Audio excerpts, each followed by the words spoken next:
Вот так. Ща.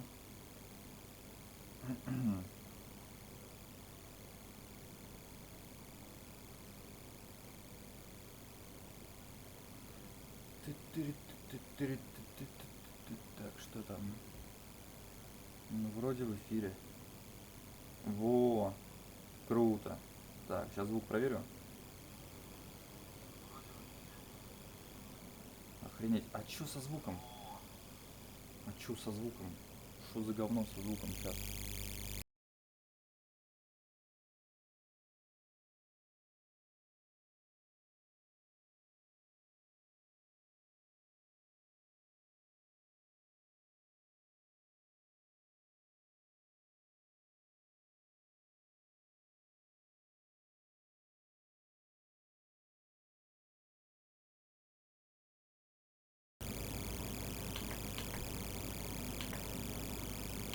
Так, звук есть или нет? Сейчас. Что за говно?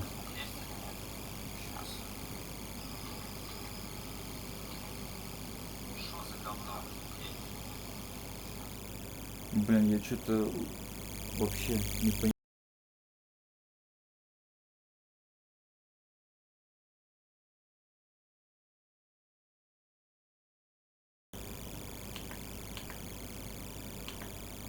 Это как вообще понять? Откуда этот фон дурацкий? Что за говно?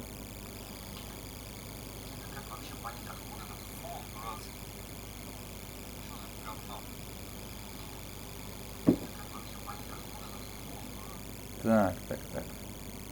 Ну, я вообще не могу понять, с чем это связано. Надо разбираться. Так, какие же варианты, какие же варианты? Может быть, попробовать, правда, так сделать. Сейчас, секундочку.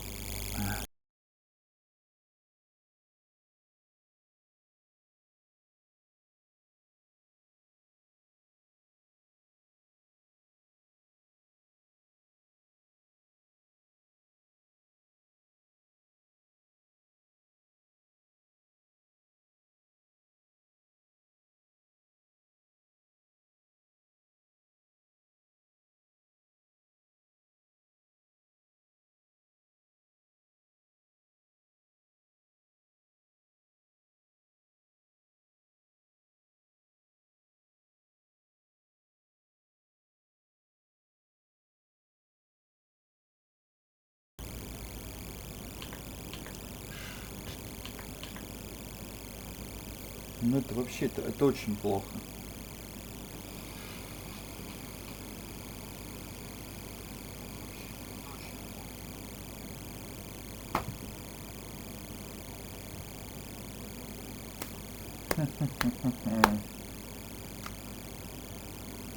Что-то я, блин, перед стримом не проверил нифига. И теперь не знаю, что делать вообще. Звука нет, нахуй. Ну, есть, но он плохой звук. Так, так, так, так. Ща, во. Один вариант.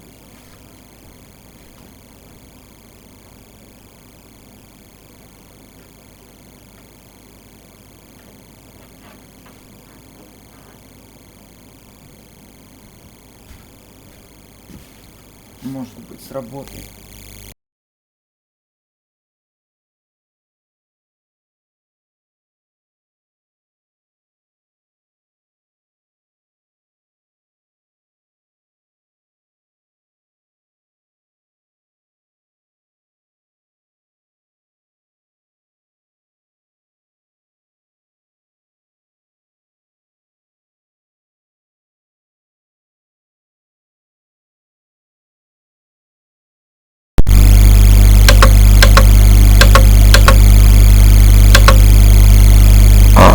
А это что за хуйня? Это как вообще?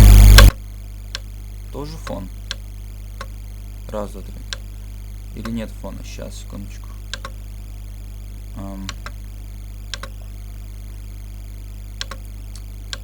Как-то все вот, блин.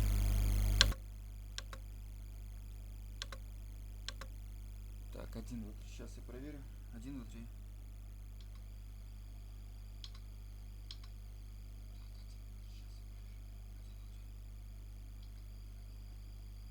Что это за говно? Что это вообще такое? Я впервые с таким сталкиваюсь. Вообще.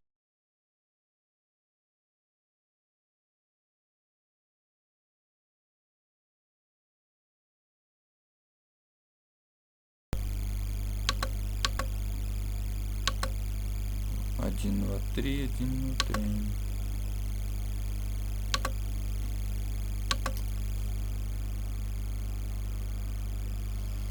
Постримил называется.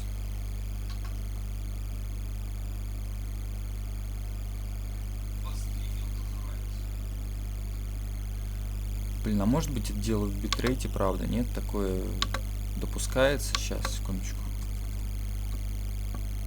Мне кажется, это вряд ли. Раз, два, три.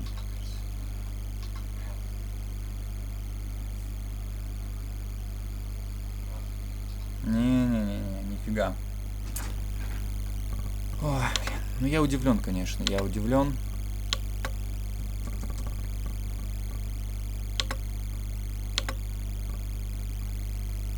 Так, меня слышно? Короче,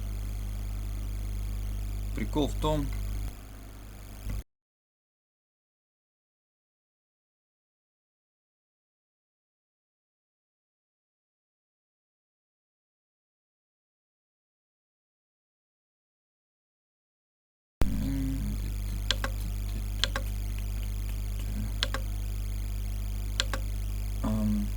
Так. Да это вообще, это какой-то бред вообще. Ну как такое вообще может быть?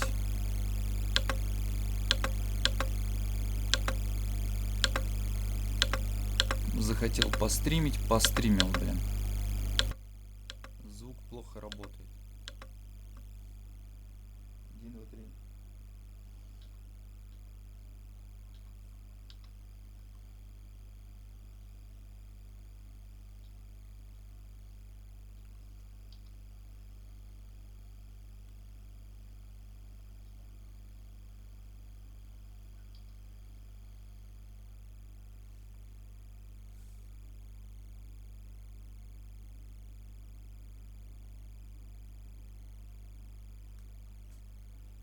Только наушники или наушники с микрофоном? Сейчас я попробую.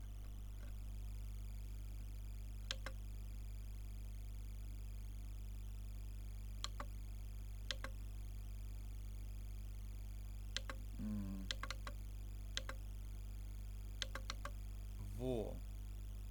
Попробовать вот так, правда, что ли?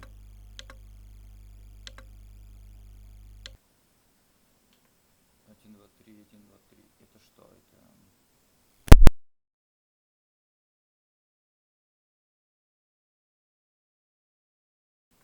Раз, два, три. А вот так вот есть звук. Наверное. Сейчас. Чтобы хоть как-то работало хотелось.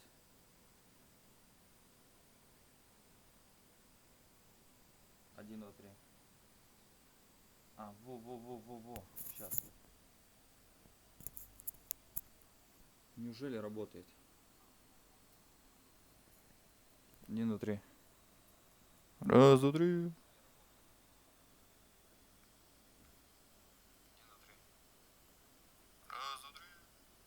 Так, так.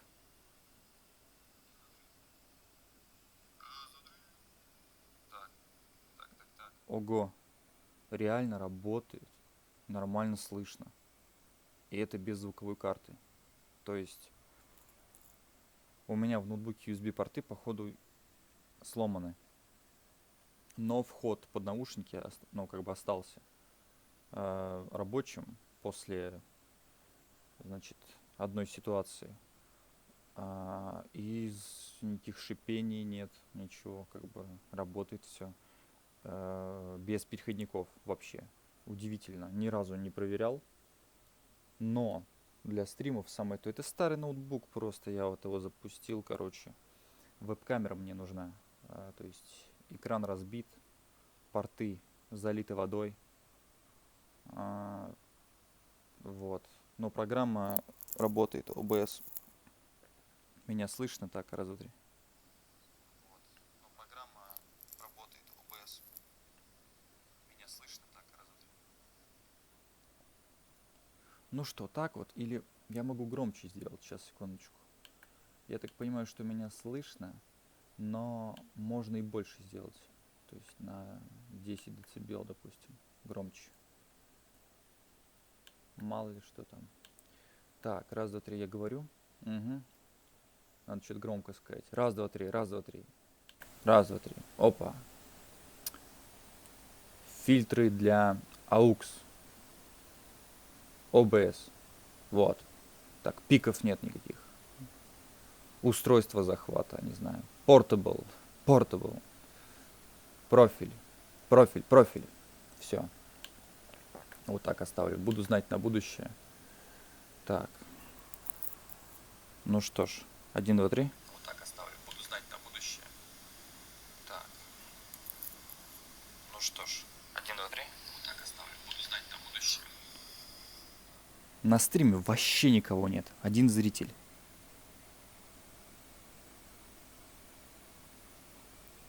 Вот. Ну, зрители как бы не нужны. Потому что я сейчас буду все равно читать. И ну, это как я хотел записать ролик на свой канал, подкаст записать. Сегодня 17 апреля 2021 год, 13:46. День недели. Суббота, вроде как. Сейчас уточню. Да, суббота. Вот. Последний стрим я проводил.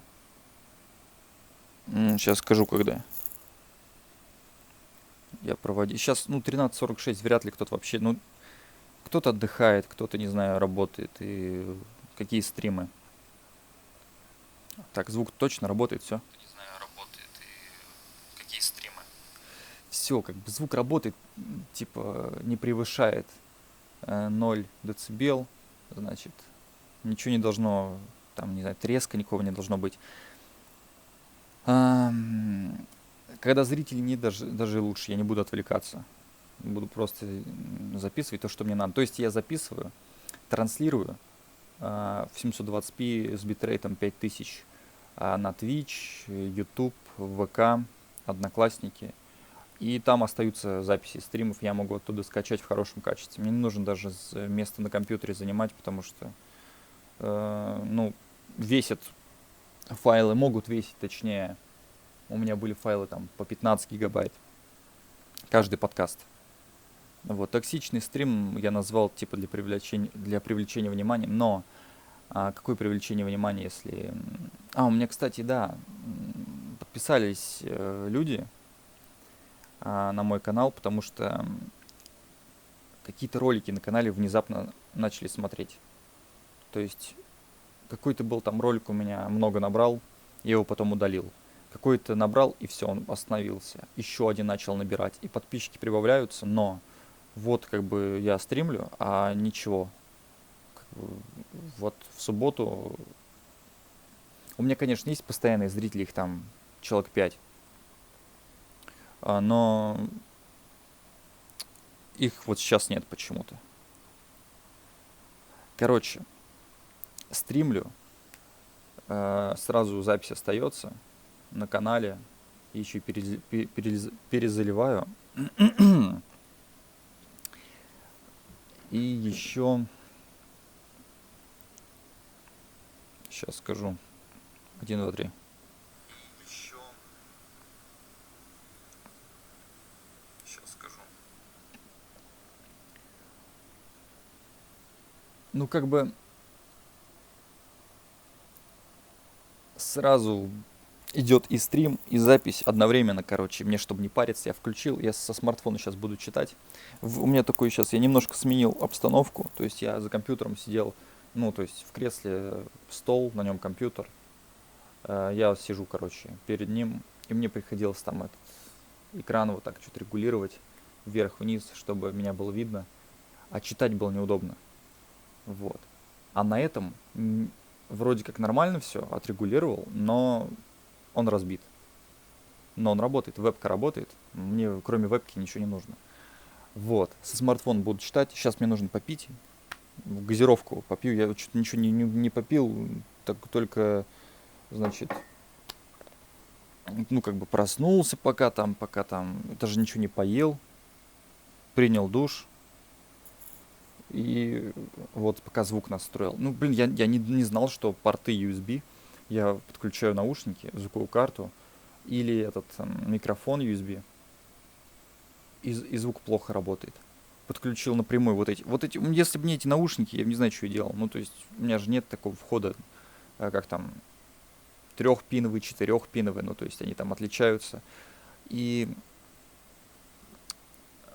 то есть, мало ли я подключил бы, не знаю, двухпиновый, ой, точнее, трехпиновый вместо четырех.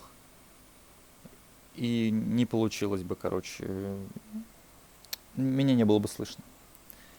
Ладно, все, сейчас, короче, тема будет.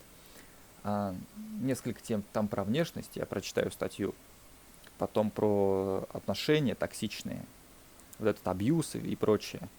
То есть о том, с чем мы все сталкиваемся ежедневно. То есть неважно где, ну там на работе, дома, в семье, там, с друзьями. Вот. И, короче, очень там хорошо все прям описано, каждый косяк. Вот. И я уже смирился с этим. Я понимаю, что, ну, блин, это везде так, и это, ну, где-то даже считается это нормальным. Но я это не считаю нормальным, но я решил записать, чтобы как бы, чтобы люди знали о том, что я в курсе.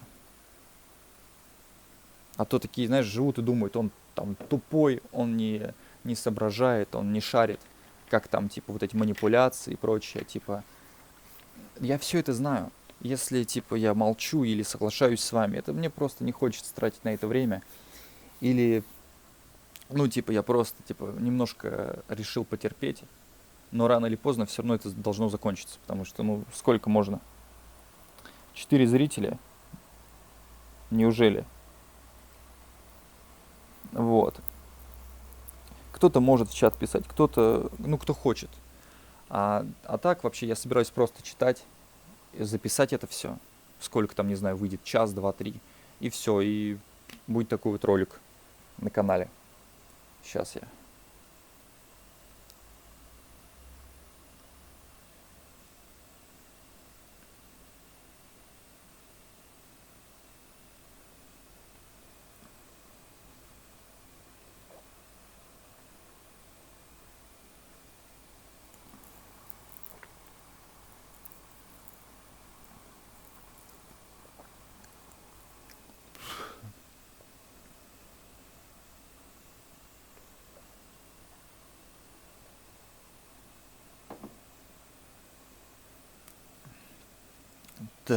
Так.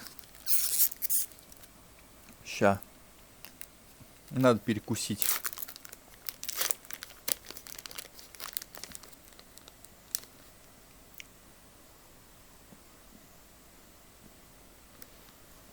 М.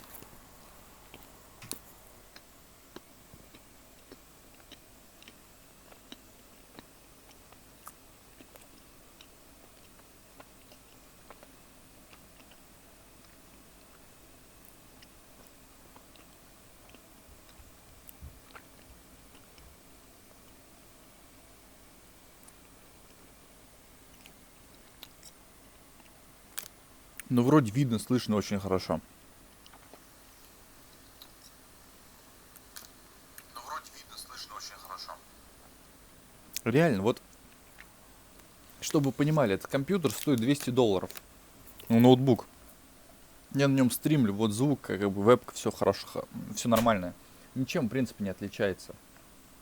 У меня есть ноутбук подороже, где уже можно и играть, и стримить. Ну, то есть, чтобы вебка была и игра одновременно.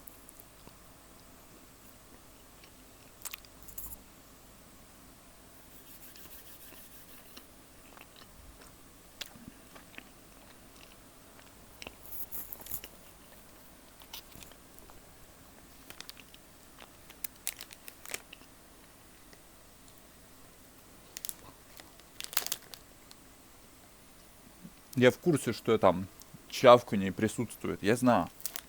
Не нужно осуждать меня за это.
Так, ща.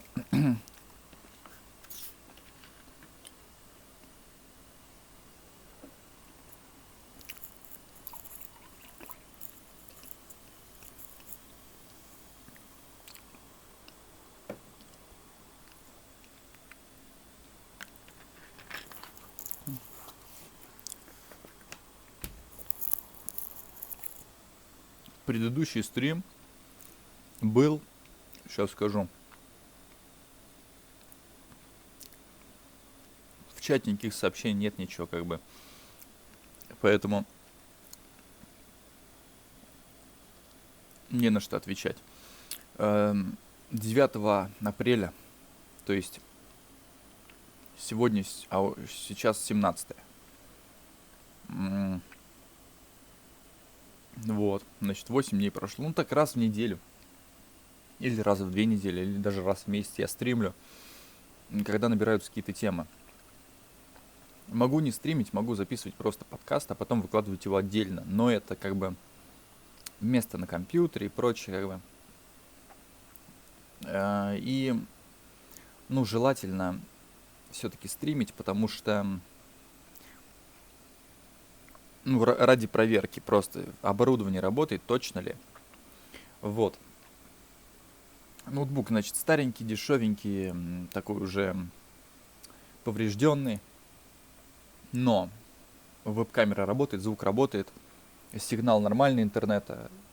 И я вот стримлю, очки напялил, короче, повязку. Вот. Ну, это так, чисто. Никогда так не делал, но, типа, решил сделать, вот.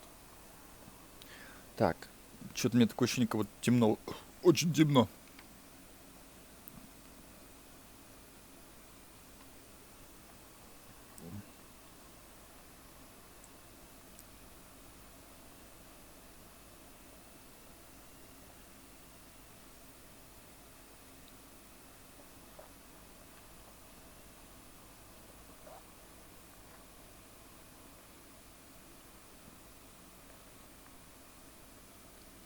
Мне очень нравится, что ничего не тормозит. Все плавненько. 30 кадров. Битрейт 5000. Звук нормальный. 720p. Картинка черно-белая, потому что, ну, лишние вот эти цвета какие-то, которые дешевые. Дешевка, типа, я решил их убрать. Могу наложить там фильтр, но это потом. Я просто взял вообще другой компьютер и решил с него запустить трансляцию. Вот уже 24 минуты она идет. Я пока тут, типа, покушал.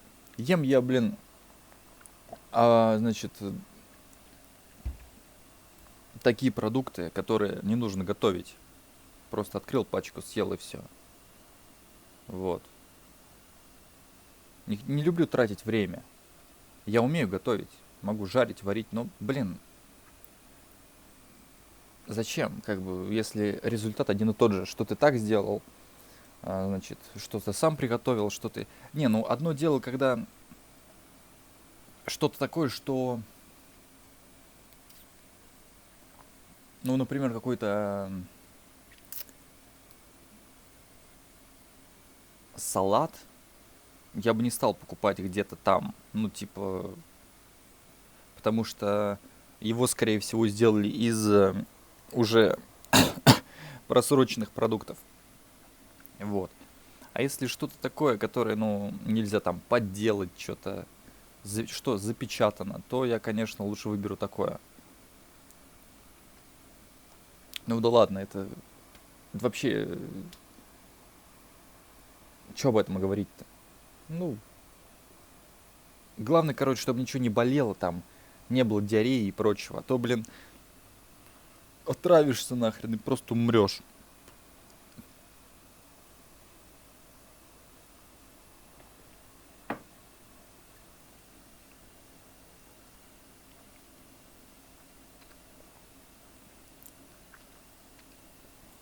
Так, так, так.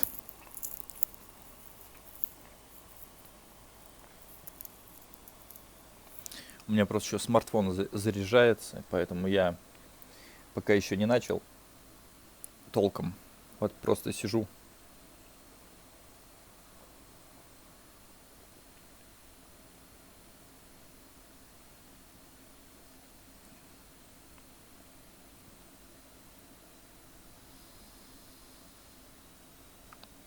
Я никаких фильтров не накладывал на звук, а он нормальный. Вот видите, как бывает. Я никаких фильтров не накладывал на звук, а он нормальный. Вот видите, как бывает. Я никаких фильтров не накладывал на звук. Да, еще найдутся такие умники, которые могут придраться к тому, что как я держу кружку. Вот. Типа вот так могу держать. Как тут, блин.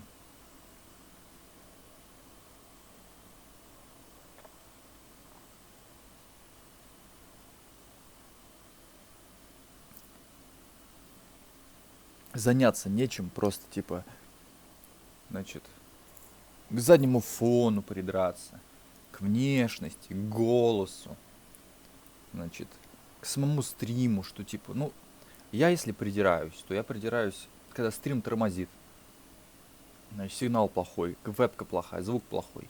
А чё придираться к тому, что, ну, там в кадре, там, кружка, блин, цвет кружки, значит, цвет футболки, а, то, что говорит человек, типа того, его мнение, там он, значит, считает, что жениться не нужно, и типа, о, как же так? И все, и типа люди, которые женаты, они сразу типа уходят со стрима. Ну и что это такое-то, блин?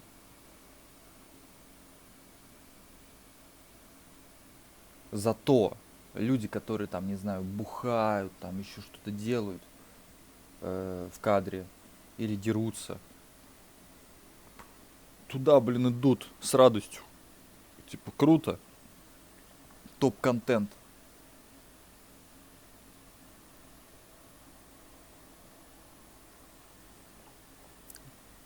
Ну, как можно доверять таким людям, вообще верить, что, значит, говорит, это фигня, вот чел сидит, говорит, там, ну, типа, не нужно жениться, там, не нужно там брать кредит и прочее, типа, он дурак. А вот там дерутся, там бухают, там что-то, короче, все в долгах, все там, короче, судимые. Топ-контент, вот они вот нормальные типы. Вот они правильно живут. Вот как, что должно быть в голове, что вот так вот рассуждать? Что, ну вот эти-то, типа, блин, они соображают, они шарят. А это типа скукота. Как будто бы много ума надо, чтобы вот такие стримы проводить, где бухают, дерутся, блин. Так любой дурак сможет. Вы попробуйте сесть без мата, просто поговорить, не знаю, что-то прочитать. Я вот это рассматриваю свои стримы и подкасты как, ну, как там маленькая аудиокнига. То есть не на 6 часов, а там на час, на полчаса. Ну там, ну на 3. То есть бывают книги 15 часов идут. И разные голоса. Один там диктор, другой. Ну, вот мне нравится, да, когда некоторые люди, которые озвучивают фильмы, или сами снимаются в них, а потом озвучивают аудиокниги. Ой, точнее, озвучивают книги. И мне не нужно, типа, своим голосом читать эту книжку в своей голове, которая мне, может быть, не нравится. Я включаю аудиокнигу, даже э, ускоряю в 2 раза скорость, ну, точнее, ускоряю, ну, чтобы быстрее послушать аудиокнигу, я ускоряю ее в 2 раза. Конечно, там, может, на слух это будет непривычно первое время, потом-то все станет нормальным. И также я практикуюсь. Вот, если вам лень читать, или вы не можете найти такие статьи, которые я нахожу, вы смотрите меня, а я читаю там с паузами, с ударениями, ну, типа, там, соблюдая вот эти все правила, там, где запятая останавливаюсь и прочее. И, может быть, я смогу донести так лучше, чем вы прочитаете, потому что вы читаете, вы все сами себе в башке придумываете такие, да вот тут вот так правильно, а это неправильно. То есть вы толком и не понимаете, потому что вы сами читаете, вы сами себя слушаете. А когда вы сами себя слушаете, вы подстраиваете всю информацию под себя. Когда читает другой человек вслух, который независимо от того, кто прав, кто виноват, читает просто так, как есть, как он видит, не вникая даже в суть, что там написано, просто вот по правилам все прочитаю, а там люди сами уже поймут. То есть правила языка именно соблюдая, а не правила того, как там, под кого лучше подстроиться.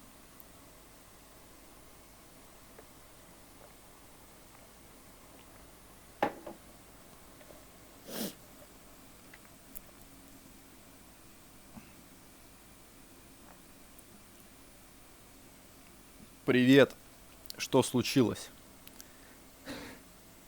Это ты что, про повязку говоришь? Ничего не случилось, это типа спортивная повязка. Ну, типа пот, знаешь, все такое, когда занимаешься. Пот льет.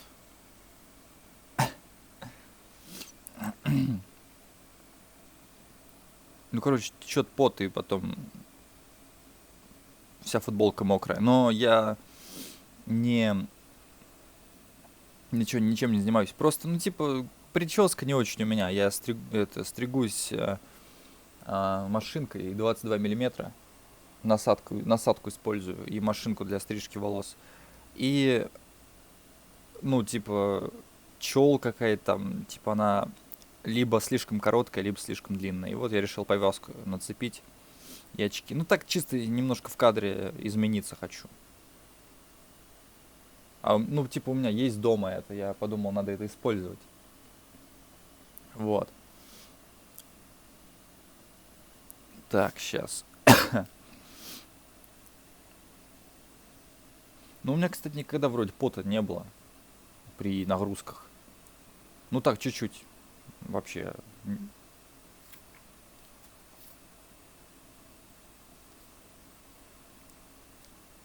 Такого, чтобы, блин, и весь мокрый был, такого никогда не было. Так.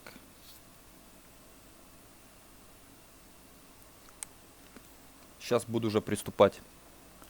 Я сам эти статьи подготовил, еще не прочитал. Они у меня типа просто в этом в смартфоне.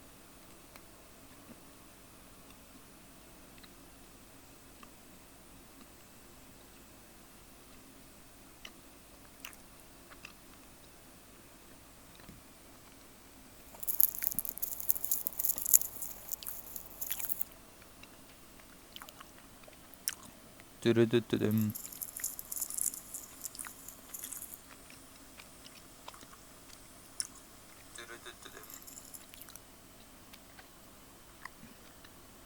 Пропуск кадров 0. Блин, мне прям нравится. Я уже стримлю 34 минуты. Пока все настраивал. Ничего не оборвалось. Звук нормальный. Картинка тоже. Это по Wi-Fi.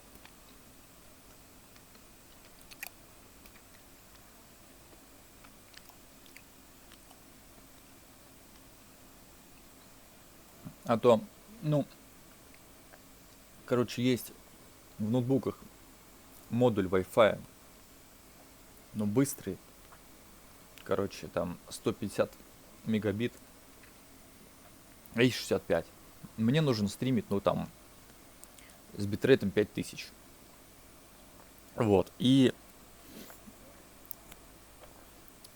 бывает так, что что-то, ну, короче, сигнал плохой, что-то какие-то тормоза есть на другом ноутбуке. И я там использовал LAN кабель. Вот. А здесь вот использую просто Wi-Fi, и все так, все хорошо работает. Ну, то есть для моих целей вебка, ноутбук и наушники с микрофоном подходят. То есть не нужна мне там какая-то камера крутая. Толку от этой камеры не будет вообще. Качество не станет выше. Потому что все равно я же буду сжимать до 720p. Да и бывает такое, что на одной камере я выгляжу хорошо, а на другой нет. Какой-то фотоаппарат берешь там. Я пробовал и фотографировать, и видео записывать. Как-то я как-то странно выгляжу. Какие-то все недостатки вылезают. А эта вебка такая, ну она вроде старенькая. Ну, то есть ноутбук сам старенький. И нормально. То есть в ноутбуках такая, тут уже фокус настроен, ничего не нужно там фокусироваться. Клево.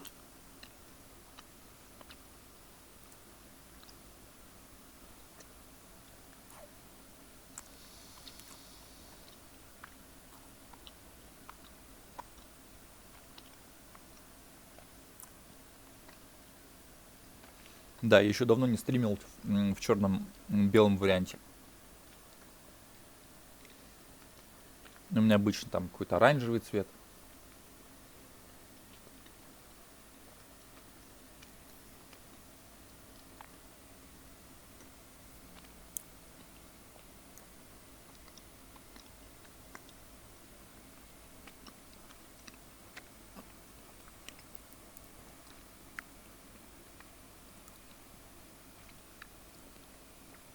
Так вот, мне точно ли слышно нормально? Надо как-то убедиться. Так вот мне точно ли слышно нормально? Надо как-то убедиться.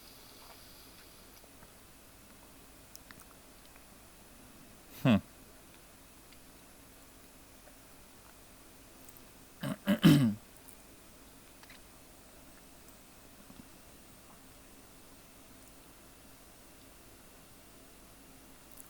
Так, так, так, так, так.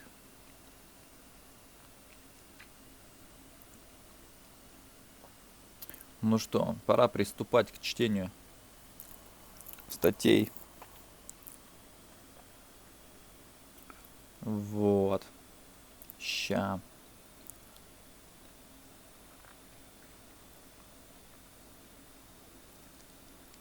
Значит, статья The Village от 8 августа 2019 года. Я хочу сразу сказать, что, ну, ко мне это частично относится, да, как и ко всем вам. Но я как бы на себя никогда вот это не примеряю. То есть, ну да, вот, читать-то я прочитаю, но, ну, то есть, короче, сейчас, перед началом, перед тем, как начну читать, сейчас я вот что хочу сказать, мне тут должно где-то записано быть. Так, так, так. Короче, никогда не сравнивайте себя с другими людьми. Ну, допустим, там, если, ну вот вы живете, да, и такие думаете, и видите в интернете какого-то человека или там, ну, статью или видео, где говорится там, кто-то ругает родителей, там, отца или мать, или обоих, и вы не понимаете, как это так, как это вы себе позволяете ругать своего отца и маму. Вы чё, охренели, что ли? Типа они там стараются. Ну да, вы так думаете, потому что именно ваши родители, вот вы-то находите в интернете ролик, а там другие люди, другая семья. И вы сравните себя с ними. У вас-то все хорошо, у вас и деньги есть, и город нормальный, всякие вещи, вкусная еда, хорошие отношения. И вы не понимаете, как так можно на родителей ругаться. У вас же все хорошо, и вы таки поворачиваетесь и думаете, а с чего вдруг мне на них ругаться? Да, действительно, я согласен, с чего вдруг? У вас же все хорошо, и автомобиль есть, квартира, еда, работа, друзья, там все, внешность хорошая, все у вас хорошо. И вам ругаться на родителей не нужно, это понятно. Но в интернете вы видите другую семью, и там, если кто-то на кого-то ругается, то, скорее всего, так и должно быть, потому что что-то не так идет. И чтобы все наладилось, проблему, то есть либо родители, либо дети пытаются решить. Ну, как-то возмущаются и все такое, что типа, не, ну в смысле, что это такое? И может дойти там вообще там до такого, что там потом в тюрьму кого-то посадят. Вот. Поэтому никогда не сравнивайте. Типа, одни дети родились, у них все хорошо, все получается, другие дети родились, у них ни хрена не получается. И это зависит от родителей. И родители разные. То есть зачем вам сравнивать своего, допустим, отца или маму, которые работают там в банке, или работают в театре, или работают, значит, там, значит, в сфере медицины, там, не знаю, какой-то там мать или отец стоматолог, да, и вы сравниваете своего отца стоматолога, получается, с уборщицей или с проституткой. То есть вот так вот делаете. Зачем вы так делаете? Ваш отец или ваша мать, они намного выше, они намного лучше, образованнее, умнее, э, как здоровее, или как там, блин, ну как ударение-то, блин, сейчас.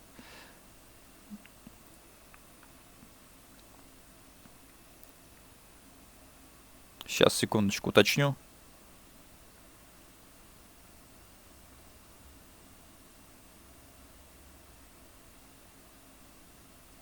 Да, все правильно. А,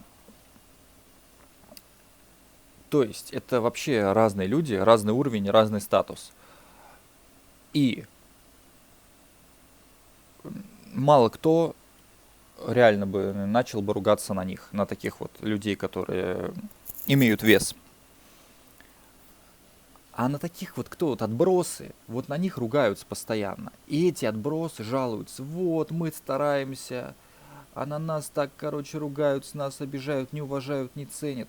Ну так, блин, это все они взяли от вас. То есть, как бы по наследству это передалось. Это передалось и когда, ну просто как в крови, да, можно сказать, есть такое. И просто окружение. Пока там человек рос, он это впитывал. То есть, это, блин, это джекпот нахрен. То есть, получается, ладно бы, ну, родился бы, ну, с данными плохими, но потом бы его воспитали, и он бы вырос нормальным. А другое дело, когда и родился плохой, и воспитали хреново, и все, полная жопа. Вот это вот страшно, и поэтому вы достали просто там в комментариях где-то писать в интернете. Вот там нельзя ругаться, там родители это цветное. Ну блин, если вы считаете своего родителя, который там получает, не знаю, $1000, таким же, как и родитель-уборщик, который получает $200, то это ваше право. Но я бы так делать не стал бы. Ну, то есть отношение должно быть таким, какой человек. Если человек топ, к нему хорошее отношение. Если человек говно, к нему плохое отношение. Не в плане зарплаты, а в плане просто вот как он до такого докатился вообще. Ну, то есть, вообще, как это... Я сейчас буду читать статьи, вы все поймете. Ну, то есть, вы можете делать сколько угодно хороших поступков, но потом вы накосячите, или вы опять проявите свою тупость, и ваши все хорошие поступки исчезнут. Просто как будто бы их и не было. То есть нужно поддерживать какое-то нейтральное состояние на протяжении всей жизни. Не нужно, типа, один подарок в жизни сделали и теперь об этом вспоминают. Вот там, а мы тебе там, не знаю, когда-то там купили что-то, телефон, смартфон какой-то. И что? Или мы там еду тебе покупали, и чё? Так вы должны были подумать о том, как бы ребенка научить зарабатывать деньги, чтобы он сам себе еду смог купить. Вот это подарок будет для него. То есть вам нужно чему-то научиться, потом ему об этом рассказать. И он, то есть вы умеете, и он будет уметь. И он будет зарабатывать. Настя Горелова в чате. Я тут рассказываю, у меня типа подкаст, поэтому можешь просто слушать. Я вижу все в чате, но я не буду отвлекаться особо. Короче, о чем это я? Блин, я сбился. Короче, говорю, родаки научили чему-то. Они научились, себя обеспечили, потом обеспечили ребенка, а потом как бы и ребенок может им помочь. То есть им выгода с этого огромная, отдача. А то вот это постоянно, типа, ждут от ребенка чего-то, ничего не сделали, просто типа, не, ну мы же кормили. Так, блин, в детском доме тоже кормят, понимаете? Вы, если не справляетесь, вот вы родили ребенка и думали, все будет круто, ребенок сейчас начнет учиться, какие-то олимпиады, там еще прочее. Полная чепуха. Если там 9 лет прошло, и, допустим, ребенок там уже первый класс, второй, третий, и он ничего не получается, и вам кажется, что типа что-то как-то вы хотели одного, а получилось вот это вот, так отдавайте в детский дом и все, не парьтесь. Ему будет больше пользы там, в этом детском доме, потому что там им займутся. Он там увидит других детей, как бы, будет общение какое-то происходить. А с вами он останется, он будет, блин, только мучиться. Вы будете мучиться, и он будет мучиться. Поэтому кто-то говорит, вот мы тебя растили. Если трудно растить, отдайте, напишите заявление, отдавайте. Нет, вы будете только тявкать. Ой, да мы растили, мы растили. Тебя кто-то заставлял. Не справляешься, все, заканчивай. А, хорошо, будет интересно послушать. Вот, короче, я вот всегда вот этого не понимал. Как так-то, блин? Ну, то есть у тебя было, то есть там даже, ну, в первые 5 лет, допустим, можно понять, ребенок нравится или не нравится. То есть там вот эти бессонные ночи, вот это что-то постоянно напряг какой-то, что-то денег не хватает. Ну так не страдай. Если так получилось, ну пусть им займутся люди там в детском доме. Потому что в детском доме будут другие люди, которые, может быть, даже умнее, и воспитатели, и прочее. Может, детский дом попадется, будет неплохой. А если остаться с родителями, с плохими, то ребенок будет впитывать плохое от родителей. Так бы, если бы его отдали, бы он бы даже об этом и не знал, об этих дебильных поступках, об этих привычках. И не впитывал бы всякое плохое во дворе, в школе. То есть другое было бы окружение, другие люди, вообще абсолютно, другой там район. Это все влияет. Но нет, они, блин, 18 лет проходит, все, как бы, толку никакого. Идут дальше годы, и нужно дальше продолжать ребенка содержать. Ну, потому что, ну, а как он, типа, ну, некуда пойти. Город как не приспособлен, как бы, работы нет, ничего. Так бы хотя бы в детском доме ему жилье бы дали свое. И он был бы один, понимаете, когда один живешь, когда вы одни живете, вас никто не напрягает, вас никто не отвлекает вообще. То есть у вас свой путь, у вас свой распорядок дня. Вы хотите там, блин, в 3 часа дня тем-то займетесь, в 6 другим, в 9 еще чем-то. А так, получается, вы ограничены, вы не можете, допустим, в 6 часов вечера что-то делать, потому что у вас родители дома. Я не могу записывать подкасты, когда у меня родители дома. Я не могу делать дела, когда у меня родители дома. То есть я видел в интернете ролики, где люди об этом же говорили, что типа муж, значит, дома, в отпуске, жена типа дома с ребенком, она не может ничего делать, не готовить, не убирать, ничего нахрен. Ей просто типа все бесит ее. И вот это все. Зачем это? И я, допустим, при написании песен, я произношу слова вслух, что-то напеваю, что-то там типа, как бы. И я не могу делать это вслух, когда кто-то дома. даже, а раньше даже, когда соседи, и думал, что, блин, вот соседи услышат этот дебилизм, тоже будет как-то стрёмно. Но я как бы не громко это делаю, но все равно, я же не могу, когда за стеной кто-то, и, то есть, ну или с кем-то даже по скайпу поговорить, какие-то уроки посмотреть, что-то поделать, образованием заняться, аудиокниги послушать. Можно, конечно, в наушниках слушать, но я слушаю на смартфоне, просто кладу смартфон на стол и сижу там в кресле и слушаю там много часов. То есть какие-то вещи я могу делать, когда кто-то дома, а какие-то нет. Вот.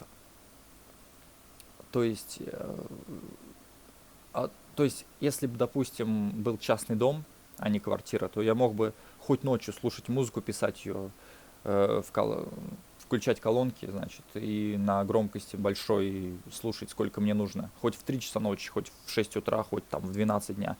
А так получается, у меня какой-то промежуток времени. Так, вот в этот я буду делать это, потом, так как типа родители часто дома, или бабушки, дедушки, ну, у кого-то бабушки, дедушки, у кого-то родители, у кого-то братья и сестры, постоянно, то есть ты не можешь сосредоточиться, постоянно какой-то крик, шум, какие-то разговоры, какой-то там фоновый звук, телевизор, кто-то там его смотрит, какой-то сериал дебильный или новости. И как вот можно заниматься там, не знаю, конечно, можно, говорю, наушники напялить, но все-таки, а вот само ощущение, что ты не один, что тебе в любой момент могут постучать в дверь, типа, отвлечь тебя, типа, помоги там с этим, с тем-то, там, подскажи, или там кто-то позвонит куда-то пойти. Ну, короче, одиночество для производства важно, вот. И, короче, я вот нахожу время, раз в неделю, раз в 2 недели, или там раз в месяц провожу стримы, подкасты, записываю. А уже музыкой как бы уже не занимаюсь. Тем более от музыки отдачи нет, то есть нужны деньги на рекламу, нужно где-то их заработать, работы типа нет. И постоянно вот, и съехать никак, как бы, то есть, как съехать, если в некоторых регионах зарплата там $200, а снять нормальное жилье себе, ну чтобы не, блин, в скотских условиях жить, оно стоит как раз $200. А на что питаться, на что добираться, туда-сюда. Ну, короче, учиться негде, образование тупо как бы не получить. Какое-то образование получите, дадут бумажку, и в туалет положить эту бумажку, и все, ничего с ней не сделаешь. Вот, приходишь на работу, проблема, что-то там, внешность не устраивает, тебя не берут. Сейчас как раз буду об этом статью читать. Все, начинаю. Сейчас, перед тем, как начну читать статью, тут даже 4 статьи будет. Перед тем, как начать читать статью, я поделюсь с вами информацией. Точнее, сейчас вы узнаете биографию такого человека, которого зовут, ну, звали Уильям Джеймс Сайдис. Уильям Джеймс Сайдис. Вот. Я наткнулся на его фотографию в социальных сетях, просто листая ленту, увидел фотографию, типа там была какая-то информация о нем, немножко написано, и что-то телефон у меня немножко заглючил, я закрыл браузер, открываю заново, уже его нет. Но я запомнил имя, и я мог бы найти его имя в списке одаренных людей, значит, на Земле за все время. Какие были люди одаренные за все время на Земле, если бы я открыл такой список когда-либо. Но я решил просто загуглить это имя.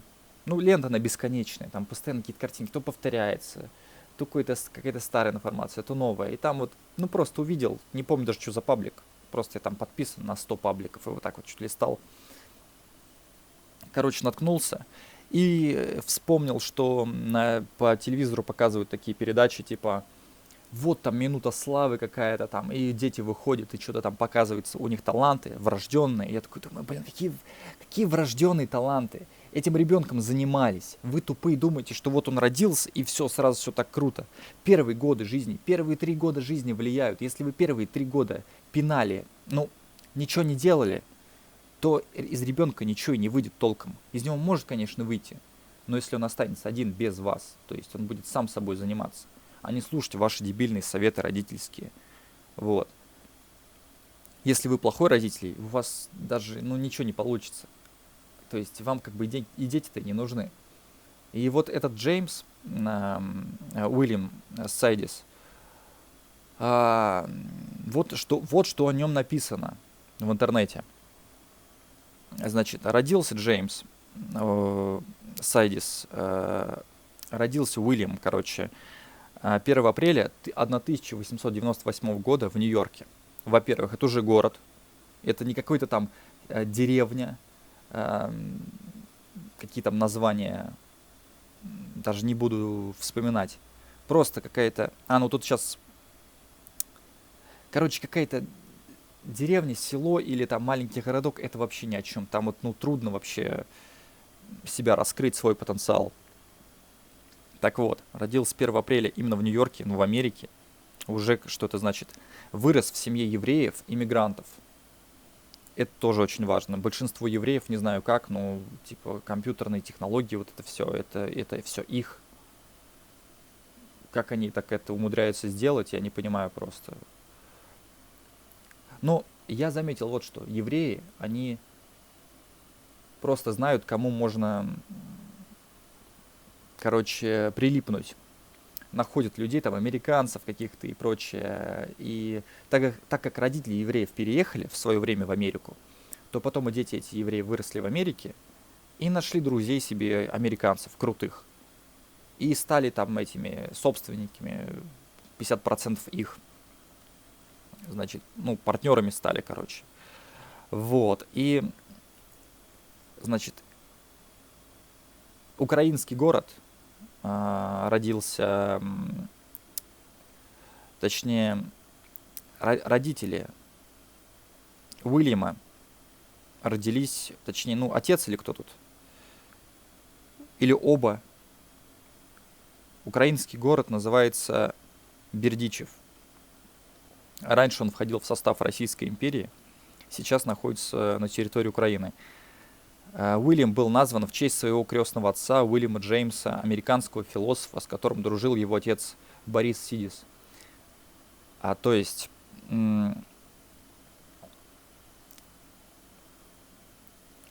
отец уже дружил с кем-то, набирался знаний. И дружил с американским философом, а не с вашим каким-то там, не знаю, соседом. Борис Сайдис родился в еврейской семье. На родине подвергался преследованию по политическим мотивам и провел 2 года в одиночном заключении.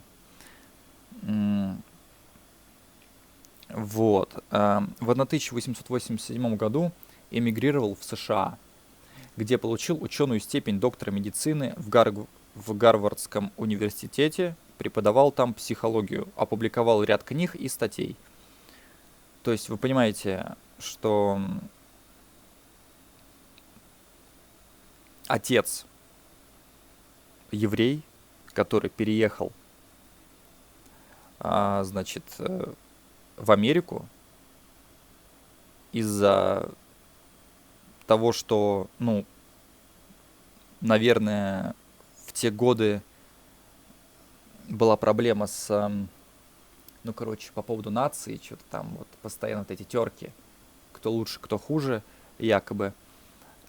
И даже, типа, ну, тут написано политические мотивы. Не знаю, типа, мог ли он что-то натворить такого, что его, типа, преследовали, там, допустим, махинации какие-то.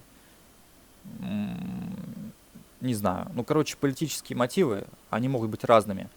И в итоге провел 2 года в одиночном заключении. И это не помешало ему переехать в другую страну. Ну, в те годы.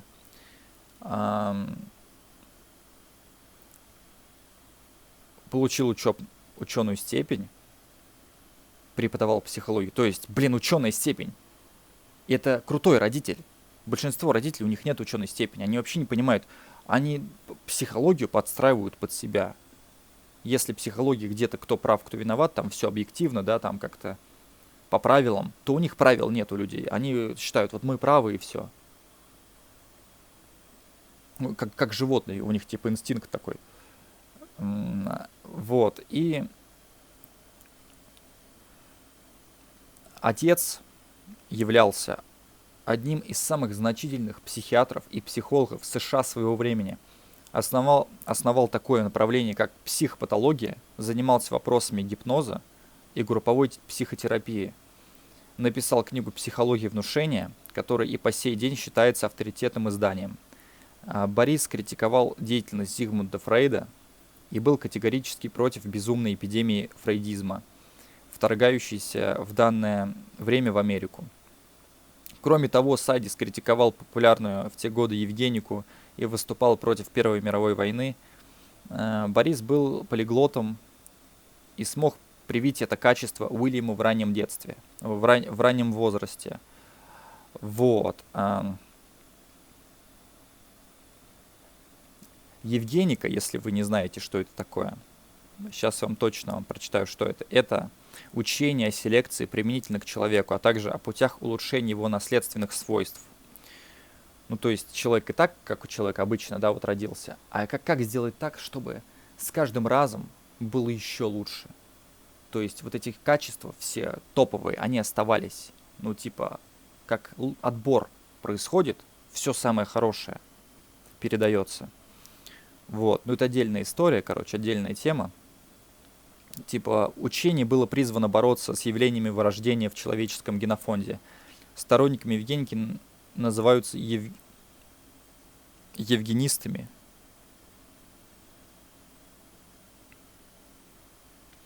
И это учение в современном его понимании зародилось в Англии. Его лидером был Фрэнсис Гальтон, двоюродный брат Чарльза Дарвина. Именно Гальтон придумал термин «евгеника». Гальтон намеревался сделать евгенику частью национального сознания, наподобие новой религии. Вот. В современной науке многие проблемы евгеники, особенно борьба с наследственными заболеваниями, решаются в рамках генетики человека. Вот. Можете об этом почитать подробнее, короче, найти информацию.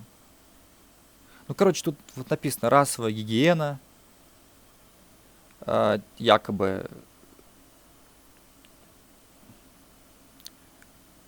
Но одни-то думают, якобы гигиена это значит, что есть вот плохие люди, и типа они должны якобы из-за незнания, из-за своей тупости якобы исчезнуть, вымереть типа должны. А другое дело, когда какие-то люди позволяют себе на них типа нападать. Вот это как-то, мне кажется, странно. Зачем?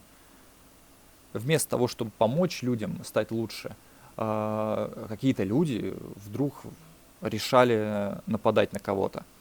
Вот. То есть, видишь, как получается, разные люди по-разному понимают.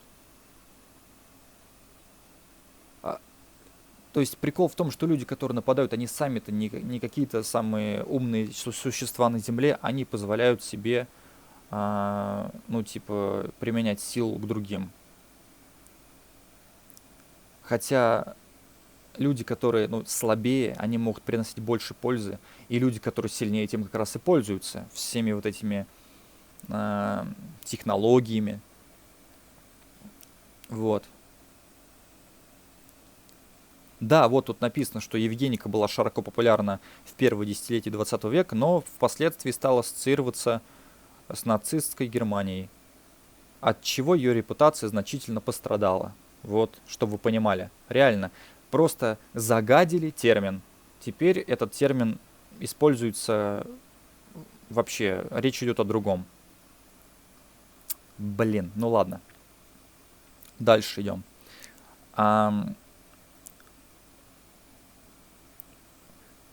То есть, я вам читаю статью, биографию ребенка, который, типа, там много языков знал, много чего там, много книг написал, много чего сделал, умный ребенок. А его отец-то был, оказывается, блин, вон кем. Конкурент, блин, можно сказать, Зигмунда Фрейда. Представляете? И вы сравниваете своих детей с детьми, которых показывают по телевизору. Типа, вот какой молодец, сам там все сделал, а типа, мой вот так не может. Так твой не сможет никогда, потому что ты тупица. Не сравнивай себя с крутыми родителями, с крутыми людьми, потому что тебе до их уровня далеко. Таким родителям, как ты, которые ничего ни хрена не знают, им в принципе не нужно было заводить детей. Потому что их детей ждет там, голод, нищета, короче, оскорбления всякие будет испытывать человек на себе. То есть это слушать постоянно, терпеть.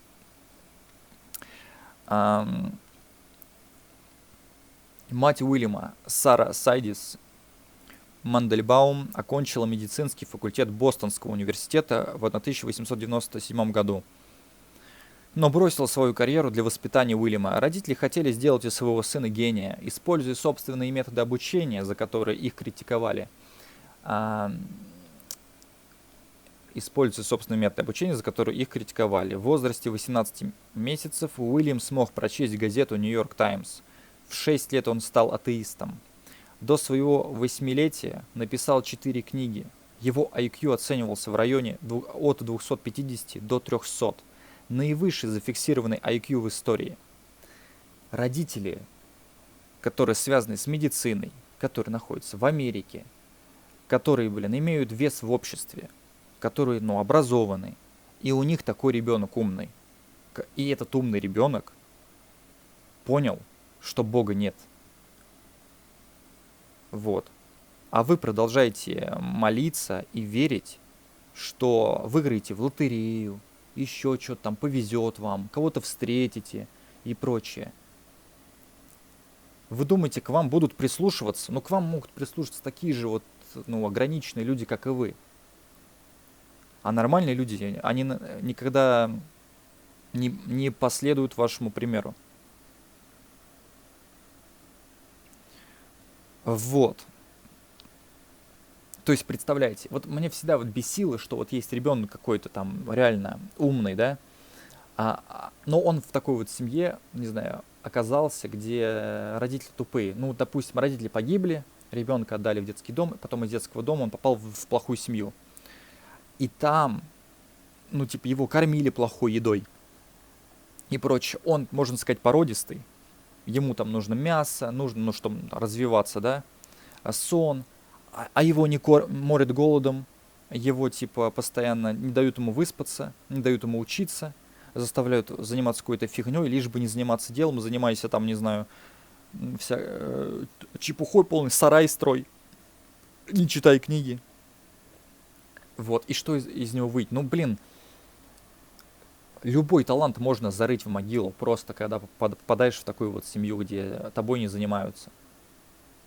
И эти люди что-то еще, удивляются, что их, на них что их не уважают, не ценят, оскорбляют их. Таких людей, даже не то, что оскорблять, там, да, не ценить, с ними находиться рядом невозможно. Их нужно вообще изолировать. Их вообще быть в принципе не должно. Неважно, какая страна. Просто если человек не знает элементарных вещей, то есть настолько туп, что даже не может купить себе средства контрацепции, или нет денег на это, какие дети? Ребенок просто родится дефектным и будет всю жизнь нищим. Кто-то говорит, да вот там кто-то, становится кем-то, выбивается в люди. В какие люди? Кто? Кто из вашего окружения хоть где-то сейчас нормально устроен, имеет вес?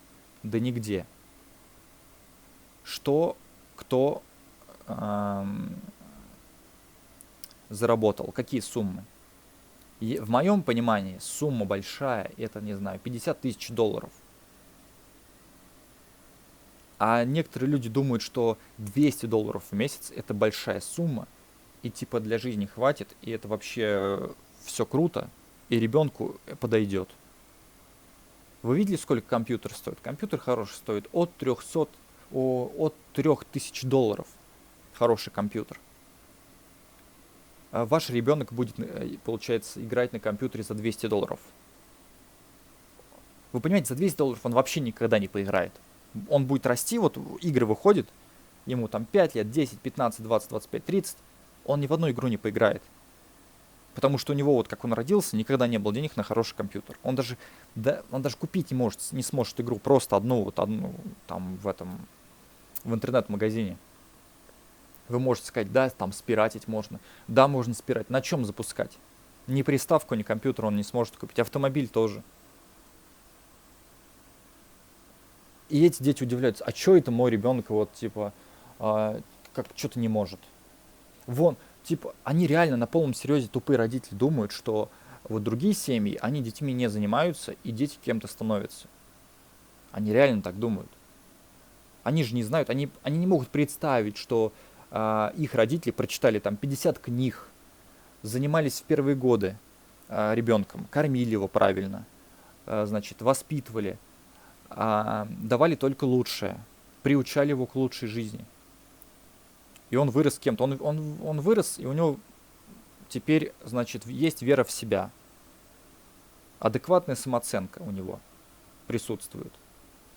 Он не унижает себя, типа, не думает, у него нет чувства вины, типа, я недостоин, я что-то не умею. Всему можно научиться, нужно только время. Нужны силы, спокойствие, там, одиночество. Родители не дали ни времени, ни, значит, еды, ни сна, ни просто ничего, просто все запрещали. Там, то ты сломаешь, не лезь, там, что-то постоянно, типа, как будто ребенок тупой. На него почему-то ярлык повесили. Наверное, знаете, родители, которые сами тупые, они не могут представить, что их ребенок что-то вообще может. Не, ну как же так, мы-то не соображаем, как так-то? А вот наш ребенок, откуда он это взял-то все? Где он этому научился? Мы вот вообще типа не соображаем, не умеем. А он взял так и смог. Как? Типа, и все, и типа ребенок, как бы там он ни старался, как бы он ни хотел, его будут постоянно говорить, все фигня, все обесценивать будут. Сейчас в статье это я прочитаю, там дальше, ой, сейчас будет такой просто, блин, такая статья, там просто может, короче, до слез вас довести. Всю свою жизнь Уильям Сайдис был социально пассивным человеком. В юном возрасте он решил отказаться от секса и посвятить жизнь интеллектуальному развитию. Его интересы проявлялись в довольно экзотических формах. Он написал исследования по альтернативной истории США. Взрослую жизнь он работал простым бухгалтером, носил традиционную сельскую одежду и увольнялся с работы, как только обнаруживалась его гениальность. Стремясь жить незаметно, он прятался от журналистов. С первой попытки отдать ребенка учиться в Гарвард Борису не удалось. Ну, отцу, который, можно сказать, кто там, психолог. Типа отец, получается. А мать, не написано кто. Ну, типа, окончила медицинский факультет, но какой, непонятно. Может быть, тоже факультет психологии. С первой попытки отдать ребенка учиться в Гарвард Борису не удалось. В 1905 году руководство университета не захотело брать такого молодого студента. Но через 4 года, когда Уильяму исполнилось 11 лет, он поступил в Гарвард на экспериментальное отделение для одаренных детей, став самым молодым студентом. В его группе учились такие известные личности, как отец кибернетики Норберт Винер, инженер-изобретатель Ричард Бакминстер Фуллер и композитор Роджер Сэшнс. В начале 1910 года знания Сайдиса в области высшей математики были настолько глубоки, что его приглашали читать лекции по четырехмерному пространству в Гарвардском математическом клубе. Профессор Массачусетского технологического института Дэниел Ф. Комсток пророчил Сайдису грандиозную карьеру ученого-математика и предрекал его будущее лидерство в этой области. Позже Уильям поступил в Гарвардскую высшую школу искусств и наук. По окончании института в интервью журналисту газеты «Бостон Геральд» он рассказал, что хотел бы жить отшельником, оставаясь холостяком. Женщинами, по его словам, он не интересуется. Однако позже у него появилась сильная привязанность к молодой Марти Фулли. преподавательская деятельность и дальнейшее обучение. Так, ща, это, не знаю, стоит читать, не стоит. Сейчас.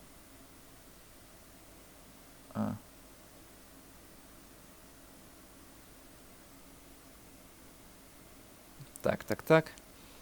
Ну, короче, тут еще немножко написано дальше, что... Короче, он еще шарил в геометрии и тригонометрии.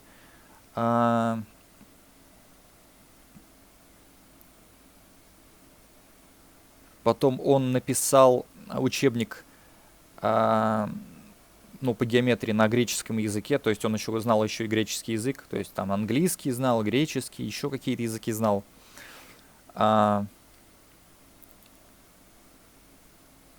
Учился еще на юридическом факультете, но потом что-то ушел. Ну, короче, тут много чего написано.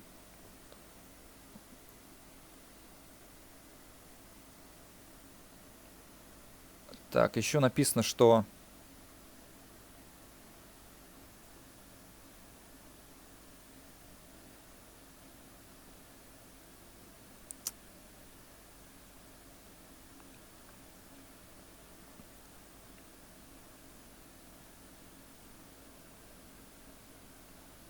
Так, что тут еще?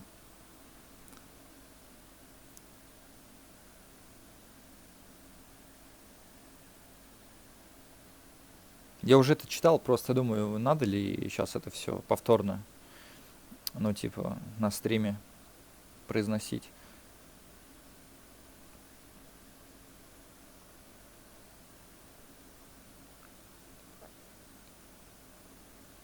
Области знаний, по которым остались работы Сайдиса, включают американскую историю, космологию и психологию. Сайдис был собирателем железнодорожных билетов и был погружен в изучение транспортных систем. Под псевдонимом Франк Фалупа он написал трактат о железнодорожных билетах, в котором идентифицировал способы увеличения пропускной способности транспортной сети. В 1930 году он получил патент на бессменный бесконечный календарь, который принимал во внимание високосные годы. Сайдис знал около 40 языков, по другим данным 200, и свободно переводил с одного на другой. Также Сайдис создал искусственный язык, названный им Вендергуд в своей второй книге, озаглавленной Book of Vendergood, которую он написал в возрасте 8 лет. Язык в большей части основан на латинском и греческом, также он основывался на немецком, французском и других романских языках. Список трудов. Тут, короче, на 1916 год, потом 25-й, 26-й, 35-й, 14-й, 18-й. Сайдис оценивается некоторыми биографами как самый одаренный человек на Земле. Вот моменты биографии, породившие это мнение. Вот. Ку, кто-то пишет. Blackfire Roblox. Да, привет. Так. На 4-м году жизни он прочел Гомера в оригинале. В 6 лет изучил аристотелевскую логику. Между 4 и 8 годами написал 4 книги, включая одну монографию по анатомии. В 7 лет сдал экзамен Гарвардской медицинской школы по анатомии. В 7 лет сдал экзамен В 7 лет сдал экзамен Гарвардской медицинской школы по анатомии. К 8 годам Уильям знал 8 языков: английский, латынь, греческий, русский, иврит, французский, немецкий, еще один, который он изобрел сам. В зрелой жизни Уильям свободно владел 40 языками, а по утверждениям некоторых авторов это число достигало 200. В 11 лет поступил в Гарвардский университет и вскоре уже читал лекции в математическом клубе Гарварда. Он окончил Гарвард с отличием в 16 лет. Некоторые критики используют Сайдиса как наиболее показательный пример того, что вундеркинды рискуют не достичь успеха. Некоторые критики используют Сайдиса как наиболее показательный пример того, что вундеркинды рискуют не достичь успеха в зрелом возрасте.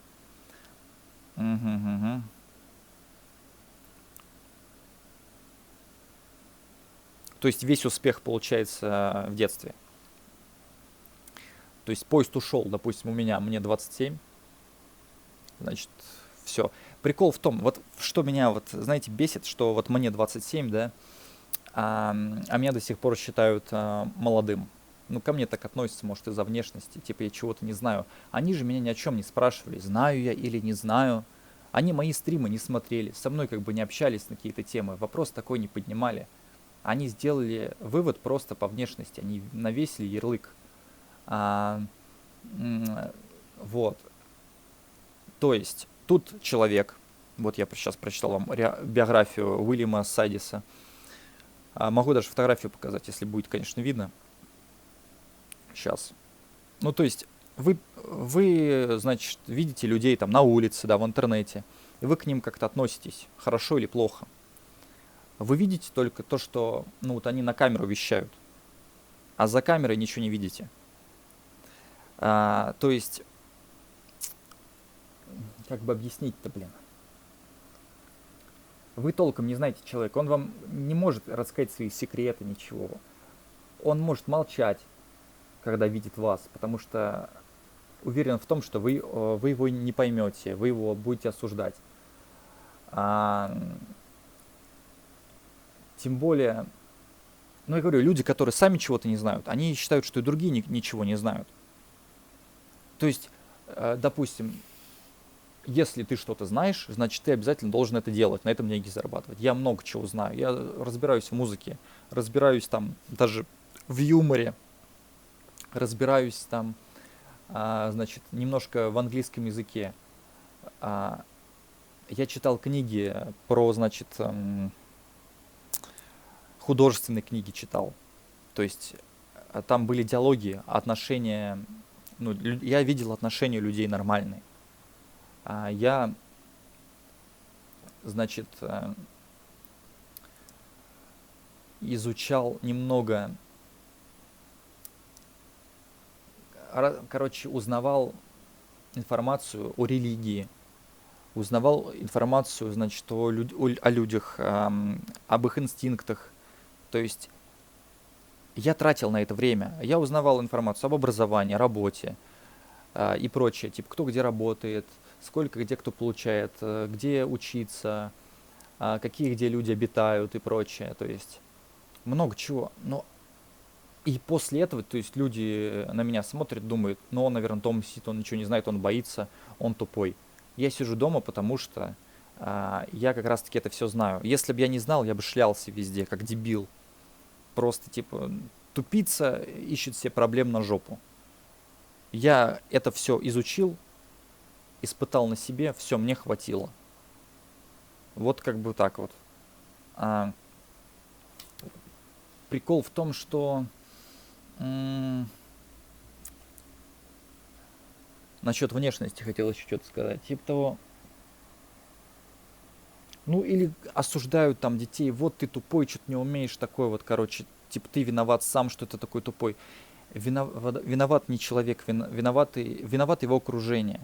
Оно же его ничему не учило. Оно само ничего не знает. Оно чему может оно его научить? И вот тут вот пример того, что вот вы относитесь к детям как к маленьким. Вот там человеку, допустим, 13 лет, или 15, или даже 20, а вы все, ой, ты маленький, там не умеешь зарабатывать. Да какой нормальный человек умный пойдет работать за $200? Вот вундеркинд, разве он, блин, вот если он что-то знает, он разве попрется за $200 работать? Ему что делать? Вот, конечно, он работал, этот Сайдис, бухгалтером. Но это Америка. Там была какая-то зарплата минимальная, нормальная. Хватало на жизнь. В России ты пойдешь, ты просто, блин, помрешь нахрен. Все идет с детства. Настик Носкова пишет. Люди в чате, наверное, подписались из-за того, что были эти... У меня на канале пиратские ролики из ТикТока. Ну, типа, я просто перезаливал, потому что мне хорошие попадались. Большинству, конечно, попадаются плохие ролики в ТикТоке. Ну, просто дурацкие вообще. Мне попадаются очень хорошие, и я их скопировал не потому, что я хочу заработать, а потому, что я хочу показать, вот человек молодец. Он правильно делает, он типа не врет. А есть люди такие, которые просто в ТикТоке ради обмана, ради там просмотров. А тут как бы кто-то там поет, кто-то что-то показывает, там лечение зубов, кто-то юмором занимается. И я вот просто скопировал себе. И просмотры пошли, люди подписались на этот канал не из-за меня, а из-за других роликов. Но на стрим по одному человеку вот так вот заходит. Я вижу сообщение в чате. Вот, и то есть как можно относиться к ребенку, к человеку, как к ребенку, неважно сколько ему, 10 лет, 15 или 20, если вот этот вундеркинд уже в 6 лет много чего знал. Он прочитал в оригинале, тут что там было? Он прочитал в оригинале Гомера. Ну, это получается... Гомер — это древнегреческий поэт. И у него какие-то были труды. Этот Гомер жил еще до нашей эры. Люди в России, некоторые, которым там уже 20, 30, 40, 50, они не знают, кто такой Гомер. Они за 50 лет даже им никто не сказал, что вот есть такой вот человек, у него какие-то есть труды, что-то там годное написано. Тут человек уже, получается, в 6, нет, в 4 года уже знал язык и все прочитал, потому что родители им занимались. Родители, можно сказать, врачи. Да, и вот люди, которые вот сейчас вот это все услышали, да, от меня, они могут сказать: да, это просто евреи, они там типа все такие умные или хитрые. Ну так отдайте в семью вот к такому человеку, типа обычного ребенка. Пусть он им позанимается 3 года, 4 года, а потом вернет назад, к примеру. Ну, как, знаете, бабушке с дедушкой отдать на лето. И вы поймете, насколько, типа, хорошо ребенка не надрессировали, а прокачали. То есть тренировали его. И что из этого вышло? Неважно, какая нация, важно, какое окружение. Нью-Йорк, семья, неважно, там, евреи или нет. Главное, чтобы в голове было что-то. И люди, которые меня называют, там, вот мне 27 уже, меня кто-то может назвать молодым или там маленьким, типа, из-за денег. Или из-за того, что я не следую, не совершаю какие-то дебильные поступки. Ну, в моем понимании, дебильные, там, жениться, взять кредит, что-то прочее, вот это вот говно. Они почему-то, считают, что, типа, я, типа, не дорос до этого. Да я об этом столько читал, что вам и не снилось. Вы ничего не читая, просто 18 лет там женитесь, выходите замуж. И вы никогда не узнаете, кто такой Гомер, кто такой никогда не выучите английский язык, ничего, как бы. Все, это конец. Вы 2 дебила, получается, необразованных, в 18 лет, себе губите жизнь. Вот, вы, то есть, считаете себя 18 лет взрослыми. Вот, это не важно ведь какая страна. Много ведь людей там в разных странах так делают. Ну, кто-то один, вот, получается. Это было, понимаете, в 21 веке трудно быть тупым. Ну, типа, вообще, это вот когда там в 20 веке, в 19 не было нифига возможности. И можно было сказать, ну вот, типа, мы не можем, типа, учиться. Но вот этот вундеркинд, он, получается, в плохих условиях всему этому научился. Значит, не важно, что у тебя. У тебя может быть книжка, значит, бумажная, старая. И там все написано, ты там все... Главное, чтобы тебя научили, чтобы ты язык знал. Родители должны научить. Вы говорите, вот, там школа должна учить. В школу ребенок идет, там, 6-7 лет. Тут, Сайдис уже прочитал Гомера в оригинале, на греческом языке, получается, в 4 года. Уже знал языки и уже книжку написал. До школы. Вы идиоты просто тупые. Вы ответственность перекладываете на школу, но до школы уже люди вырастают, уже формируются. Понимаете? И к ним нужно относиться как к взрослым с самого начала. То есть, если вы будете сюсюкаться с ними до 20 лет, там Понимаете, уже когда человек начал говорить, ходить, значит, читать, писать, все, уже не нужно сисюкаться. Но большинство родителей, им там уже 18, 20, 30 лет, они сами еще не выросли. Конечно, они не смогут научить ребенка ничему.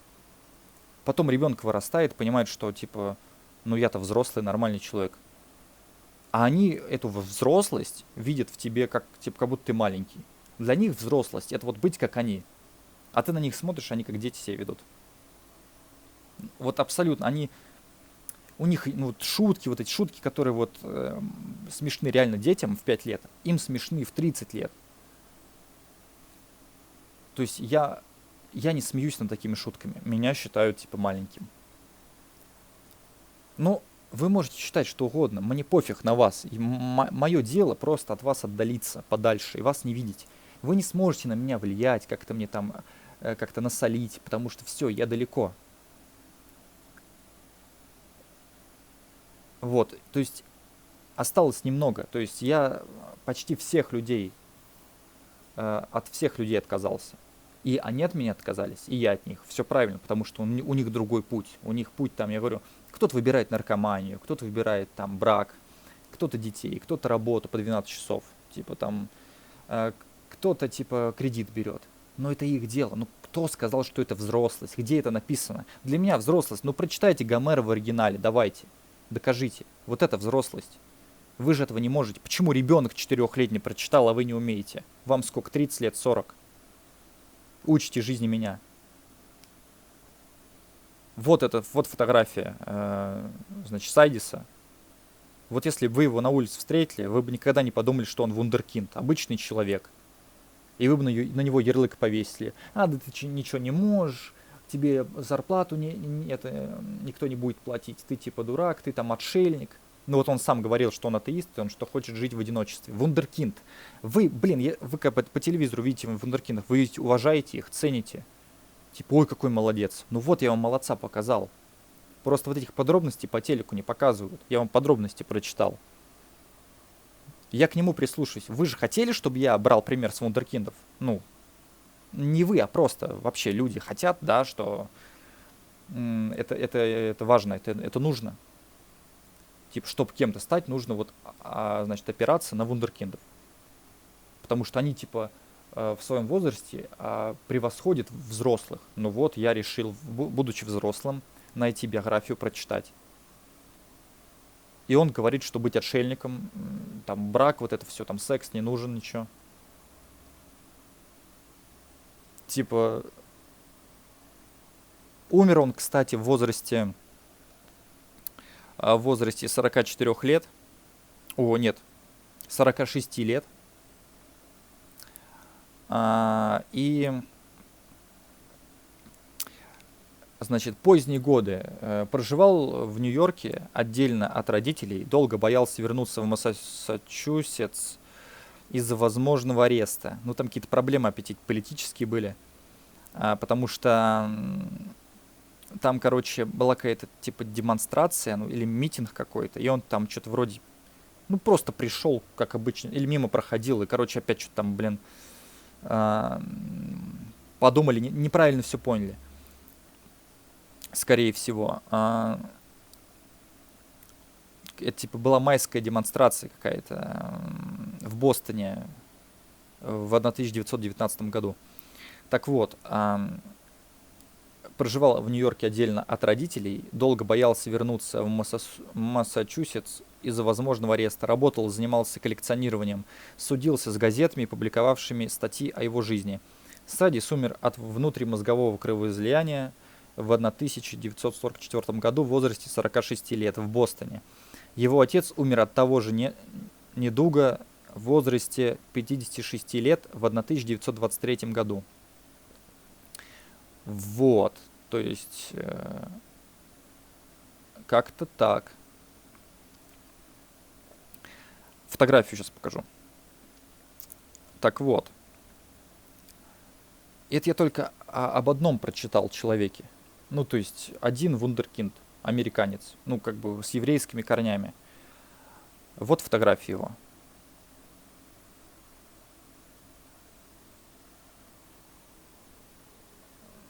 Ща. Хорошо видно. Да, хорошо. Вот. И кто бы подумал, что вот этот человек, вундеркинд, там умный, там книги читал, языки знает. Вы бы его увидели, и вы бы сказали ему, ну иди там работай вон там за $200, не знаю, иди водителем грузовика устройся, или таксистом, или там продавцом, или уборщиком. Вот так бы ему ответили. То есть, я говорю, меня всегда бесило то, что какой-то ребенок, у него какие-то способности есть, а его постоянно, типа, ну, к нему относятся как к шавке, как к дешевке какой-то, типа, к дворняжке. Типа, не, ну мы же дворняжки. Не, ну подожди, кто определяет, дворняжка или не дворняжка? Сам человек, он себя как чувствует? Он чувствует себя так. Я что-то умею, у меня есть какое-то желание, какая-то склонность, предрасположенность, какое-то влечение к чему-то есть. Как-то я сам все уважаю, я тянусь, я хочу читать книги, хочу заниматься искусством, да, вот это все, он как бы тянется. Он не знает еще толком как, он еще, ну, ему там 20 лет. Ну, к 30 годам он уже должен понять. Ему нужно как-то жить, нужна какая-то поддержка. А ему все вокруг говорят, да это говно, да ты типа лох, да ты не добьешься ничего. И думаешь, за что? Типа, не, ну они что, завидуют? Типа того, вот, якобы он это все может, он стремится к этому, не бросает. И мы так не можем. Вот он потом заработает, а мы останемся ни с чем. Вот мы лохи. Вот так что ли? Так если вы с ним общаетесь, то он станет успешным. И вы как бы наберетесь от него опыта и тоже станете успешными. А вы обесцениваете. Неважно сколько лет. Я говорю, я видел людей своего возраста, которые обесценивают чужие какие-то старания. Взрослых людей видел, которые обесценивают. Думаю, ну в смысле, я так не обесцениваю. Мне это не нужно. Я знаю, что все возможно. Любой человек, который никогда ничего не знал, он может рано или поздно научиться. Мне кажется, что взрослость — это когда приходит ответственность за свои действия и, в общем, за себя, понимание и так далее. Может просто всем плевать на чужие способности. Да, скорее всего. Ну, понимаешь, наверное, люди не понимают, как другие вообще, ну, что другие чувствуют. Есть такое понятие, блин, смартфон разрядился, сейчас надо это на зарядку поставить, и я же с него читаю. Ну, то есть, важно уметь поставить себя на место другого человека, допустим. Вот я живу, да, я занимаюсь там искусством. И мне, чтобы написать песню, нужно поставить себя на место другого человека. Допустим, на место продавца или на место медицинского работника, на место какого-то вора или на место какого-то убийцы, да, вот это, для сюжета. Ну, типа, я представляю, как это, что, и воплощаю это. Или беру пример с кого-то, ну, как бы это, для написания картины, для написания песни, для снятия фильма. Вот, такую же способность желательно иметь и про обычным людям, чтобы понимать, вот этот человек перед тобой, как к нему относиться. Ну, типа, нужно адекватно относиться. Типа, если человек говорит, что, блин, мне это не подходит, какая-то работа, не советуйте мне эту работу, мне там будет плохо. Зачем вам это нужно? Типа, ну, это им, может быть, эта работа подошла, типа, ничего страшного, все круто, типа, вот мы работаем, нам все нравится, что тебе не нравится? Они же не могут понять, что там коллектив определенный, там, допустим, все женаты. Приходит у человека не женатый такой, как я, или вундеркинд какой-то приходит, вот этот атеист, отшельник, и какое к нему будет отношение? Они вот, значит, живут такой вот жизнью, и они на него набросятся, как дикие звери. И типа, вот лох. Ну как это, блин, он пришел бы в нормальный коллектив, все бы у него получилось. Но вот ему не повезло там родиться, и он не знает, что теперь делать. Если бы он родился в семье нормальных родителей, если бы родители были такие же, как он. Тут, блин, я не знаю, вот кто-то говорит, что это типа врожденный, передается, не передается, но у меня обычные родители, бабушки, дедушки обычные. Но у меня нет вот этих причуд, как у них. А я должен себя к причислять к ним, что типа вот они же вот живут такой вот жизнью, ну я же как бы тоже вот их потомок, да, должен так же жить, получается. Ну, меня же, зачем меня это заставлять? Если бы мне показалось бы, что это близко мне, то да. А я всю жизнь живу, я смотрю на них и думаю, нет, вообще ничего не нравится ни у кого. Знаешь, когда там один хотя бы в семье есть человек, который выделяется, вот с него можно брать пример. У меня нет никого, с кого можно взять пример, и меня все осуждают. Не, ну что ты хотел? Не, ну мы работаем за $200, а ты хочешь 500. А чем ты лучше нас? А чем вы лучше меня? Вы как вы сравниваете?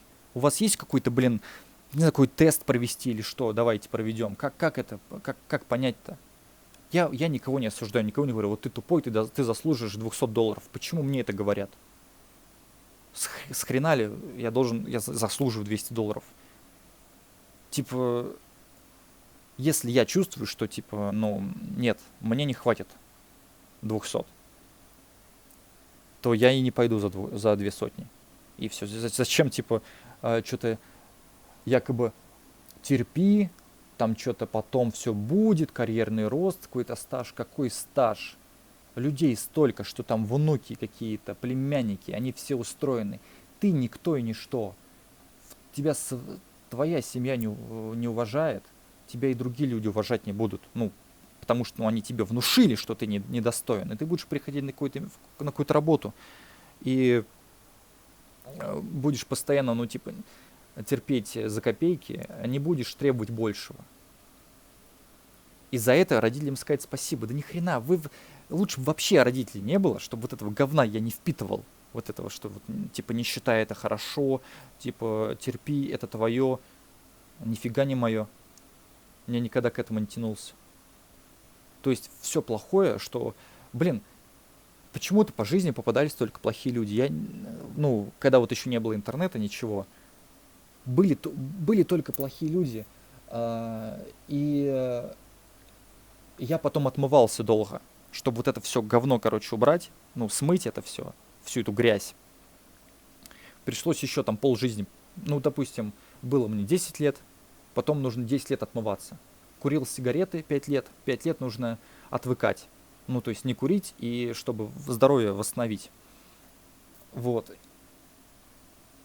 И я очень боюсь, что может опять все вернуться назад. То есть опять это все, я скачусь и буду как те люди, и опять придется отмываться. Потому что, ну, коллектив, он влияет, он давит. А обычно сравнивает по возрасту.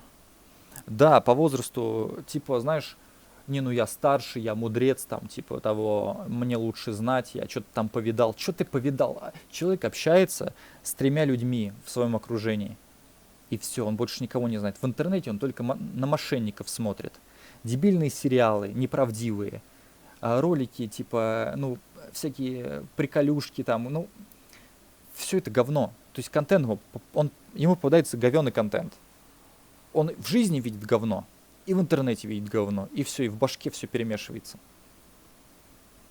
То есть, понимаешь, у людей даже даже нет такой способности. Ну, то есть они потеряли вообще веру в себя, и у них как бы они не могут начать, не могут приступить ни к какому делу. То есть они То есть им кажется, что вот там сесть и прочитать книжку, это так трудно, блин, там типа что-то сделать. Ой, это столько времени, столько сил, да я типа не смогу.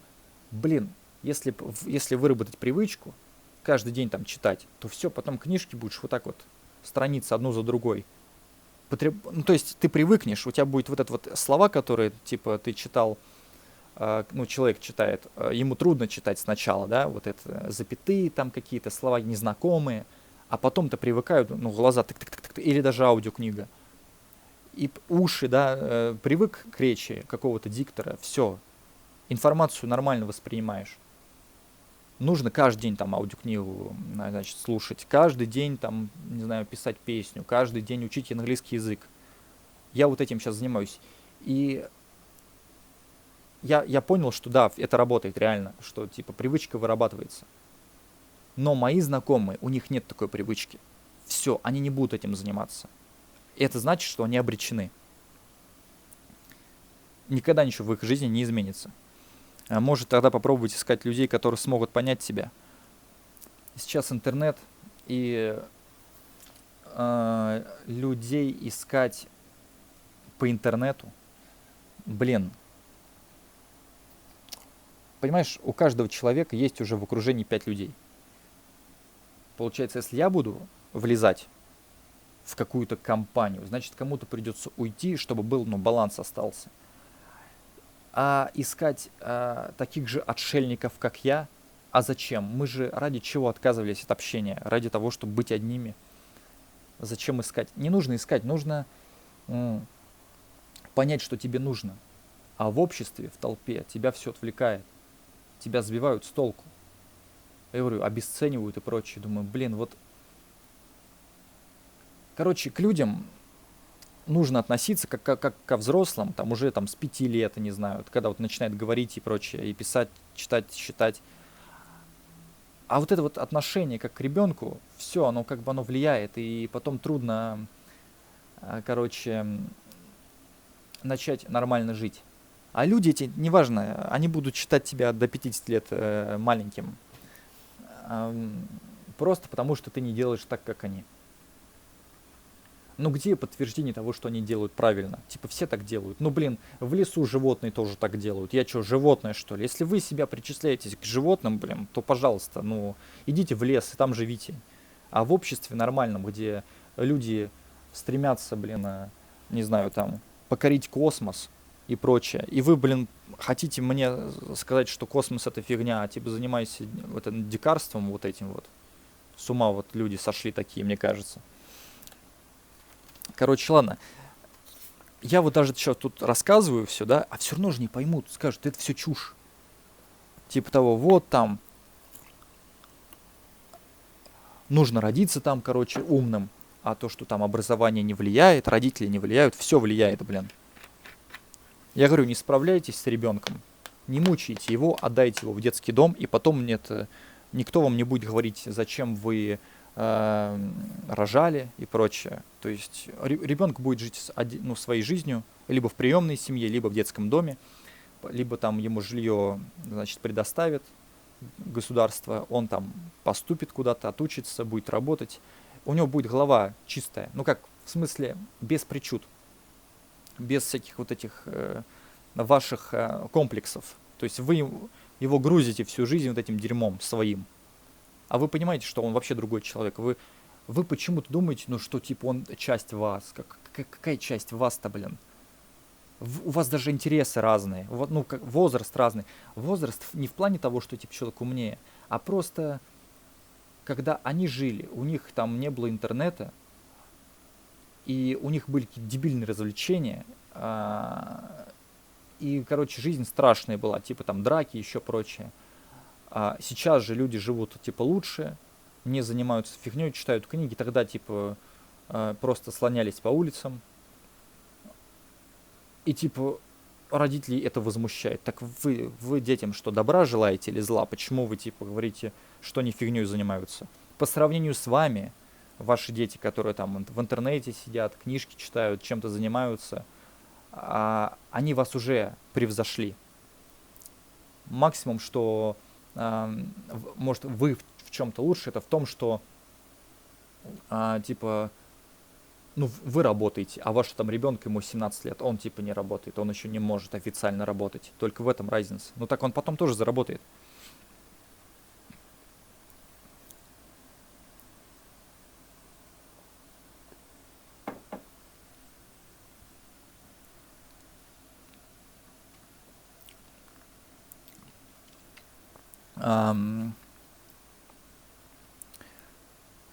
Не думаю, хоть человек может, в принципе, прожить без людей, но это будет довольно сложно. Хотя бы лучше найти одного человека, чтобы жить было легче. Круто, когда хоть кто-то понимает тебя. Если честно, то я с тобой полностью согласна, очень интересно тебя слушать. Родители не понимают, что они губят ребенка, поэтому вряд ли кто-то согласится отдать ребенка в детский дом. и так далее. Родители думают, что детям с ними будет намного лучше.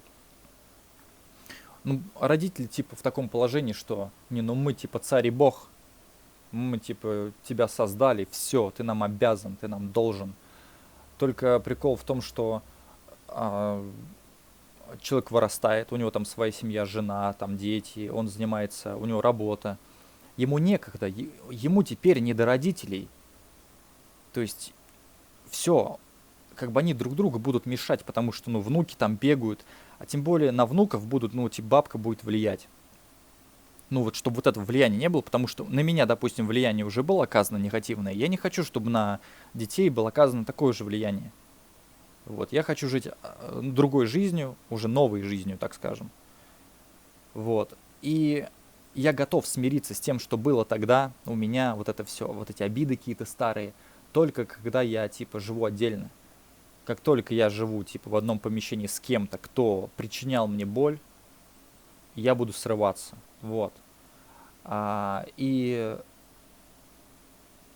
так как я встречал на своем пути только плохих людей, то я вообще, типа, не нуждаюсь теперь в людях. Ну, то есть, не хочу. Я уже смирился с тем, что никого не найду, и лучше быть одному. Когда один, даже увереннее, я себя увереннее чувствую. То есть, никто мне не говорит, у тебя там что-то тут не так. То есть, я прекрасно знаю, что у меня там кривое лицо, то есть, подбородок, что-то там вот. Я записывал даже, проводил прямой эфир, и там показывал свои фотографии, типа, отзеркаливал, ну, типа, инверсия, вот этот эффект. И, типа, смотрю, блин, один глаз там ниже другого, и думаю, блин, ну вот, типа, и кто-то меня будет по жизни постоянно об этом напоминать мне. Ну, то есть, напоминают, ну, допустим, знакомые только люди. Они знают вот эти мои слабые места. Вот. И поэтому только с незнакомыми людьми можно быть в хороших отношениях. Ну, типа, которые на тебя не вешают ярлык. Они не знают, из какой ты семьи, в какой ты школе учился, как ты учился, каким ты был. Они только видят, кем ты стал. А это прошлое, кто-то у него в голове засело, какой-то образ. И все, они так и вот живут с ним, они к тебе будут так относиться. Да, именно так.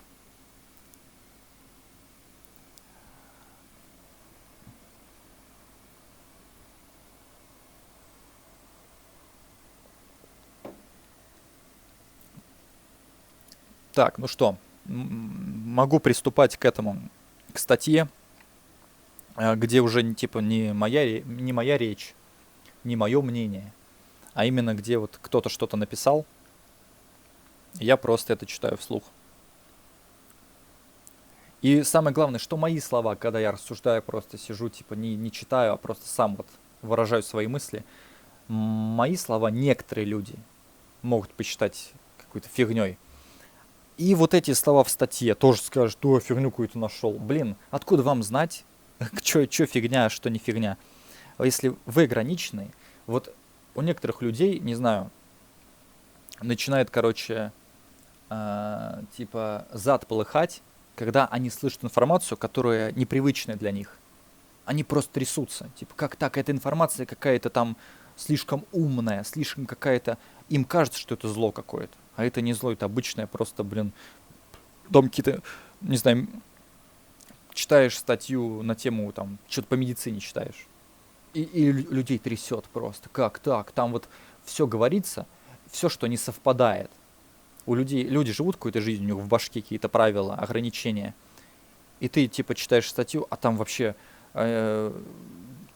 говорится о том, что это фигня полная, типа, это не ограничение. Это, типа, вы себе сами внушили. Типа, это болезнь. И это трясет. Как так? Это не болезнь, я здоров. Да ты не здоров, блин. Тебя нужно вообще закрыть. Как ты ходишь? Может, ты настолько, типа, человек тупой, что выгоднее, чтобы человек ничего-то не знал и работал на копеечной работе, не выпендривался, молча работал, все нормально, чем он поумнеет и потом уйдет вообще с этой работы. Такие вот рабы нужны, конечно. Все, начинаю. Так, значит, статейка от... Сейчас скажу. Статья 2019 год, 8 августа. Так, сейчас как мне тут смартфон тут положить, вот так вот. Я больше не общаюсь с родителями. 4 истории людей, которые осознали и прекратили токсичные отношения внутри семьи. Так, звук-то все там есть, нормально, точно? Знали и прекратили токсичные отношения. Да. Некоторые меня не могут даже не слушать, просто из-за голоса. Ну, потому что я вот не напрягаюсь, не пытаюсь казаться, типа, мужественнее, типа, я больше не общаюсь с родителями. 4 истории людей, которые осознали и прекратили токсичные отношения внутри семьи. Я вот так вот не делаю. Я на расслабоне записываю. А это постоянно казаться, что-то там какое-то корчить себя мужественное, лицо такое делать, там, ходить такой важный, там, кожаную куртку себе купить какую-то там, одеться, короче, накачаться и купить себе там мотоцикл, я не знаю. Короче, у людей просто образы. Они вообще на человека внутри не смотрят. Они думают, может быть, если он не смог одеться, значит, типа, он и внутри тупой. На самом деле одеться может любой, наоборот, но внутри он будет тупой, скорее всего. Кто вот одевается, внутри они тупые, а кто не одеваются, внутри они, наоборот, шарят. Потому что они поняли, что вот эта оболочка, она ничего не значит. Значит, так. Наша культура отрицает жестокую правду о том, что бывают матери и отцы, которые ранят, отторгают и унижают своих детей. Ведь на родителей не обижаются. Зачастую нелюбимые дети растут в изоляции, а дыра на месте отсутствия родительской любви заполняется стыдом и ненавистью к себе.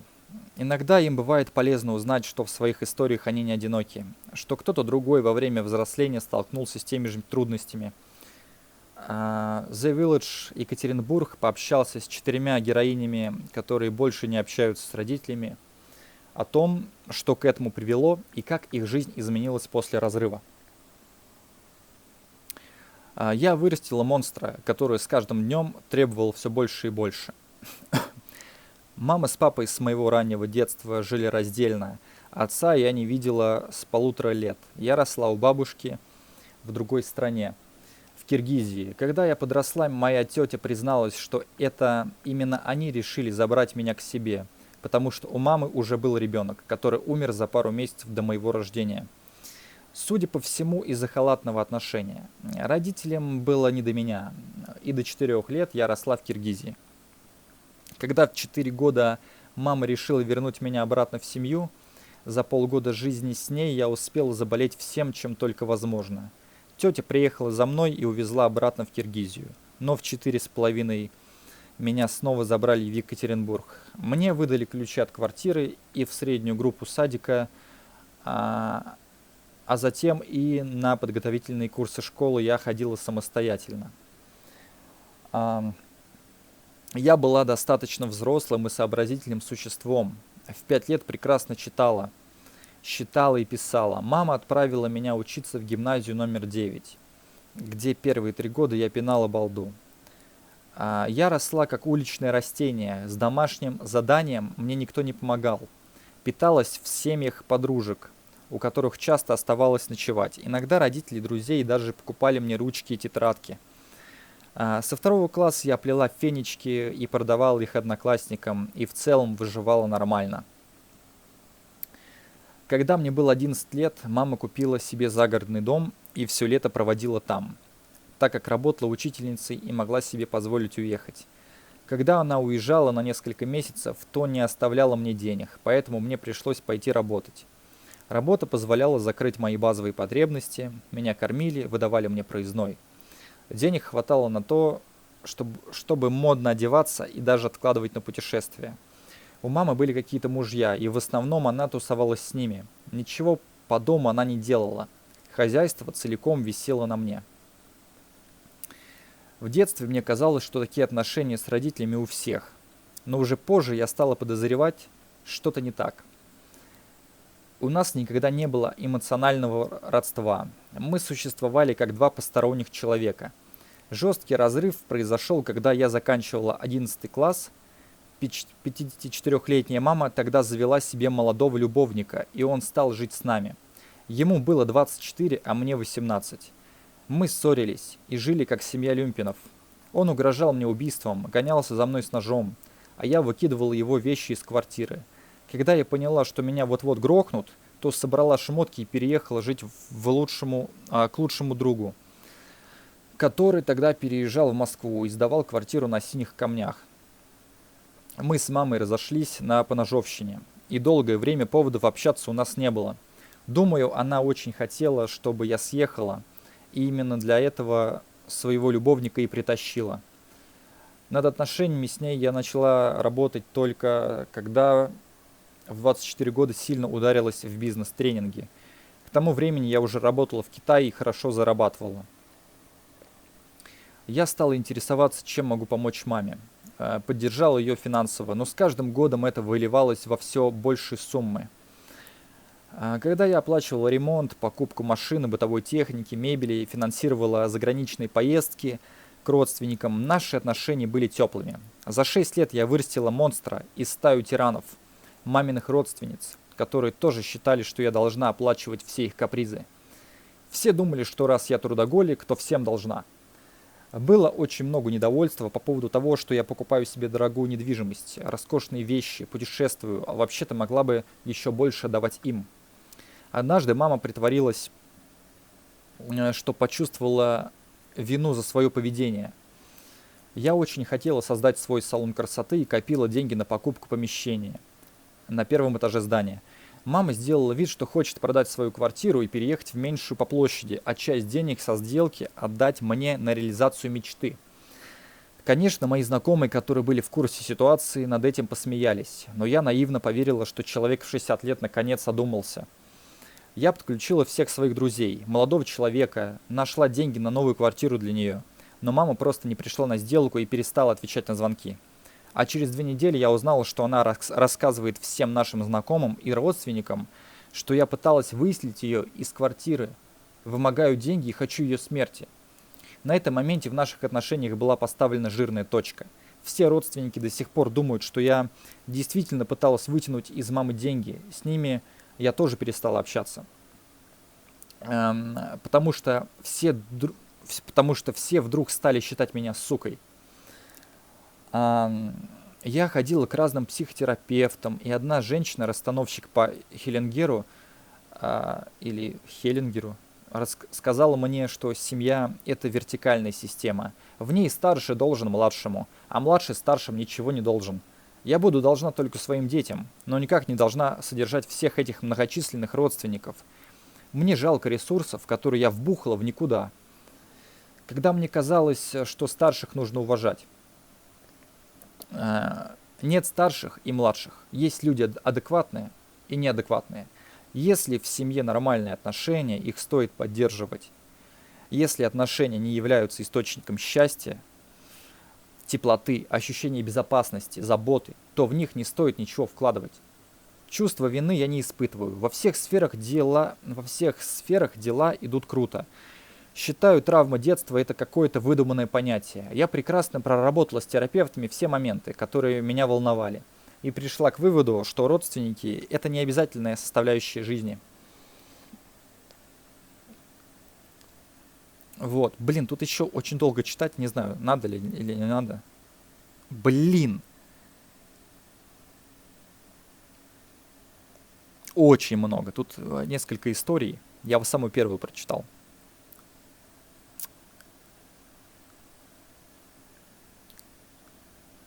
Блин, надо, не надо читать. Просто уже стрим идет 2 часа.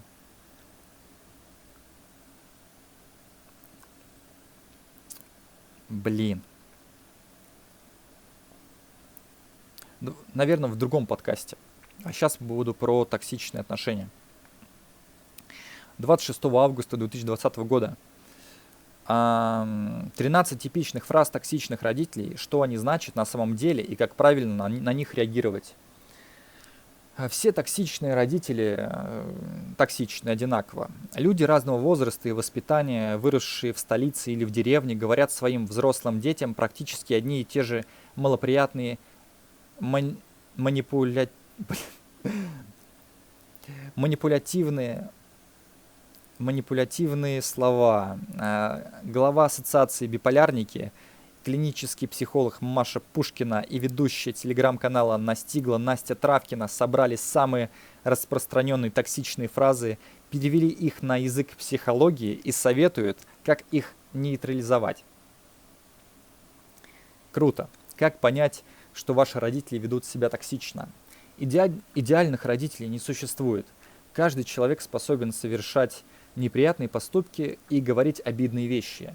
Вопрос в том, становится ли такое поведение исключением или правилом. Пех Стрип в книге «Нелюбимая дочь» так описала отличие токсичных родителей от любящих.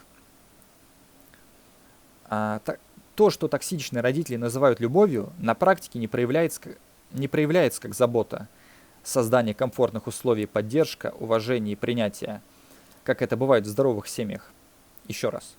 То, что токсичные родители называют любовью, на практике не проявляется как забота, создание комфортных условий, поддержка, уважение и принятие, как это бывает в здоровых семьях. Токсичные родители совершают крайне неприятные поступки во имя любви.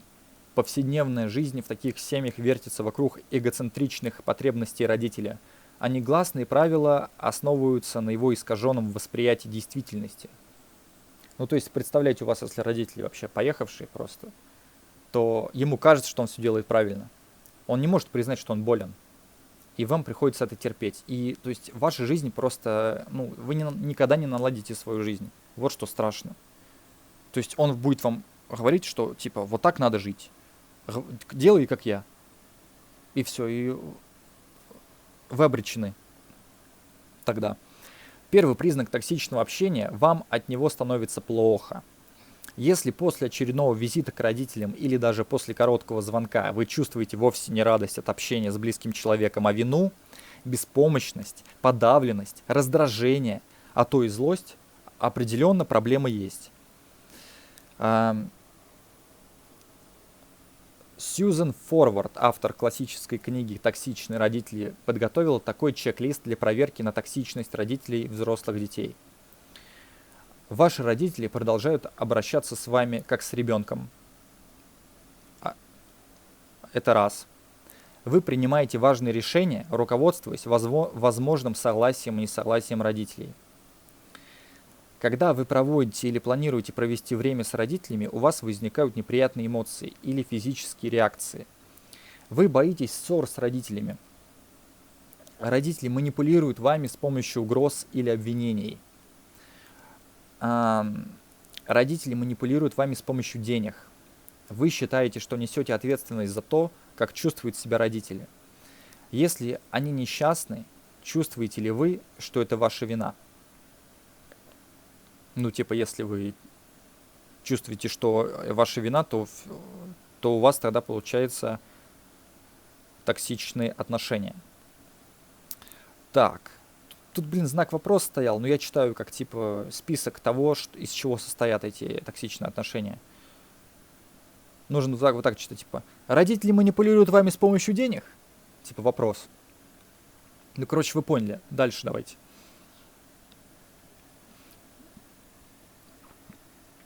Вы считаете, что должны сделать все возможное, чтобы родители почувствовали себя лучше?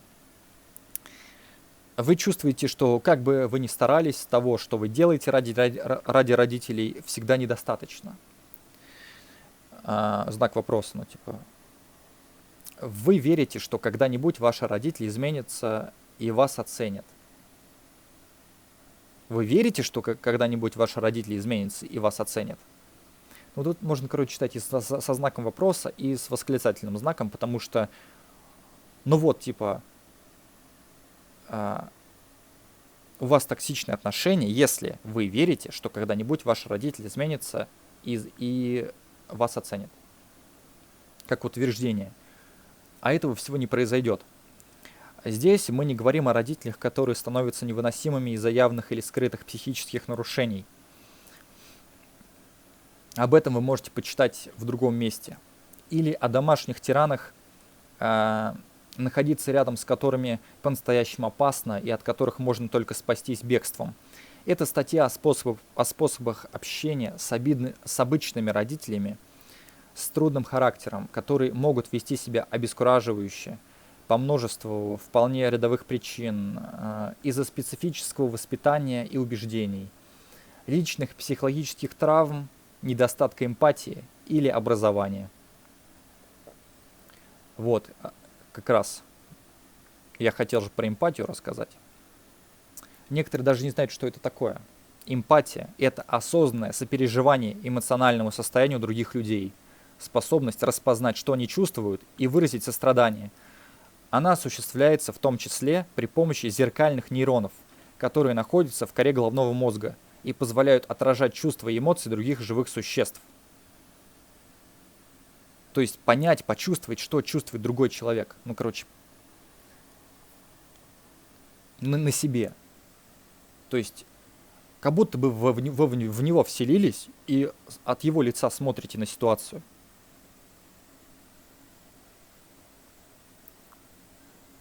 Ну, типа от первого лица. Ну да, тут написано, что типа недостаток образования тоже влияет. Типа тупые, необразованные, что-то вякают, тявкают. Блин, понимаете, образованный будет общаться с необразованным, и вот этот тупица, он, короче, будет, ну, не слушать. Он не будет слушать, он будет, типа, говорить, а фигня какая-то, типа, что ты тут рассказываешь? А сколько ты зарабатываешь? А, $200, а ну тогда какой же ты умный. Ну, вот так вот, ну, блин, просто вот нахрен идите. Как раз-таки человек, который умный, но находится с вами, он никогда не будет много зарабатывать. Умный начнет зарабатывать, когда он будет один, когда не будет оценки вот этой критики в его сторону. Что типа он делает что-то не так, да это все фигня. В любом деле можно преуспеть. Просто если вы не разбираетесь в чем-то, то вы это обесцениваете. Чтобы не добиваться, чтобы не возиться, что типа я и так молодец, зачем мне что-то там знать? Типа другие люди этим занимаются, стараются там в 5 раз больше. Типа, а результат либо там небольшой, либо такой же, как у нас. Вот, ну типа, на самом деле, есть такие вещи, такие дела, занятия, которые могут со временем принести больше денег. Первый год, второй, третий год, вот так вот растешь. А люди, которые были тупые, они так, ну, которые тупые, они так и будут на уровне $200 всю жизнь жить. То есть они смирились, они согласны. Они все не верят. Они считают, что это невозможно. Ну как бы у нас все знакомые $200 получают. А ты найди знакомых, которые 500 получают или 1000. Ты что застрял-то? Ну или сам стань этим знакомым. Ну чё ж такие, блин, идиоты-то? Правила детоксикации отношений с родителями. Токсичные фразы, которыми стреляют в вас родители, никогда не нужно воспринимать, никогда не нужно принимать за чистую монету и воспринимать буквально. Они все с двойным дном и даже с тройным, то есть с сильным эмоциональным посланием, которое сами родители могут и не осознавать. Собеседник считает скрытые сообщения тоже неосознанно.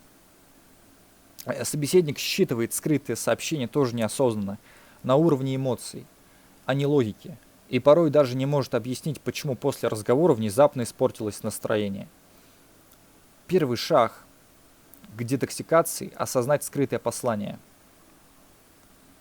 Когда вы понимаете, что вами манипулируют и как именно это делают, магия родительских заклинаний исчезает, и вы видите, что это просто слова, которые не обязательно воспринимать всерьез. Второй шаг к детоксикации — научиться эмоционально не реагировать на провокации. Когда вы сохраняете спокойствие, вместо того, чтобы, как обычно, кричать, плакать, возмущаться, спорить, что-то доказывать, вы сводите на нет все усилия провокаторов. Несмотря на то, что родители чаще всего отрицают свой злой умысел, «Да я нисколько не хотела тебя задеть. Почему ты так реагируешь?»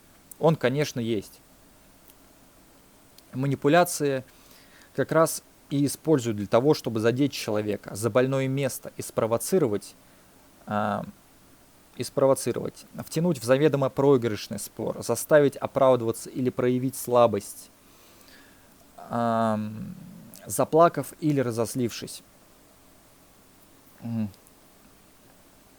Так. Так. Ваша эмоциональная реакция подтверждение. Ваша эмоциональная реакция подтверждение, что прием работает. И попадает в вашу болевую точку. А значит, нужно бить в нее и дальше. В нее и дальше. Поэтому гораздо эффективнее сохранять невозмутимость поначалу хотя бы внешне. Не только бурные эмоции ставят вас в проигрышное положение, но и участие в дискуссии по заданным родителям правилам. Ни в коем случае не нужно оправдываться, просить прощения или доказывать, что вы не такой. Ведь таким образом вы подтверждаете, причем часто и для себя тоже, что претензии справедливы. Помочь не задеваться может такая мысль. Родительские нападки, оскорбления и желчные намеки на самом деле не имеют к вам прямого отношения. Они громче всего говорят о человеке, который их произносит, о его душевных травмах и особенностях взаимодействия с миром. Поэтому третий шаг детоксикации — увидеть, что прячут в себе ваши родители, нападая на вас. Токсичное общение... Да, вот тут прервусь. Реально, если бы не было ссор, вы бы никогда не поняли, что ваши родители тупицы. То есть при ссоре все говно выливается. То есть все выходит наружу. Как рвота какая-то. Ну, типа, получается, при ссоре вы видите истинное лицо человека. Если при ссоре человек таким вот не занимается, не использует токсичные фразы, то он и в жизни, и при ссоре он один и тот же. У него нет такой цели, у него все нормально с головой. А как только вы что-то поссорились, сразу видите, что человек он много чего не знает, вообще не соображает, необразованный. То есть он себя показывает с плохой стороны. А если он в этом не смог преуспеть, если он, отношения не смог наладить, то и с деньгами у него будут всегда проблемы. И вообще совсем. Токсичное общение — это отражение терзающих их внутренних конфликтов, их собственного страха, стыда, вины и неуверенности. Если вы сумеете увидеть перед собой не коварного врага и не несчастную жертву, а человека со своей психологической историей, вам будет проще не принимать атаки близко к сердцу и понять их истинные причины. Ну, то есть, как собака, как тявкает, как гавкает, ничего полезного, ничего задевающего. Это просто фразы, одинаковые. Все женщины одинаковые фразы говорят, применяя их ко всем детям. То есть, получается, вас считают за обычного никчемного ребенка, и им нечего сказать вам. То есть, я говорю, неважно, породистый или не породистый, к тебе будут одни и те же фразы, одно и то же отношение, то есть, надо просто смириться с тем, что родители, больные, родились такие. Много на земле людей, с дефектами родились. Или их родители в детстве обижали. Они потом на своих детей это проецируют,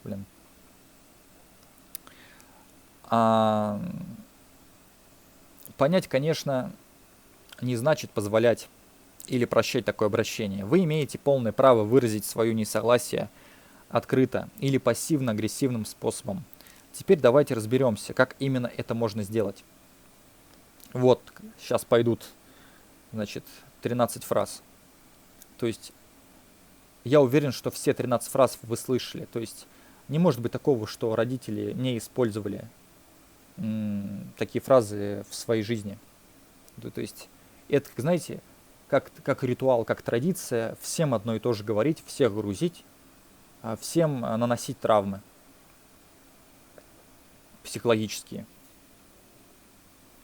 Я ради тебя всем пожертвовала, а ты, если бы не ты, я бы столько добилась. Это вот фраза родителя в сторону ребенка, винит ребенка в том, что там что-то не получилось, что-то там старалась.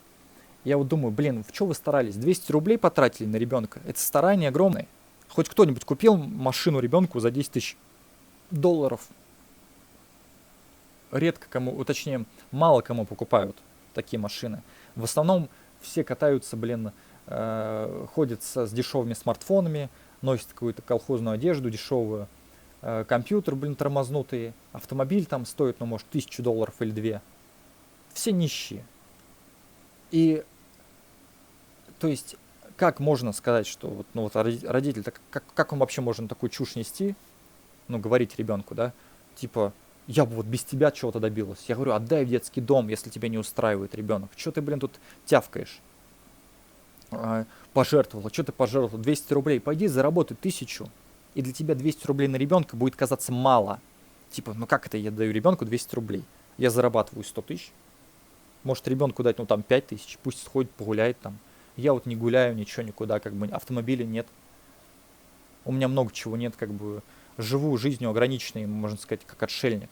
Но это хорошо, что, ну, я сам хочу быть отшельником. То есть у меня было время, когда деньги-то были, я их не тратил. Мне не хотелось сходить в клуб их потратить, такого не было никогда. А есть такие люди, ну, которым хочется. А родители им говорят, ну вот 200 рублей, делай, что хочешь. Засмеют эти друзья, скажут, какие 200 рублей, ты чё? Ты видел цены, блин? Чё на 200 рублей ты купишь? Варианты. Зачем я вообще тебя родила? Или вовсе, почему я не сделала аборт? Прикиньте, так сказать, ребенку, маленькому или взрослому, типа, ну, сыну или дочери. Типа, лучше бы я сделал аборт. Зачем я, типа, тебя родила? Если у тебя такие мысли возникают у родителя, ну, то есть, отдавай в детский дом. Или, типа, ты родила аборт тоже в детский дом. Отказывайся и все. И тебе спасибо скажут. Не нужна твоя помощь. 200 рублей твои не нужны. Просто как можно относиться к родителям хорошо после таких слов? Это же на всю жизнь человек запомнит. Зачем я вообще тебя родила? И почему я не сделал аборт? Ну как бы вроде никто не просил. Твое было желание. Ты что, не видел, какие вокруг дети бегают? Там, у соседей спроси. Что ты, зачем тебе именно, не знаю, телевизор посмотри, интернет, какие там дети. Сходи в детский дом, узнай. Посмотри, как они там это бегают, как они там разговаривают, играют. Зачем бегом куда-то? Как я говорю, я не понимаю, просто 18 лет человек сам ничего не знает. Какой ребенок? Ни образования нет, ни здоровья, ни денег, ничего нет, блин. Ну вообще, короче,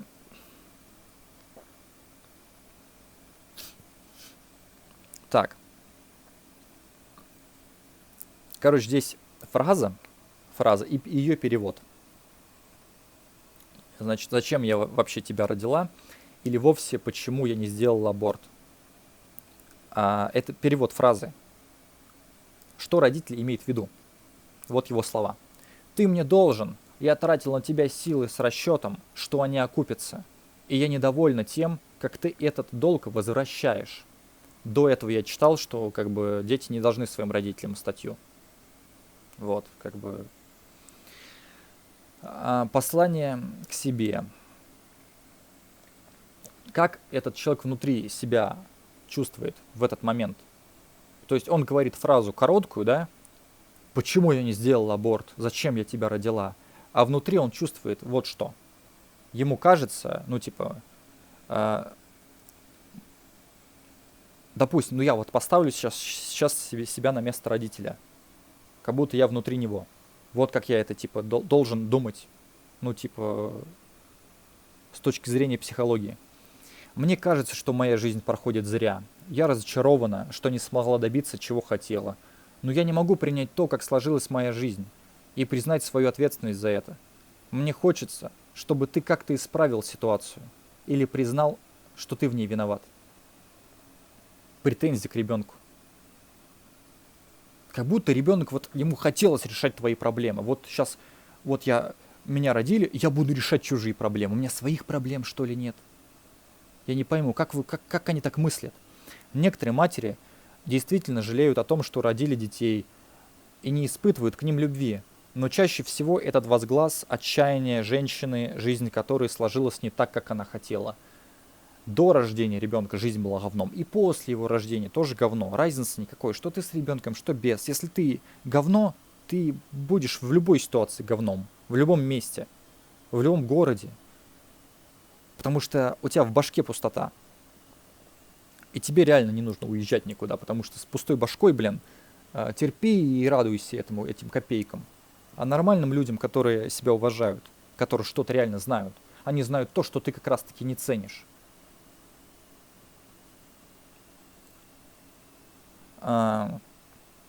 Ей невыносима мысль о том, что ответственность за ее жизнь и решение может нести только она сама.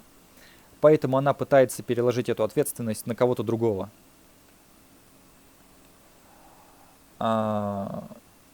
Эти фразы направлены на то, чтобы вызвать в своем ребенке чувство вины.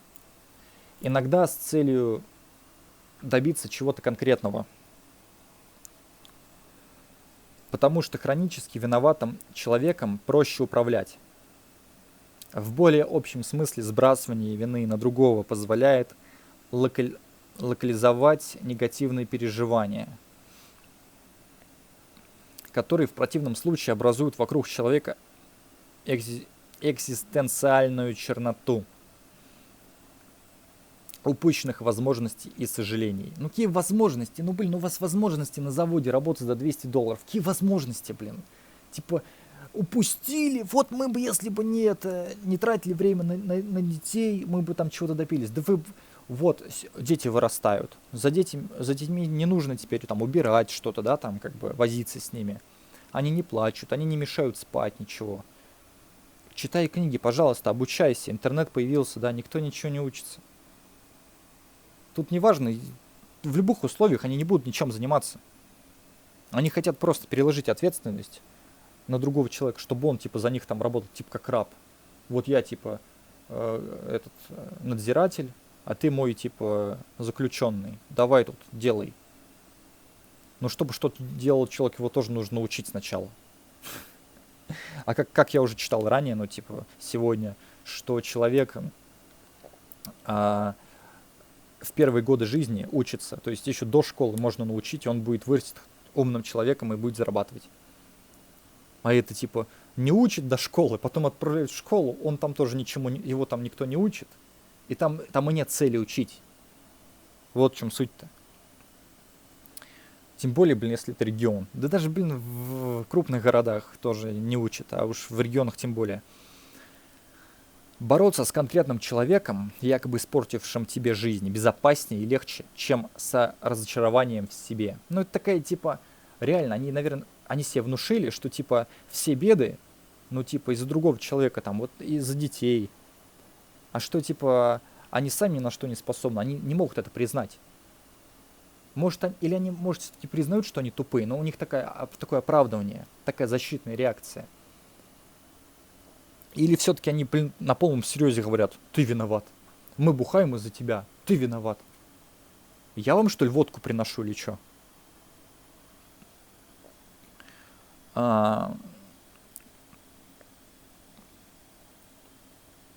Существует огромная разница между ситуацией, когда вы помогаете своим родителям, особенно пожилым, и испытываете к ним благодарность по собственному желанию, и ситуацией, в которой вас пытаются заставить жертвовать собой, навязывая чувство вины. Подвох послания о дочернем сыновнем долге, подвох послания о долге в том, что он неизмерим и бесконечен. Вернуть его полностью невозможно. Как бы вы ни старались, вы все равно останетесь виноватым, если не разорвете этот порочный круг уплаты навязанного долга. То есть вы можете стараться, учиться, что-то там, помогать деньгами, и будет все больше и больше и больше и больше, вот так вот. Просто если больной человек, он никогда не становится. Если вы замечали, вот у вас такое было, что реально, что-то как-то я тут тружусь, или там жена какая-то тоже грузит, или мать, или отец, и постоянно. Ты видишь, что они ничего не отдают. Они тебе, говорю, в детстве давали 200 рублей, а с тебя требуют потом $1000. Ты думаешь, как, это огромная разница. Почему я должен, из своих денег, а потому что по закону, типа, дети должны, якобы заботиться о родителях, когда там, допустим, родители больной или еще что-то. Ну, типа, больной не в плане там на голову, а в плане там что-то, инвалид. И все, и вся твоя зарплата на это уходит. Так, звук есть. И вся твоя зарплата на это уходит. Ну, типа, ты как бы обязан там тебе взыскать что-то могут. То есть они этим пользуются. И поэтому, неважно, сколько ты зарабатываешь, государство с тебя стрясет деньги на твоих родителей. Вот. Поэтому, когда родителей вообще нет, там ты в детском доме рос, или родители просто погибли, или состарились, умерли, то тебе легче жить своей жизнью, у тебя там свои дети, жена, своя работа, увлечения, хобби какие-то, путешествуешь там и прочее. Вот. А это ты как бы привязан будешь, и вся твоя жизнь, короче, превратится в дерьмо. Ты просто даже не будешь знать, что делать. Типа, блин, ну вот я сейчас буду это делать.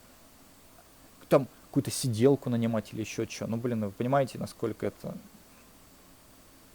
Короче, этим пользуются. Им, может, наверное, кто-то так сказал. Типа, не, ну заведи ребенка, тебе дадут, во-первых, материнский капитал, а во-вторых, ребенок будет тебе всю жизнь должен. Потому что вот как он, типа, ты там якобы заболеешь, а ребенок за тобой будет ухаживать, будет тебе там приносить там тебе еду. А как он будет приносить, если он ничего не зарабатывает? Ну, то есть, какой-то фигня какая-то. И зачем ребенка заводить для того, чтобы он посвящал свое время другому человеку? Не себе, а другому. Ты кто? Ты хотя бы, если бы там ты, блин, был образованный человек, нужный обществу, о тебе можно было бы заботиться, нужно спасать тебя, ты нужен, типа ты потом внукам передашь еще знания, то есть детям, там, не знаю, отец передал, за отцом ухаживаешь, отец потом еще, точнее, он тебе дал знания, потом внуки родились, дал внукам, а потом слег. Выросло 2 поколения. А это выросли идиоты, уголовники какие-то из-за тебя. Ну, то есть ты ничему не научил, они выросли. Или они раньше тебя умерли, либо ты, блин, всю жизнь теперь они должны за тобой ухаживать, а ты все никак не убираешь. Лежишь там, уже там речь, руки-ноги отказали, не может разговаривать, есть самостоятельно, ухаживай. Как будто больше других занятий нет. Вот, блин, только этим заниматься. Я не собираюсь заводить детей, чтобы за мной ухаживали. Если с человеком что-то случается, легче, его как бы, легально, как это правильно сказать? Легально, легально уйти из жизни. По какой-то причине, по причине болезни, там, да, что-то вот, все. Как бы вариантов нет вылечить. Ну и там, не знаю, какой-то препарат используют, типа как кошку привозят, допустим, или собаку с поврежденными там органами, но ее усыпляют, правильно? Ну, в таком же духе что-то легальное должно быть, чтобы человек не тратил ни свое время, ни чужое, потому что у него все болит каждый день, для него как пытка какая-то.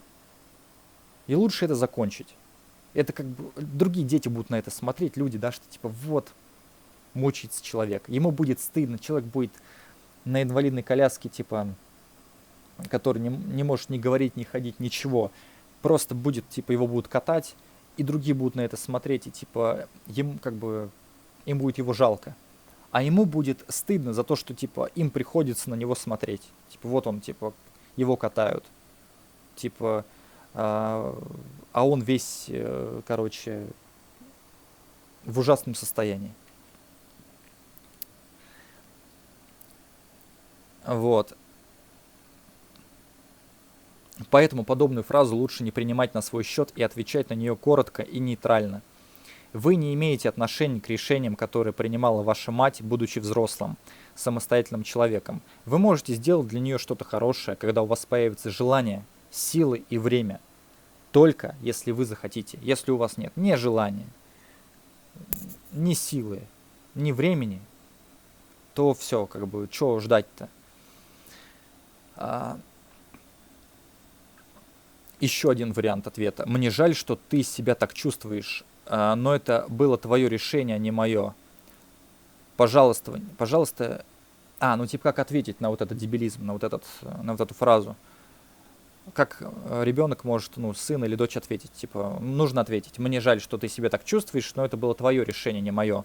Пожалуйста, не говори мне ничего подобного. Типа, это было твое решение, ты привел человека в этот мир, а потом ему еще говоришь, типа, зачем я тебя родила? Ты че, блин, офигела, что ли, совсем? Типа, зачем я тебя родила? Как себе помочь? Посмотрите на ситуацию со стороны. Вот лежит грозный младенец, который требует от родителей перекроить их привычную жизнь по его указке. Вы не просили своих родителей о жертвах. Они принимали свои решения тогда, когда вы в силу возраста или даже в силу того, что еще не родились, не могли участвовать в переговорах. На их решения больше повлияли их родственники, партнеры и нормы общества, чем конкретно ваша персона. Вот плохо, когда ты типа живешь в обществе, реально, когда давление происходит, навязывание. Конечно, блин, так может и крыша поехать. То есть некоторые люди, для них даже за животными трудно ухаживать.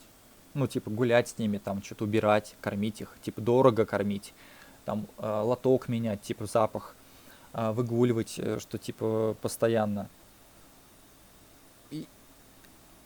А детей надо завести. Вот, блин, кот бесит. Даже кот.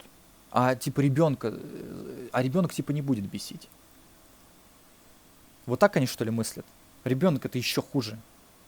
Ребенок может разговаривать, он может сказать.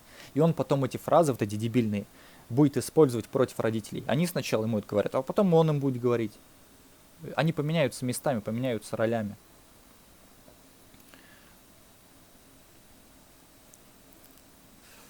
Ты только посмотри на себя.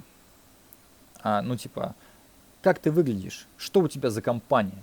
Что за ерундой ты занимаешься? Перевод. Тебе должно быть стыдно, потому что ты ведешь себя не так, как я хочу. Что в это время происходит в башке у родителя, когда он, типа, это вам говорит? Я не уверен в себе и очень боюсь осуждения. Кроме того, я считаю тебя частью себя. Когда тебя критикуют, я чувствую, что это удар по мне. Чтобы перестать испытывать страх и стыд, мне нужно, чтобы ты вписывался в общепринятые нормы, и у людей не было повода для критики и насмешек. Но главное, я не должна убедиться, что мой источник стыда не я, а кто-то другой. Стыд еще более мощное оружие, чем вина. Вина – это последствие конкретного поступка, который можно как-то загладить. Чувство стыда глубже и переживается глобально. Через эту эмоцию мы видим себя неправильными, не заслуживающими внимания или одобрения. Люди, которых стыдили с раннего детства, не уверены в себе, боятся быть отвергнутыми. Они считают себя недостойными любви, точно так же, как и воспитавшие их в стыде родители. Если вас пристыдили, вы можете захотеть оправдаться и попытаться доказать, что вы не так уж и плохи. Но такой шаг заставляет вас принять родительский стыд на себя.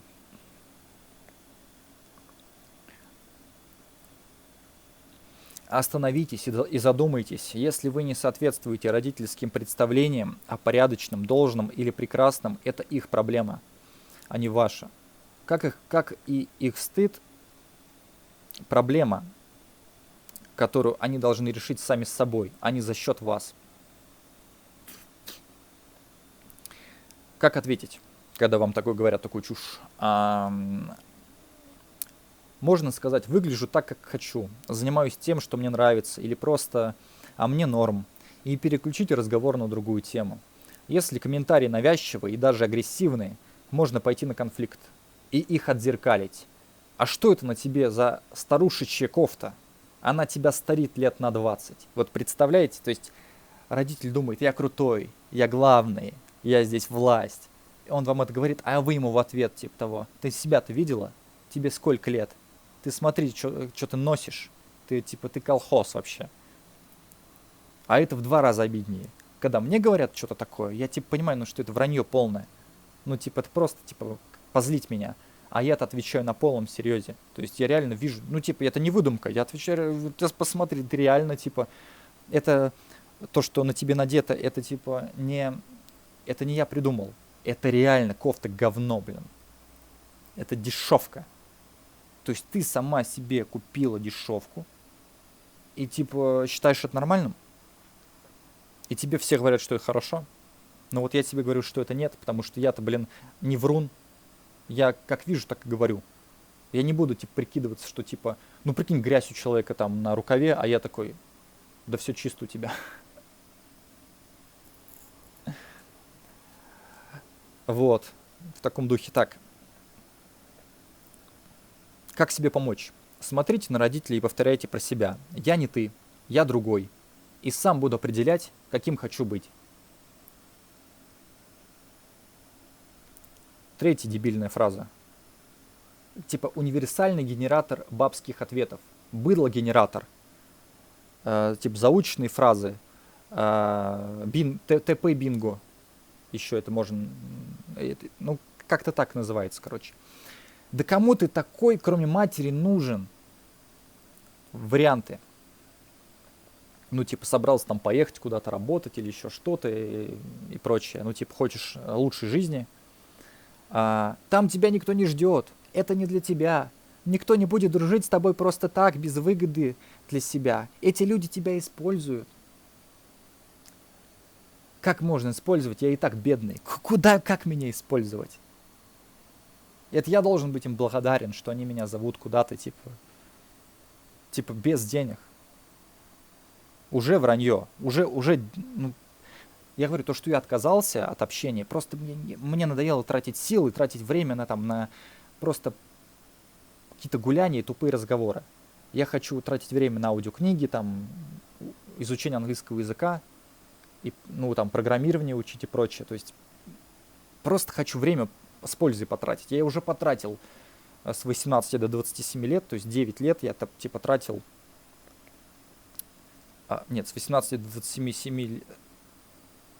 Да, 9 лет я потратил, ну, впустую, можно сказать.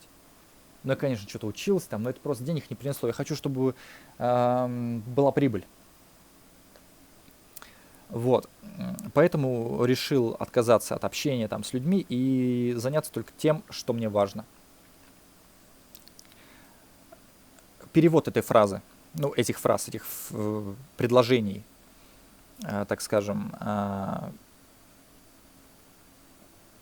ну, типа короткой мысли. Вот это как короткая законченная мысль. Вроде это как так называется. Сейчас я уточню.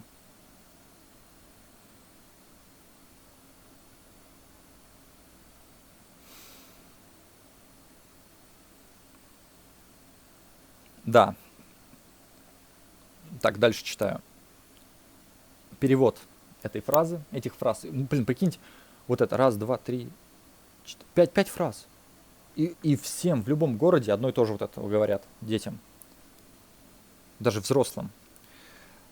Ты должен принадлежать мне полностью. И даже не пытайся искать отношений на стороне.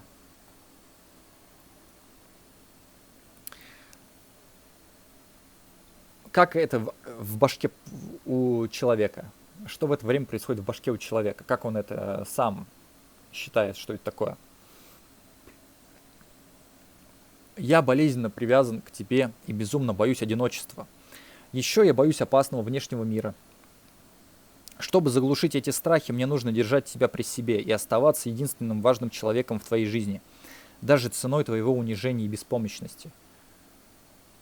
Но если бы реально был человек важным, умным, образованным, то можно было бы общаться, да? Но когда ты видишь, что человек пустое место, ну как можно вот это все с этим смириться? Хочется дальше расти, а рядом с тобой тупой человек, который... Ты в это время, вот я, допустим, сижу, там записываю подкаст или прямой эфир провожу, читаю книжку или какие-то уроки смотрю в интернете, ну, учусь чему-то, да, развиваюсь, там, музыку пишу, создаю. А в это время Мои соседи там за стеной где-то, они этим не занимаются, им все равно. Они бездельничают. Но соседи это другие люди, они не твои родственники, и тебе как-то все равно. Они меняются, там одни приехали, другие уехали, вот так вот, типа, снимают квартиру. А это твой человек, которого ты всю жизнь знаешь, и он за всю жизнь даже не попытался прочитать книжку. То есть ему не хочется. Ну как так-то? А что тебе хочется? За $200 работать тебе хочется. Ну и работай, все. Я не хочу общаться с людьми, которые работают за $200. Вот в чем как бы причина. Еще причина в том, что человек, там, не знаю, храпит. Вот, уже одна из причин. Мне кажется, этого достаточно, чтобы уже переехать, чтобы высыпаться. А то, блин, храп какой-то. Кто-то, не знаю, гремит тарелками. Ну, вот это тебе зачем мне это терпеть? Просто, ну, шумит. По телефону громко как знаете, вот батя, да, включил ролик на телефоне и на весь дом смотрит его. Или телек на громкость на всю. Типа бабушка плохо слышит, громкость на всю. Постоянно какую-то вот... И считает это нормально. Ну, типа, ну это мой дом, что хочу, то и делаю. Это не только твой дом. С тобой еще живет там человек, один или два. Уважай чужие, как бы, ну, соблюдай там дистанцию, границы. Уважай других просто за то, что вот им нужна тишина.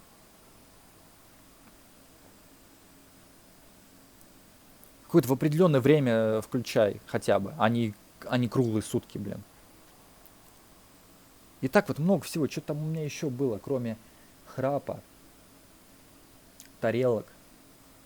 Да просто постоянно какое-то осуждение, там что-то якобы посуда там, что-то якобы там не помыл или еще что-то. Блин, как будто посуду так типа трудно мыть, что типа это нужно это учиться. Я могу использовать одноразовую посуду. И кто мне что скажет? Еще-то найдут какие-то причины, скажут, так, а ты вот тут что-то не так делаешь. И это не так, то не так. Ты должен делать это и вот это. Я должен делать только то, что мне хочется, а не то, что мне сказали. Мне прохожие на люди тоже, на улице тоже мне могут много чего сказать. Я что, должен к ним прислушиваться? Просто есть такие родители, которые на уровне прохожего. Они ни хрена ничего не знают и что-то пытаются учить еще. Но это уже там, это я от себя добавляю. Мне главное сейчас прочитать эту статью. Блин, как долго ее читать. И я не успею просто еще 2 статьи прочитать. Я вот это дочитаю и все. Но я не смогу просто. Долго слишком.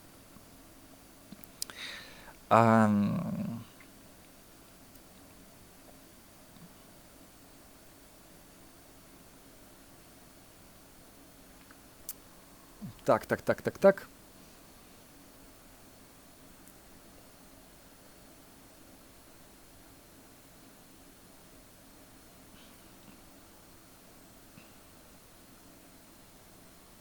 Сейчас, секундочку. Я хочу это кое-что проверить.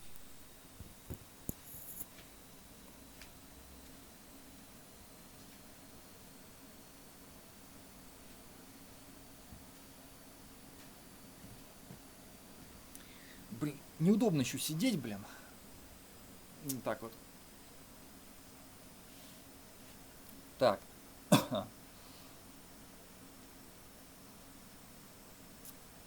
Довольно... А что, подтормаживает стрим как будто бы, нет?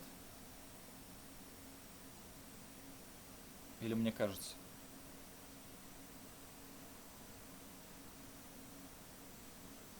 А, да, подтормаживает, потому что, блин, не хватает света. Сейчас.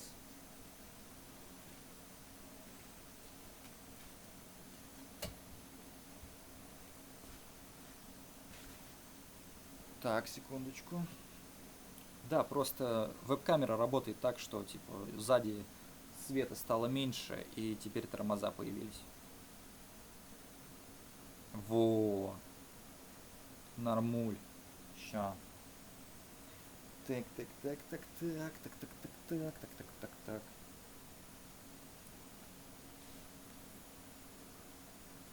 Довольно жесткое заявление, довольно жестокое заявление, направленное на подрыв... Блин.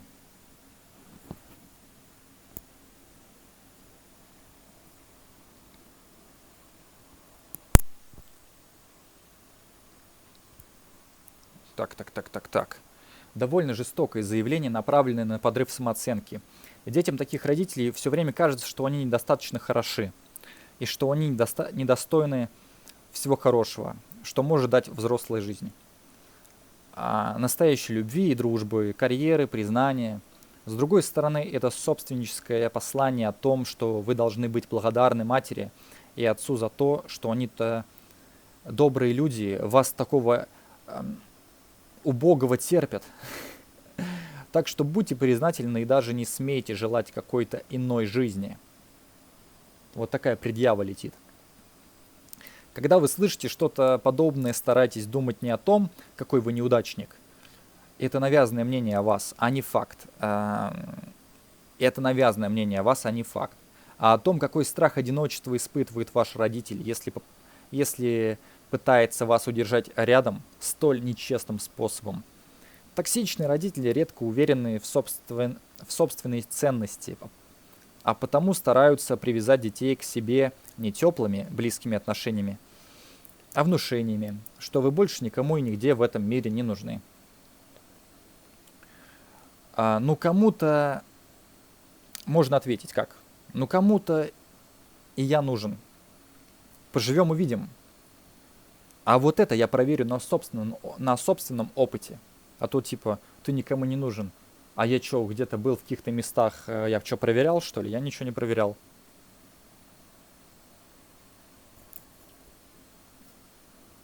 Мне еще предстоит.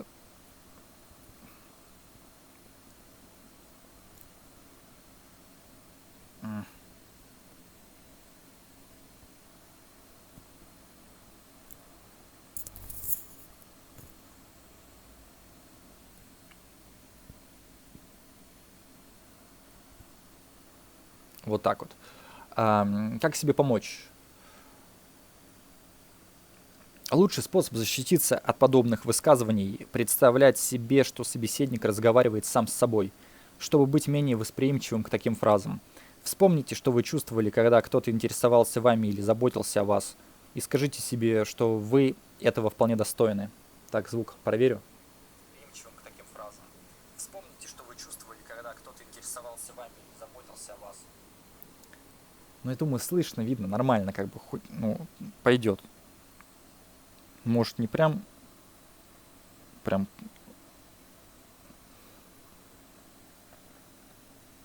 не прям идеально, но пойдет.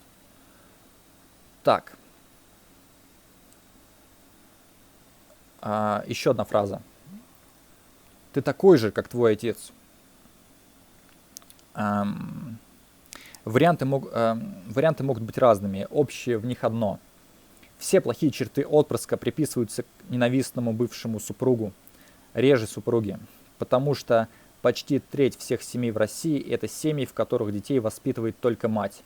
А хорошие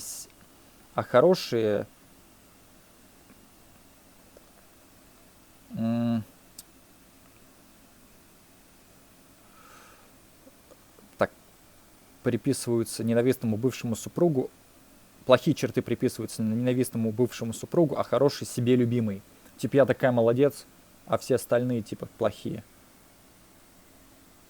Причем если там было... Блин, меня еще бесит, что бывает, типа там жена разошлась с мужем, нашла другого себе, потом опять разошлась, опять нашла. И потом ребенка винит, что из-за ребенка, короче, у нее не складываются отношения. А при чем здесь ребенок? Он вообще не относится к вам.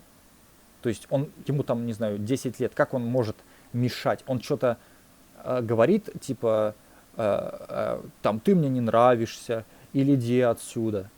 Мне кажется, ребенок живет своей жизнью, там, в школу ходит, гуляет. Ему вообще плевать, что там кто-то чем занимаются родители. То есть, а когда он вырастает, вот тогда уже это раздражает. То есть, блин, тогда, получается, родители лезут в его жизнь. То есть, ну, если они все вместе живут.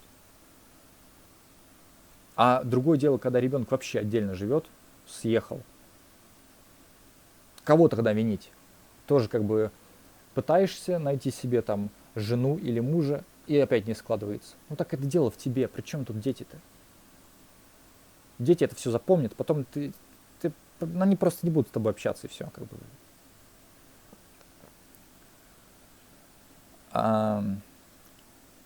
Сын может оказаться черствым, эгоистичным, грубым, как его отец. Дочь глупый, бездарный, распутный, как ее мать. Сын может оказаться черствым. Сейчас, может, попить надо, а то что-то... Слышу, у меня голос какой-то, типа, не очень. Надо попить. Хотел, записать час, в итоге 2 часа 53 минуты. Прошло.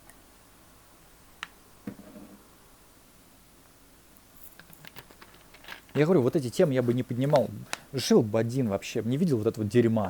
Вот эти все фразы я просто слышал. Поэтому я и решил найти такую статью. Ну, в смысле, найти перевод этих фраз. Нашел перевод и эту статью написали женщины. То есть женщины взяли, разобрались. И вот теперь другие женщины прочитаете и услышьте себя, какие вы дуры.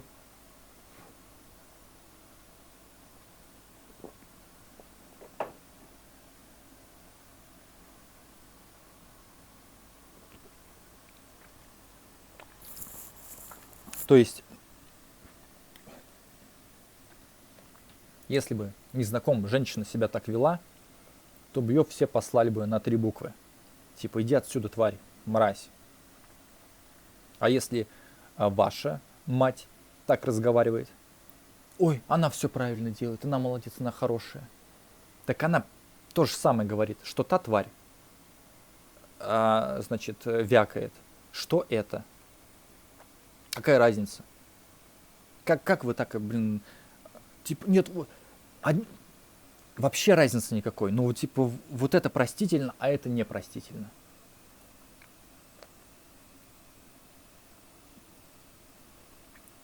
Ну, идиоты, блин.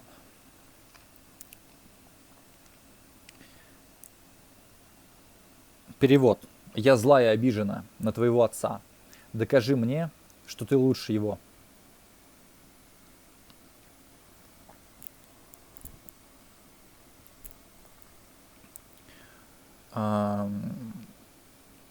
Что в это время в башке у матери?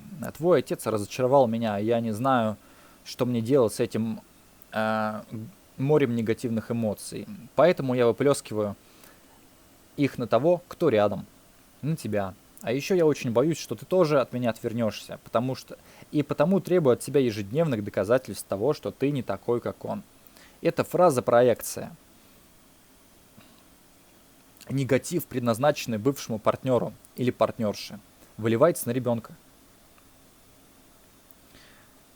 Реальное сходство или несходство при этом не имеет значения, но жить с таким грузом плохих ожиданий тяжело. Ваша главная цель – перестать себя постоянно сравнивать с родителями и сказать себе: «Я отдельный человек, и я проживу свою отдельную жизнь, не повторяя за ними». Если вы научились не проваливаться в чувство вины в ходе подобных разговоров, вы уже на пути к свободе. Следующий шаг – вернуть матери ответственность за ее жизненный выбор. Ну реально, выбрать типа семью вместо карьеры – это типа... Ну, люди сами хотят-то, получается, выбрать. Их никто не заставляет. Я вот никому не говорю, типа, давай, когда там поскорее там. И сам как-то не спешу никуда. То есть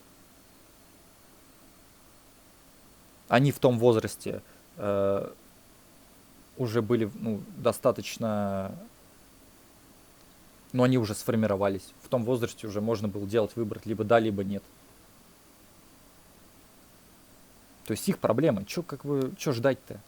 Если бы я завел ребенка, я бы от него ничего не ждал, потому что это я хотел, а не он. Я-то прекрасно понимаю, что ему будет негде учиться, негде работать, не с кем общаться.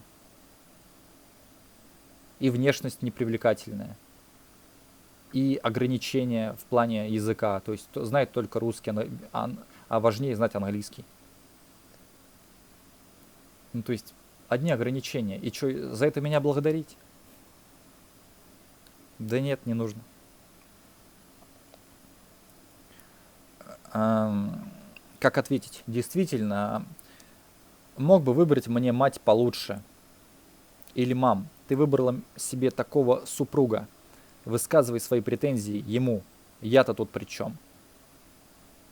Реально, типа, вот отец, да, если от отца все зависит, что, типа, вот его семя, оно, ну, важнее, чем сама мать. То есть, и важно, какую самку выберет самец. Ну, то есть он должен подумать, какая, типа, лучше всего справиться с материнскими обязанностями, выбрать такую. И тогда у вас была бы другая мать, другая жизнь. Если бы отец выбрал другую. А так как он выбрал вот эту, то все, теперь мучаетесь. То есть он сделал неправильный выбор.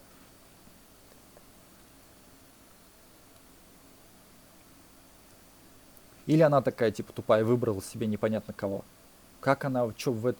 Блин, тут столько свободных ходит, никому не нужны. Какие-то просто отморозки, блин, пожалуйста. Хоть у них там по 10 детей. И типа, вот ты плохой. Так, блин, в смысле, ты как в постель легла с таким плохим человеком, который, ну, типа, а потом, типа, сын на него похож. Или дочь. То есть тебе нравилось, вот каким он был до рождения. Типа, привлекал. А сейчас вот его, то есть семя, то есть его ребенок вырос, делает все то же самое, и тебе уже не нравится. Че, биполярка, что ли? То нравится, то не нравится. Ну так вообще не заводи ребенка. Если с головой, блин, беда с башкой. Хотя бы, блин, проверились бы, справки получили перед тем, как заводить ребенка. А то, блин, все ходят больные. Ну, блин, и берут на работу там без медицинской книжки, без всего, вот так вот, кого попало. Как это... Что-то еще говорят там про население, типа про нацию, там, блин. Тут элементарные вещи не могут, блин, соблюдать.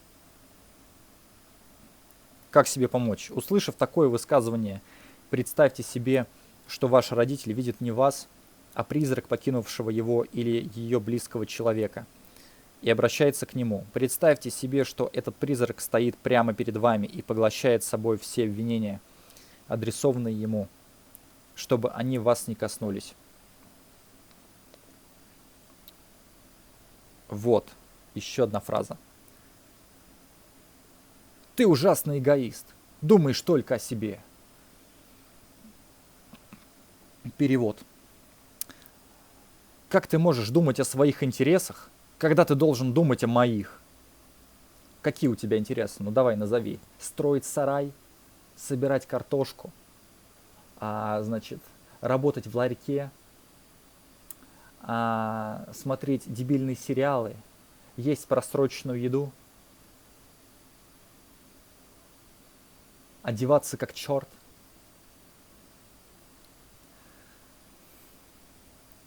Не нужны мне твои интересы, ты оставь их при себе.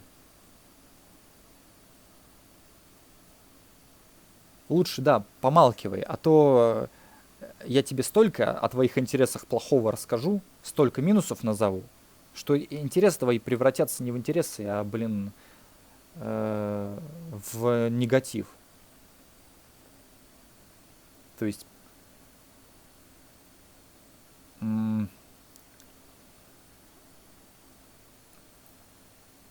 что в башке происходит, ну, в голове в это время. В своем детстве и юности я не получила необходимой мне любви, понимания и поддержки и живу с огромным дефицитом. Чтобы заглушить эту боль, я требую от тебя все внимание, какое ты можешь мне дать. Но этого мне все равно недостаточно. Частые обвинения в эгоизме – это тоже проекция. Эгоистичен – как раз-таки токсичный родитель, требующий от ребенка полностью подстроиться под его потребности. На деле такие родители называют эгоизмом любые поступки, направленные на что-то другое, кроме удовлетворения их потребностей. Как я уже сейчас сказал, что потребности, я говорю, типа, знаете, там, куда вот люди часто прутся, но потребность сходить в клуб или что, я не знаю, вот, или потребность, значит, это, конфликт устроить, типа что-то украсть, навредить кому-то, сплетничать потребность или что. Я этим всем не занимаюсь. Мне это не нужно. Не надо мне типа это навязывать. Это не эгоизм. Какие, блин, если я не делаю то, что делаешь ты, не строю сарай, это не значит, что я эгоист. Иди строй. Я, блин, буду эгоистом, если я тебе скажу: эй, бросай свой сарай и делай так, как я тебе говорю. Я, допустим, не знаю, пью самогонку. Бросай сарай, пойдем пить самогон. Типа ты вроде делом занимаешься, а я тебя склоняю заняться самогонку пить, да? Ну, объективно выглядит лучше самогонка, типа отдых, развлечение. А тут-то, блин, труд, типа там устаешь, а тут отдых, развлечение, класс. И вот думаешь, ты к себе прислушиваешься, да? Может, все-таки ты типа делаешь неправильно, прислушайся лучше ко мне, к постороннему человеку. То ты обычно ты всем навязывал сарай строить, и все к тебе прислушаются, а то наоборот. Все говорят: а сарай фигня, типа занимайся чем-то другим, там, не знаю, картошку сажай, блин, не знаю, или там книжки читай, да? Ну, то есть разрыв шаблона. Они постоянно ревнуют взрослых детей к их работе, семье, увлечениям, потому что видят в них конкурентов за внимание. А беда в том, что восполнить этот дефицит, даже потакая всем их капризам, просто невозможно. Для этого необходимо желание самого родителя разобраться в себе и работа с психотерапевтом, чтобы научиться удовлетворять свои потребности самостоятельно, а не силами других людей. Ну вот тут типа нужно разобраться с психотерапевтом. Относится это к родителям. А кто-то мне навязывал, что типа это мне нужно разбираться, типа идти к врачу. Я-то все по делу говорю. Вот эту статью не я написал, это не выдумка, это не я типа придумал. Типа я такой злой. Я никому не рассказывал, типа, что вот якобы у меня вот эти фразы, да.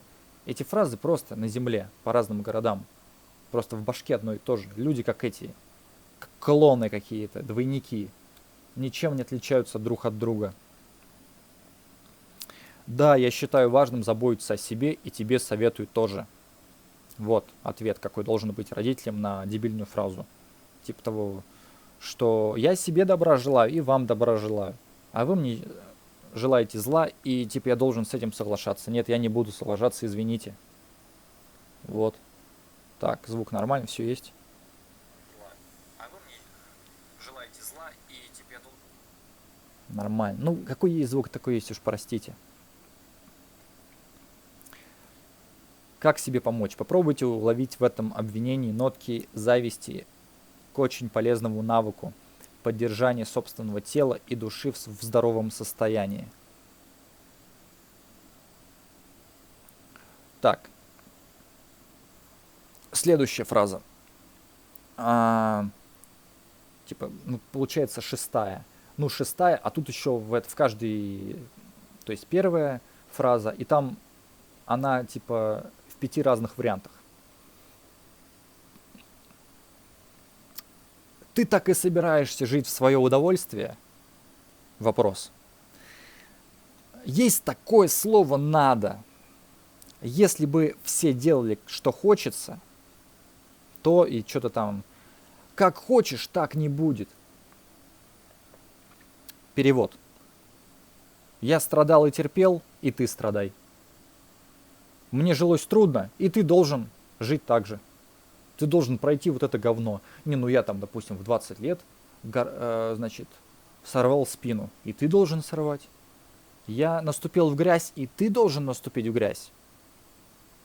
То есть у человека в башке реально такое ощущение, что типа вот этот его путь — это образец, как надо жить.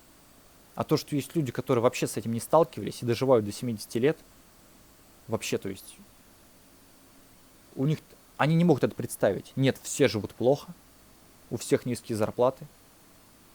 Нужно жить так же. Нужно вот 5 лет, нужно обязательно за $200 поработать, а потом, может быть, будет у тебя 500. Да нет, не нужно мне 5 лет за 200 работать, я сразу могу пойти за 500. И все, а ты иди нахрен. своими советами.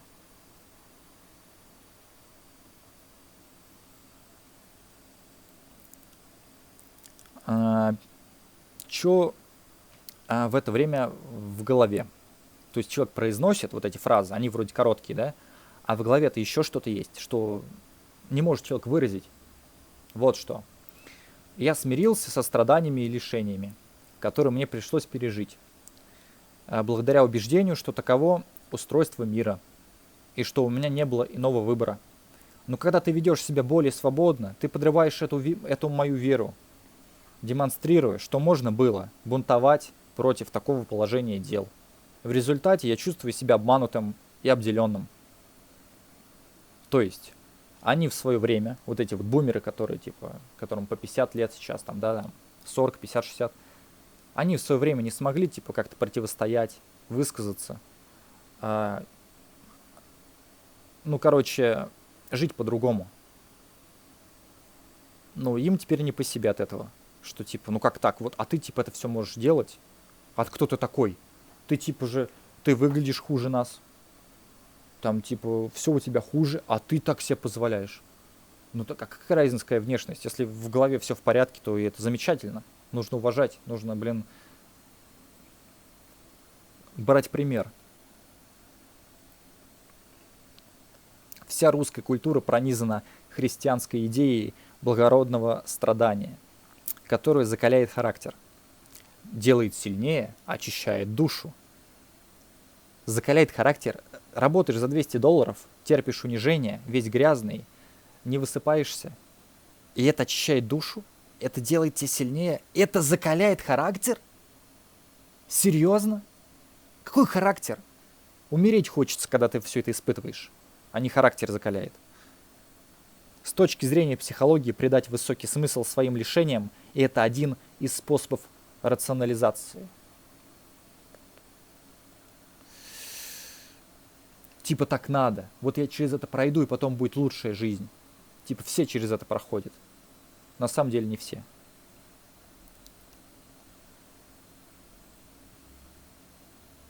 Типа работай за идею.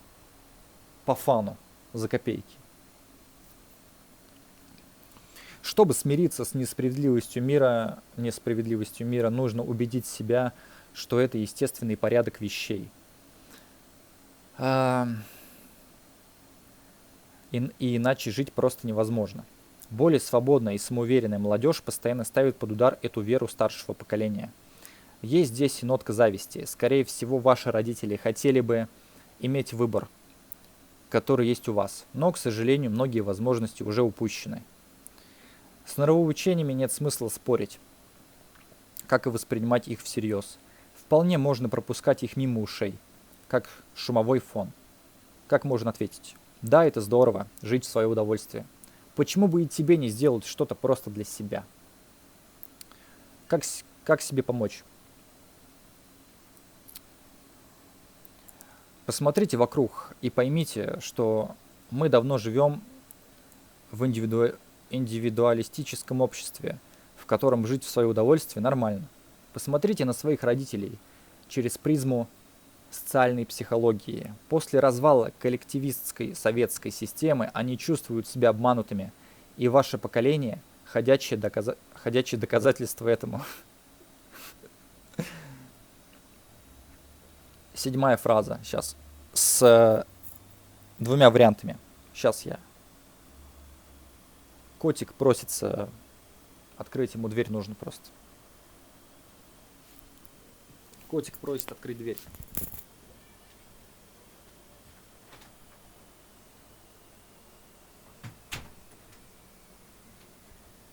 Так, продолжаем.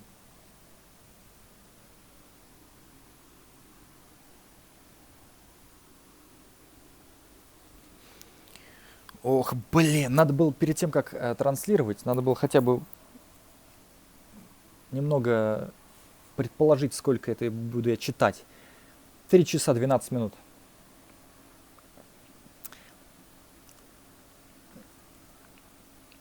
Так, а вот я в твои годы. Варианты. А вот племянник Саша А вот дочь моей подруги, ну, что-то там типа добилась, сделала, или работает, или что-то там родила. Перевод. Докажи мне, что ты достоин моей любви. Какой любви? Я не требую ни от кого любви. Мне нужны деньги и все. Какая любовь? Ну, типа, то есть мне что нужно вообще, любому человеку? Это где жить, где учиться, где работать.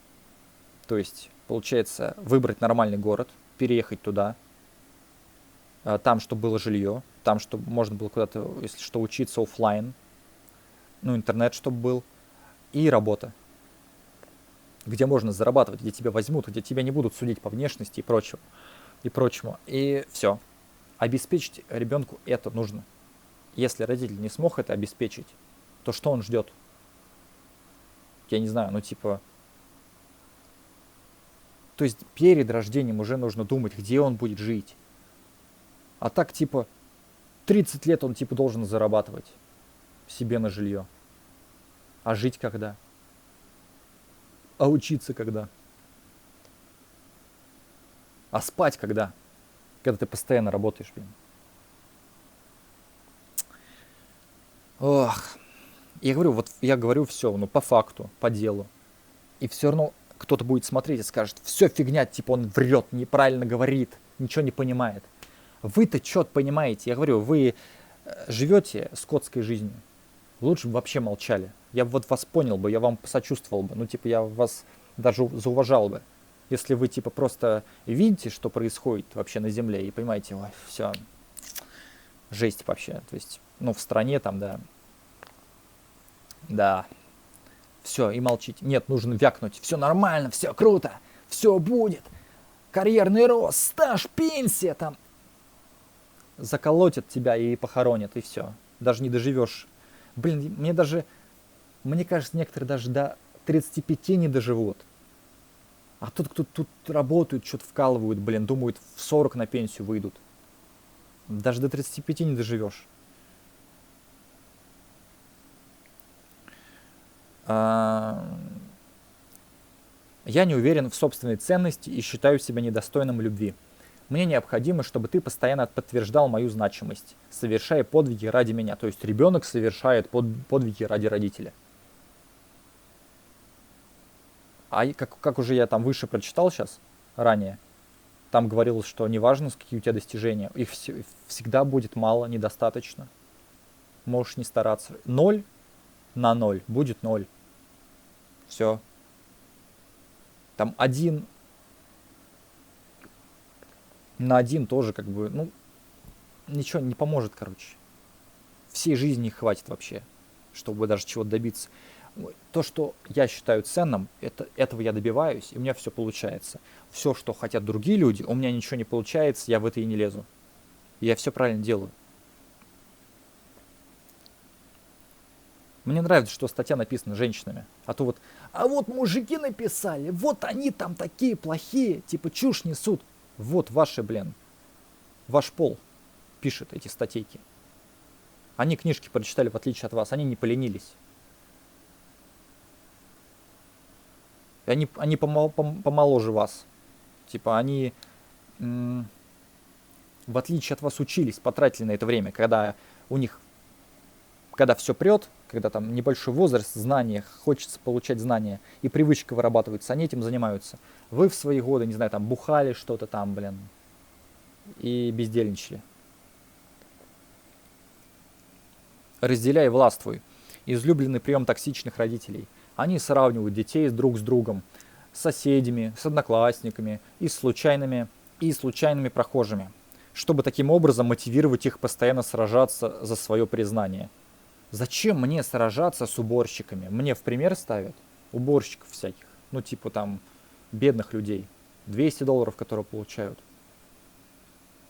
Зачем мне брать с них пример? У меня, блин, пример брать с ученых, с людей, там, которые занимаются искусством, с писателей.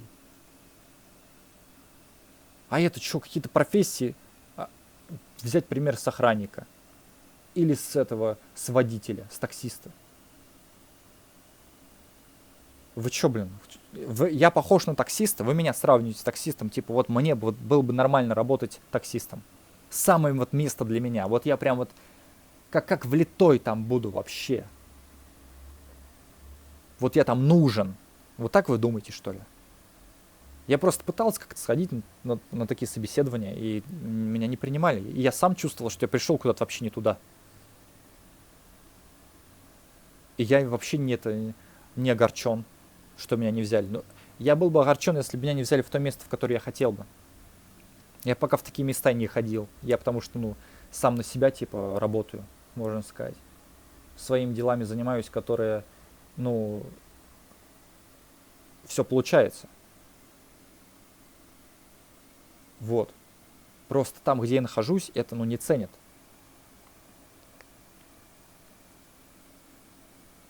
И денег это мало приносит. В итоге приходится отказываться от своих дел или хотя бы там откладывать их на потом и заниматься чем-то временно другим, а потом опять возвращаться к своим делам.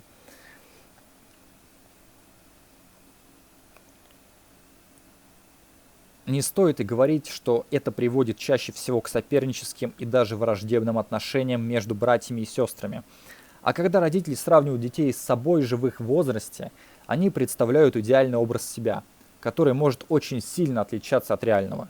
То есть там твой батя в детстве по рассказам его самого. Твой батя в детстве по рассказам деда. Чисто умственно отсталый человек.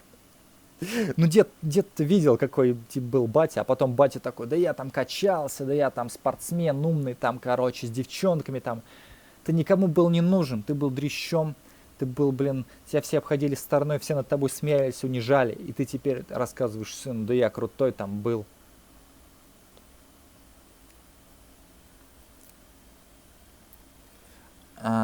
Лучшая реакция, конечно, как всегда, ничего не доказывать и не поддаваться импульсу возненавидеть того самого сына соседки, который, скорее всего, не подозревает о собственной идеальности. То есть сын работает какой-то там чей-то, получает мало денег, устает, считает свою жизнь говном, и он даже не подозревает о том, что его кто-то ставит в пример. А вот там типа Колька, Санька там какой-то, Димка, он молодец какой. А ты-то типа, вон бери с него пример. А этот Димка или Санька или там Колька такой, сейчас умру вообще, не могу больше, сердце раз сейчас остановится. И если бы он узнал об этом, он сказал тебе, ты ему говоришь, слушай, мне сказали, что ты много зарабатываешь, все у тебя круто, там все получается, там, короче, дружная семья, там у тебя жена, дети. Он такой, какая семья, я, устал, я, домой возвращаюсь, я, в машине сижу возле дома, я домой не захожу, там будет скандал сейчас, это что, какие, получаю копейки, меня сократили недавно. И ты думаешь, так получается, так и хорошо, что я не на твоем месте, что я не делаю так, как ты, потому что я бы только нервы себе трепал бы. А счастливее я бы не стал. Это просто мы мучаемся, и ты мучаешься, что мы, чтобы ты не выделялся. А то вот мы-то тут соседи все мучаемся, все плохо живем, а ты живешь в свое удовольствие. Как же так? Ты должен вляпаться в это, чтобы мы не чувствовали себя плохо. А то мы чувствуем себя, что мы ниже тебя. Или хуже тебя живем. Да вы и так, живите, вы и так, вроде как, вы же устроены, вы считаете, что у вас денег больше, радуйтесь этому, у меня же денег меньше, чем у вас. Вот только эти деньги вас счастливее не сделали, а я без денег, я счастливее.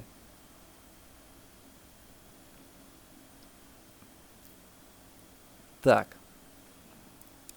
Как ответить на эту фразу дебильную, а вот там сын маминой подруги, там что-то, или дочь маминой подруги, там, или там кто-то зарабатывает 50, а ты 10, но я же не Саша. Пусть тогда Саша и делает себе ремонт и покупает продукты, раз он такой хороший. Вот. Или можно перевести стрелки, как уже, отзеркалить.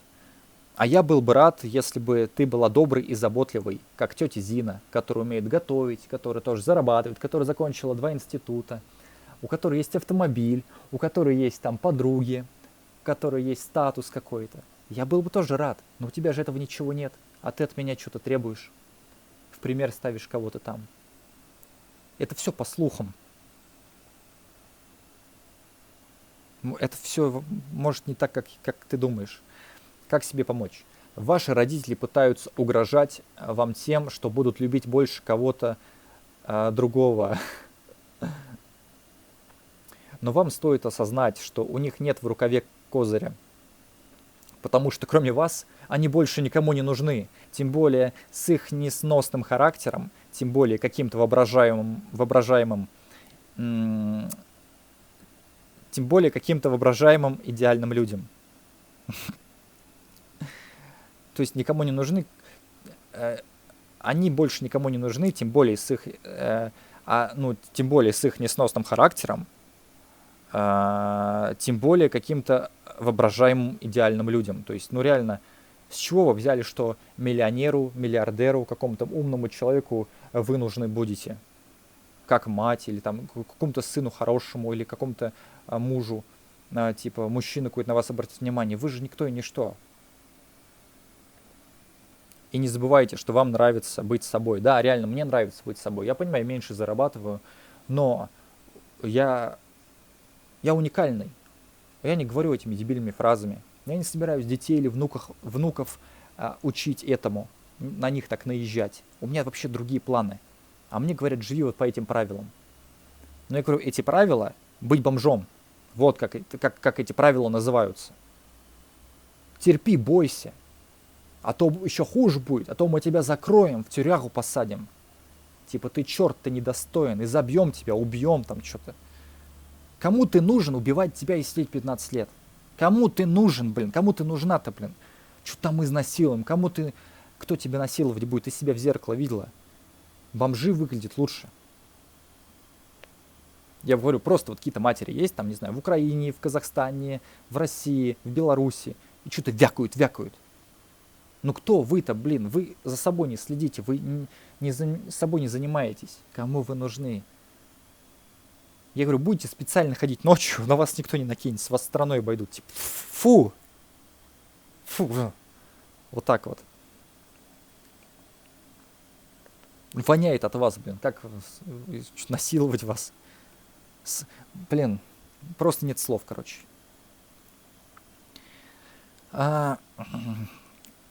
8-я фраза. Ты пока никто, чтобы рассуждать. Я говорю, вундеркинд, американский парень с еврейскими корнями, в возрасте 4 лет прочитал взрослую книгу. А тут тебе говорят, вот тебе там 20 лет или 27. Ты пока никто, чтобы рассуждать. Как будто ты, блин, в 27 лет чего-то не знаешь. Я уже все знаю, что необходимо знать. Люди в 4 года уже все знают. Просто вы к ним относитесь как к детям, как к ложкам. Я это все запомню. И потом буду относиться также к тем, кто ко мне так относится. А к людям, которые хорошо ко мне относились, я буду относиться хорошо. Я вот это говно не буду проявлять. А если я откажусь от плохих людей, то я об этом говне и забуду навсегда. Как будто этого и не было. Как страшный сон. Ничего, как кошмар приснился, ничего страшного. Варианты. Я знаю лучше. Поживи сначала с моё. Закончи вуз. Роди детей. Ничего твоего тут нет. Подрастешь, поймешь. Ничего твоего тут нет. А у меня ничего и как бы и нет. Я тут живу. Само жилье и все. А так смартфон, компьютер там и вещи, это недорого стоит. Даже если бы у меня не было этого, я бы мог пойти заработать, уехать в другой город. Я хотел уехать в другой город в 2010 году. После окончания 9 класса я хотел уехать в другой город. Сначала я хотел на театральный колледж поступить, попробовать. Потом хотел в какой-то просто там техникум, лишь бы не в моем родном городе, а где-нибудь. Жить там в общежитии тоже общежитие нужно оплачивать, нужно покупать еду. Так и так, тоже нет никуда, ничего. А после 11 класса хотел там что-то поступить еще в театральный, уже в институт. но там нужно было сдавать экзамен, литературу я его, типа, вообще, то есть даже не то, что не могу сдать, а вообще за него не взялся. То есть нужно было конкретно выбрать его и его сдать. А я сдал там что-то, историю обществознания, что ли. Сдал, что-то баллов не хватило. Поступил спустя год только. Нужно было еще досдать. Еще один экзамен. Поступил, прошло 5 лет, закончил, толку никакого, не мое место, то есть поступил не туда, куда хотел. И хотел уже начать в 16 лет, ну, жить такой взрослой жизнью, ну, типа там переехать, может устроиться, какую-то работу найти. Мне ничего не держало. В 2010 году у меня еще не было ноутбука, который у меня сейчас вот куплен, я на нем там стримы провожу. Не было смартфона. Смартфон появился в 2013 году, ноутбук появился в 2011. Нет, в 2012. А до этого был компьютер старенький, системный блок, который, ну там никаких файлов не было, ничего, то есть ничего ценного. Можно было, то есть его оставить дома, он не нужен. Я потом себе переехал бы, другой купил. Микрофона не было, колонок не было, телевизора не было. Какой-то даже там особо вещей не было, мебели, ничего не было. Можно было спокойно взять документы и свалить.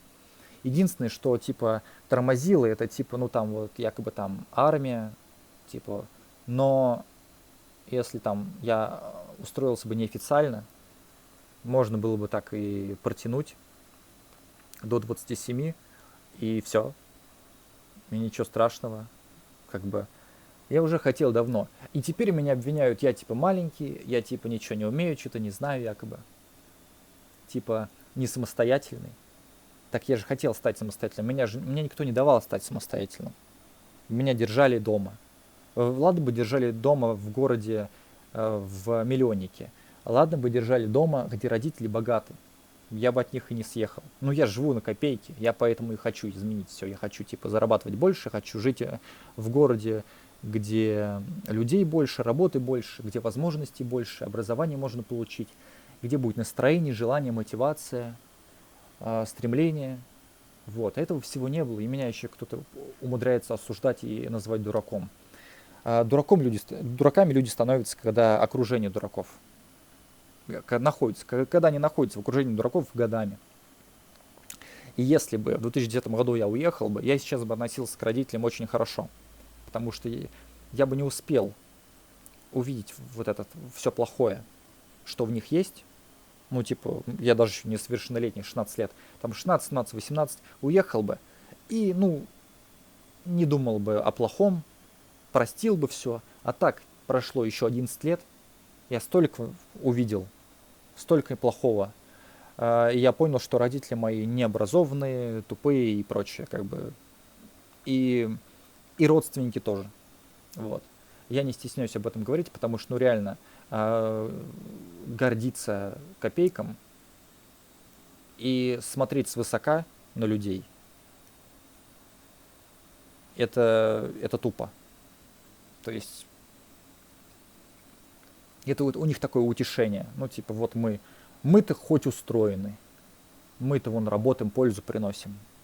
От вас пользы никакой, вас бы не было, я говорю, там, умерли бы, там, не знаю, от старости и ничего, как бы, вас заменили бы сразу бы. Желающих полно. Они ходят на собеседование толпами каждый день. На ваше место другого человека нашли. Вы не нужны, вы живете, просто как бы жрете, срете и спите, и все. Вы не нужны, от вас пользы никакой. То есть я ваше бы видео смотреть бы и не стал. Если вы такие, короче, что-то хотите мне предъявить, записывайте видео, присылайте мне, я посмотрю. Вот так же тоже, как я сижу, все разложите по полочкам, я вас послушаю. Я уверен в том, что вы даже не сможете настроить, компьютер на запись ролика, нормально выразить свои мысли, будете заикаться, запинаться, будете нести чушь, которую можно в психушку отнести, и вас скажут, вы что, вы больны, что ли? Вы что, несете чушь, вы прикалываетесь? Подумают, вы шутите. То есть это нереально так, типа, сказать на полном серьезе. Типа, ну, то есть нормальный человек так не сделает. А вы так, типа, ну, то есть по делу говорить вы можете на камеру или нет? Докажите. Снимите и покажите мне. Вы не сможете даже это сделать. И то То есть, как сказать?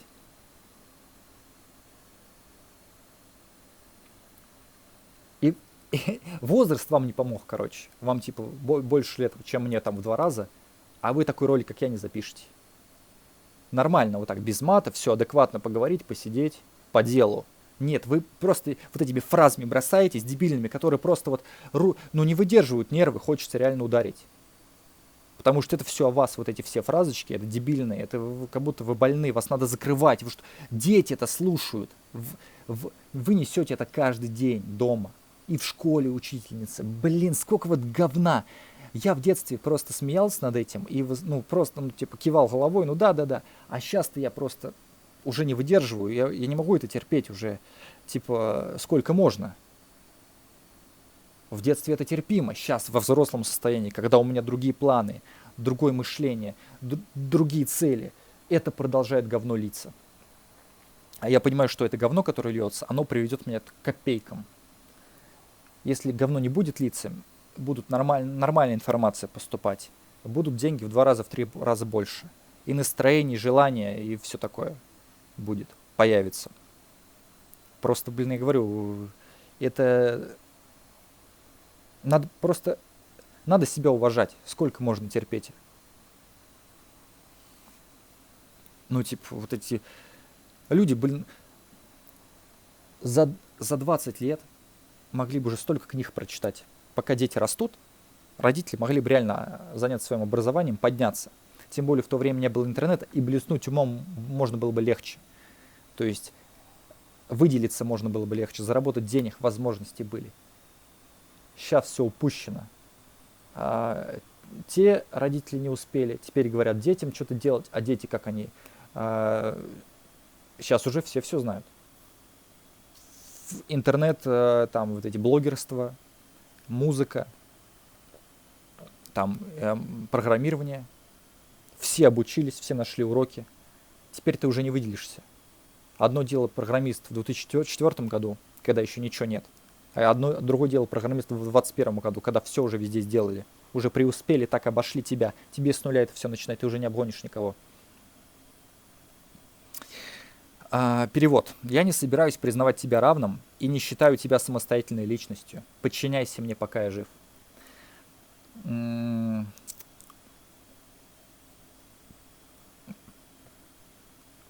Послание себе. Я не уверен в себе и в своем статусе в обществе. Это так родители думают. И, ну, так и есть, реально, потому что если бы он так не думал, он такие фразы бы не произносил, а он так произносит: ничего твоего тут нет, закончи вуз, роди, роди, тебе что-то за это будет, или жизнь наладится, сказки. Так, значит, я не уверен в себе и в своем статусе в обществе. Я ужасно боюсь потерять авторитет или признать, что я чего-то не знаю. Мне кажется, если я признаю свою неправоту, я превращусь в ничтожество. Каким я себя иногда чувствую в глубине души. Мне необходимо постоянно подкреплять самооценку с помощью подавления тех, кто слабее меня, в том числе моих детей. В самостоятельном взрослом ребенке я вижу угрозу, а потому буду стараться держать его в подчиненном положении как можно дольше. Как можно дольше, это до самой смерти, то есть до 50 лет человек будет оставаться ребенком. То есть, в понимании родителя. Потому что он только для этого и был рожден, чтобы возиться с ним. Не чтобы он сам с собой занимался, продвигался. А нужно сделать так, что ты ничего не можешь, ничего не умеешь, сиди, не рыпайся, вот так вот, короче. Только, другие что-то умеют, все у них получается. Я говорю, сколько опять вернуться мне к той статье, что в каком возрасте Садис Джеймс знал языки уже. Где тут?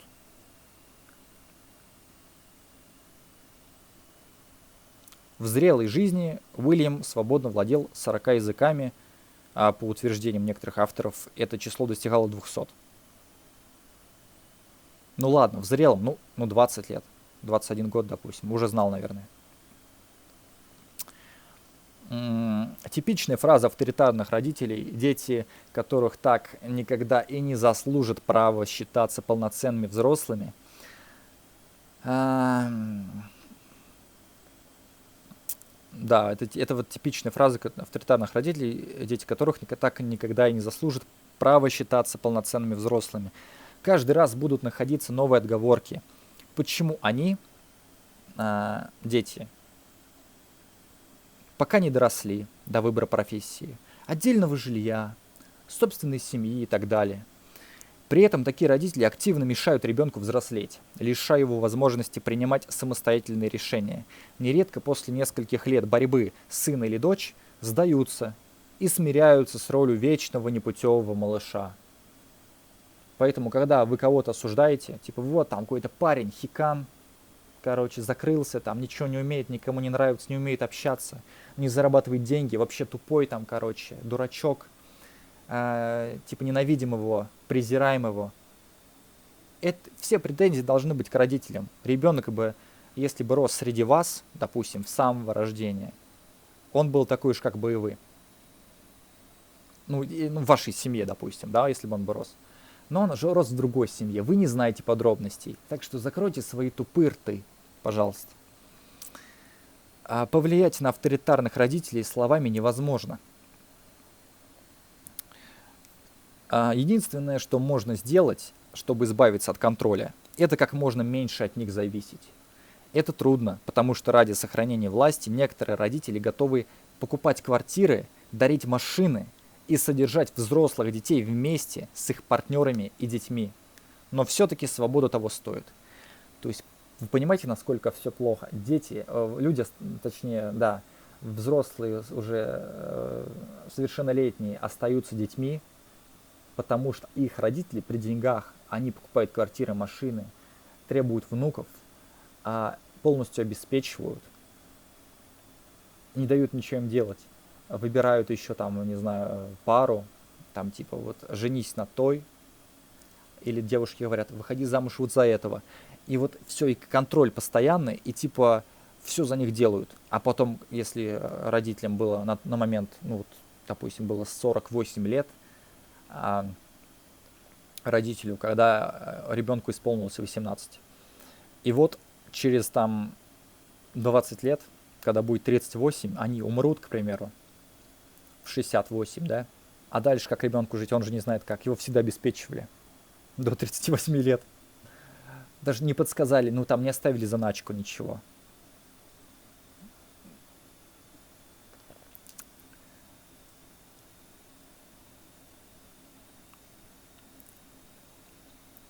Как ответить? Я услышал твое мнение, но мне такое решение не подходит. Я знаю, что у тебя на все есть свое мнение, но если ты будешь выражать его в виде совета, а не приказа, я скорее к нему прислушаюсь. Ну то приказ там, то вот точно сделай это, я тебе говорю обязательно. Нужно предоставить выбор. Вот я тебе советую. Хочешь так? Да или нет? Нет, ну и ладно. Другой вариант предлагаешь. Какой-то вариант подойдет. Ты попытайся, а не только одно говорить, типа того, вот делай только то. Только то подходит только тебе. Как себе помочь? Действительно, выдающиеся люди могут быть авторитетными без оскорблений и угроз. А это явно не про ваших родителей. Постарайтесь рассмотреть в них домашних тиранщиков с раздутым и очень уязвимым чувством собственной важности. И попробуйте научиться смеяться над их чванством и выпендрежем. Хотя бы наедине с собой. Вот, да, ЧСВ это, конечно, у многих зашкаливает, реально. 9-я фраза дебильная. Быдло фраза. Генератор, как робот, говорит родитель. Кто тебя против родной матери настроил?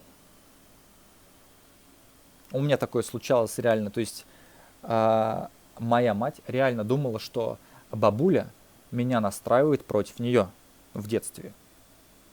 Ну, типа, как маленький ребенок может не любить маму? Ну, вот так вот, если поступок какой-то плохой, Неважно, какой человек. На улице, дома, на работе, в школе. Я всегда об этом говорю, типа, ну ты что делаешь? А это нас строил. Бабули уже нет в живых, дедули нет в живых и так далее. А, а это все продолжается, но негатив. Да? Ну, и теперь не на кого уже сваливать вину. А то, прикинь, получается, а, спор происходит между там мамой и сыном или между отцом и дочерью, а виновата бабка. И бабку грузит. Ах ты, тварь, ты настроила. Бабка такая, я не при делах вообще, ты что лезешь ко мне? Я ничего не говорила, блин. Мне зачем это нужно-то?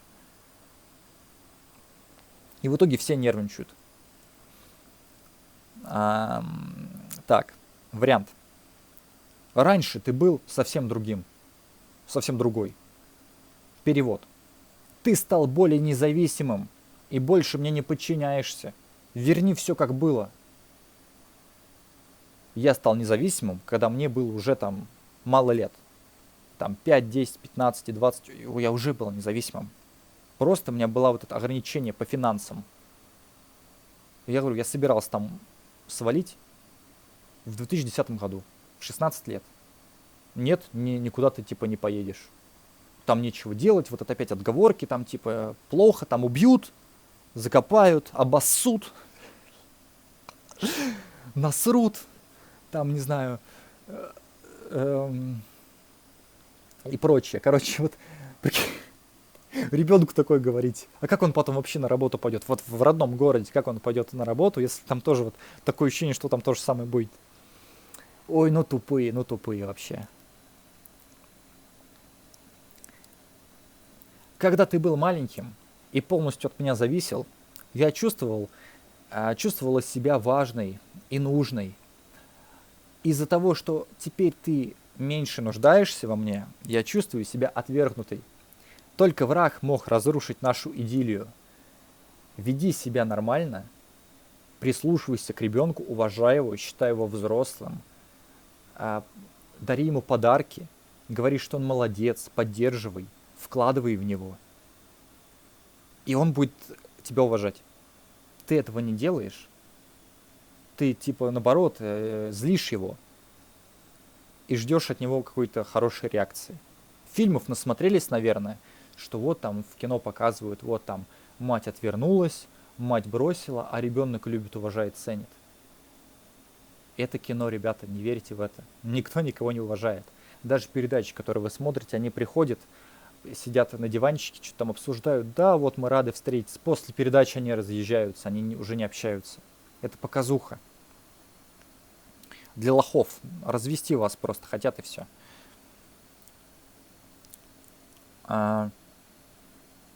Многим родителям трудно принять тот факт, что дети вырастают и начинают жить своей жизнью. Им не подконтрольной. Да, вот это постоянно. Что где лежит, посмотреть. Так, позвонить, ломиться в дверь, приходите на квартиру, типа смотреть, что там, осуждать, а что тут лежит, тут грязно, тут что-то пыльно. Вот эти все фразы дебильные. Я это пародирую сейчас, понимаете? То есть я это ненавижу. Я так бы никогда не стал бы делать. Я бы не приходил, я бы не доставал детей.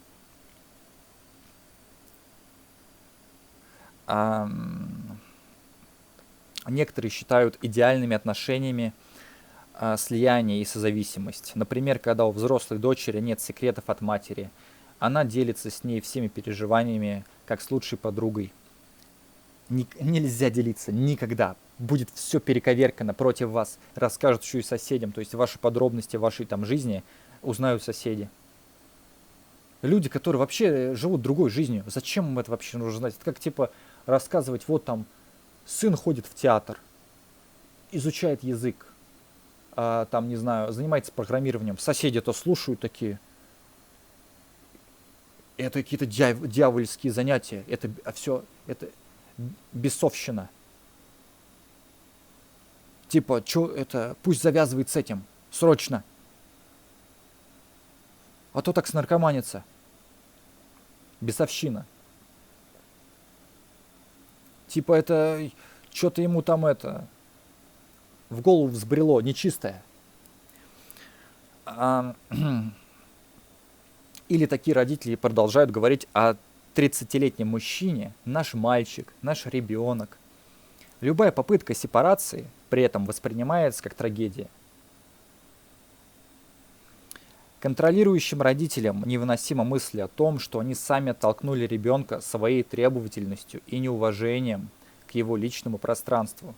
Поэтому они начинают искать врагов, испортивших такие чудесные для них отношения.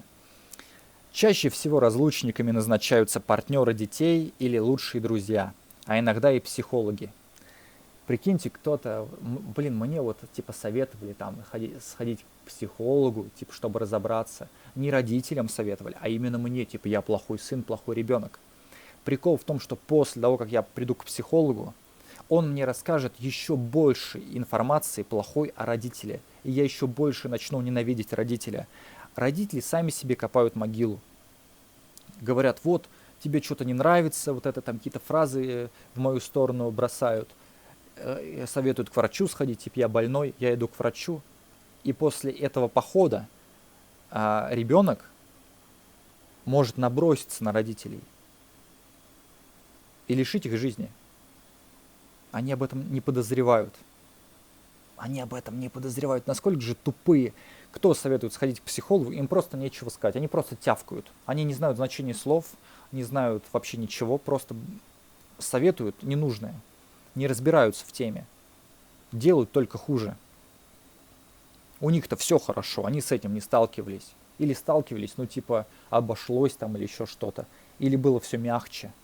Или они продолжают так делать и думают, как так, мы вот постоянно это делаем, это развлечение, это наша традиция. Мы это делаем не потому что, мы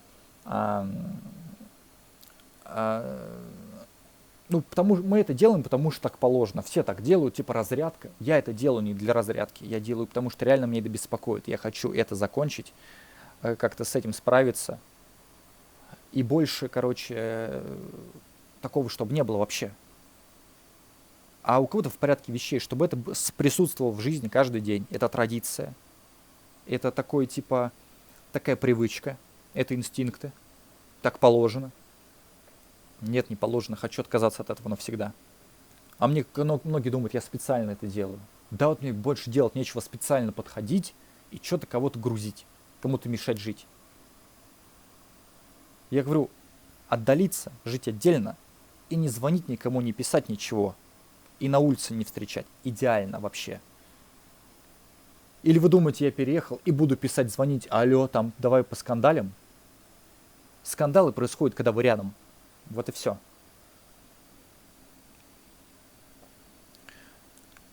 А когда разъезжаетесь, скандалы заканчиваются.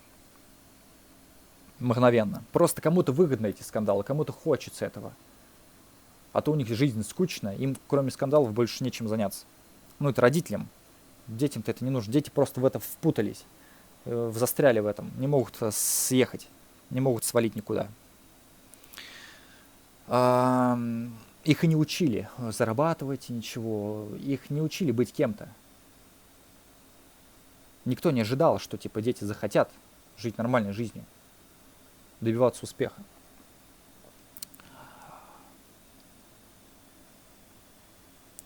Друзья, разлучники или эти партнеры детей, я нашел себе девушку, и эта девушка настраивает, меня против своей матери. Моей. Как она может настроить? Мне лучше знать, как относиться к человеку. Хороший человек, буду хорошо относиться, плохой, буду плохо относиться. Никто мне не помешает, никто меня не переубедит. У меня свои глаза есть, свои уши.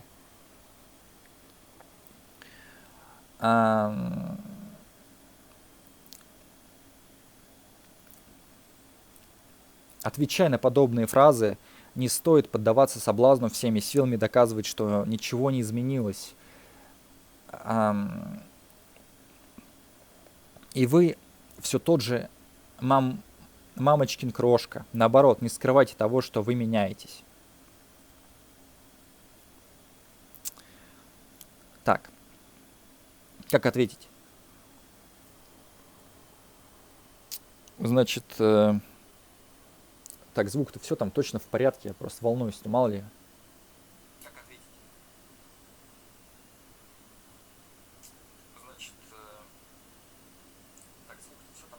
Да, хороший звук, мне нравится. Так. Блин, кстати, вот можно так и не только на наушники записывать. Можно и просто, типа, так трек записать, вот. Подключить микрофон в обычный ноутбук. Нормальное качество. Вот. А то, знаете, бывает фон. Как так вот транслировать? Когда какое-то шипение или там что-то это нормально. У меня еще вентилятор включен, так что если чтобы никто не думал, о, плохой звук. Вентилятор просто, типа, чтобы попрохладнее было. Как ответить матери, ну или отцу? Ну, короче, вот. Да, мам, мне уже не 12 лет. У меня другие интересы. Если ты перестанешь меня опекать и относиться как к малышу, мы сможем здорово проводить время вместе, как равные взрослые люди. Или я меняюсь и становлюсь взрослым человеком, поэтому и наши отношения меняются. Но ты всегда останешься для меня любимым отцом, любимой матерью. А если ты будешь, доставать меня, относиться ко мне как к ребенку, как к тупице, который ни на что не способен, который вообще даже не человек, то ты навсегда останешься мразью для ребенка. Вот. Поэтому подумай, что ты, делаешь вообще. Что ты говоришь, как ты себя ведешь. Как себе помочь? Постарайтесь увидеть в родителей страшащегося одиночества ребенка. Если вы не собираетесь на самом деле рвать с ним отношения, приготовьтесь повторять, как попугай, что вы меняетесь и меняете стиль или частоту вашего общения, но это не значит, что вы меньше любите папу или маму. Есть шанс, что это поможет им легче принять вашу трансформацию во взрослого. Да, то есть, какой выход? Придется, смотреть на родителя, которому уже 50 лет, как на ребенка. Вот он ребенок, он не вырос. Его так воспитали, он так вот вырос. И он продолжает сейчас общаться с людьми, которые тоже бедные, которые уже руки опустили. Что поделать, да, он будет продолжать нести чушь. Не нужно просто близко к сердцу воспринимать эту чушь, вот эти советы. То, что, по идее, родитель не должен желать зла, да. И может, правда, на полном серьезе он хочет, чтобы вы, чем может, тем поможет. Но просто, а может быть и нет, а может быть он специально вам подыскивает работу такую плохенькую, чтобы вы никогда не смогли от него съехать. Были рядом с ним. Ему это выгодно. То есть он готов смириться с тем, что вы мало зарабатываете, но зато вы рядом с ним, а то вы много зарабатываете и уехали. И нет скандалов никаких, ничего, уже скучно. А больше не с кем поскандалить. И власти не чувствуешь ни над кем. Нет на земле такого человека, который, ниже вас. Все выше, оказывается. Просто многие думают, что дети этого не знают. Родители пользуются этим, мы-то взрослее, мы-то умнее, мы-то шарим. Вы ни одной книжки не прочитали, даже эту статью не прочитали. Я, что ли, должен читать? Это, статья о вас, а не обо мне. О тварях, Уроды, Вы уроды внутри. Снаружи такие все миленькие такие, ой, ты с прохожими, такие, ой, здравствуйте, ой, как дела там. А дома с детьми ведете себя как твари просто. 10-я фраза. Осталось чуть-чуть, ребятки. Ох, я сам уже устал. 4 часа. 3 часа 55 минут.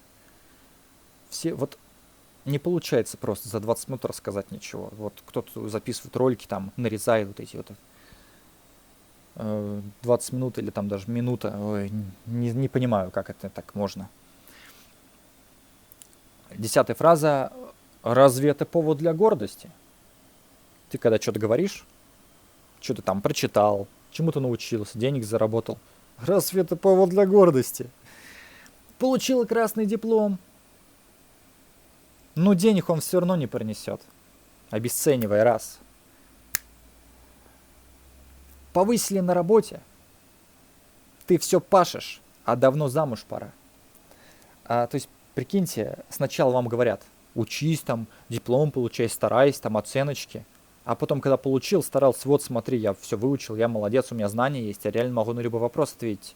И чё, это говно. Ты ничего не зарабатываешь. Чё ты учился? Ну так вы же сами просили. Так вы еще деньги вкладывали вроде как. Говно.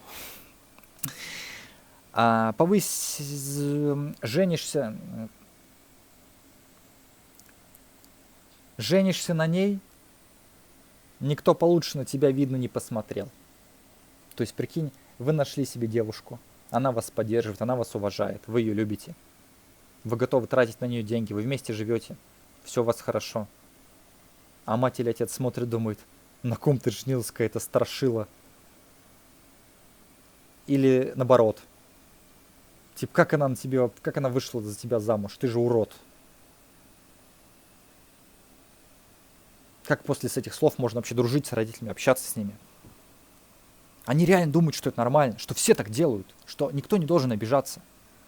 Но не обижаются только терпилы, животные, дикие звери какие-то там, больные люди на голову, короче, психи, шизофреники.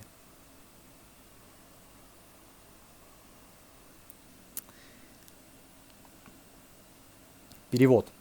Как ни старайся, ты никогда не будешь лучше меня.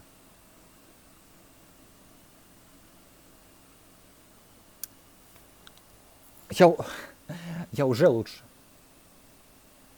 Во многом. Посмотрите мои ролики. А потом, не знаю, мои какие-то посты в социальных сетях, мои фотографии, музыку мою послушайте. И сравните просто с другими людьми. Ну, типа, с отцами, с матерями из других городов, которые тоже в интернет что-то выкладывают. Как они выглядят, как они общаются, короче. Услышьте их мнение по какому-либо вопросу. И вы поймете, что, типа, они хуже животных. Это даже как странно, как такие вообще могут жить, как они так доживают до такого возраста, там, до 50 лет. Там ели, пили, работали. Как их взяли вообще? Они же, типа, умственно отсталые. Они никого не уважают. Себя не уважают, других не уважают. Как они так?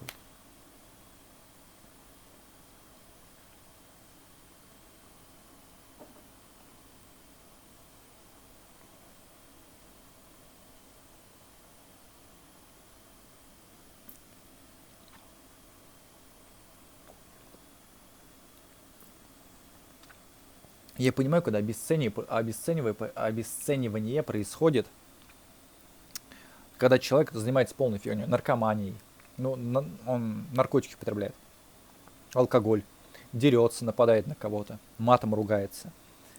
Тогда можно обесценивать, типа, мат это говно, зачем ты ругаешься матом? Ну да, реально, правильно обесценил.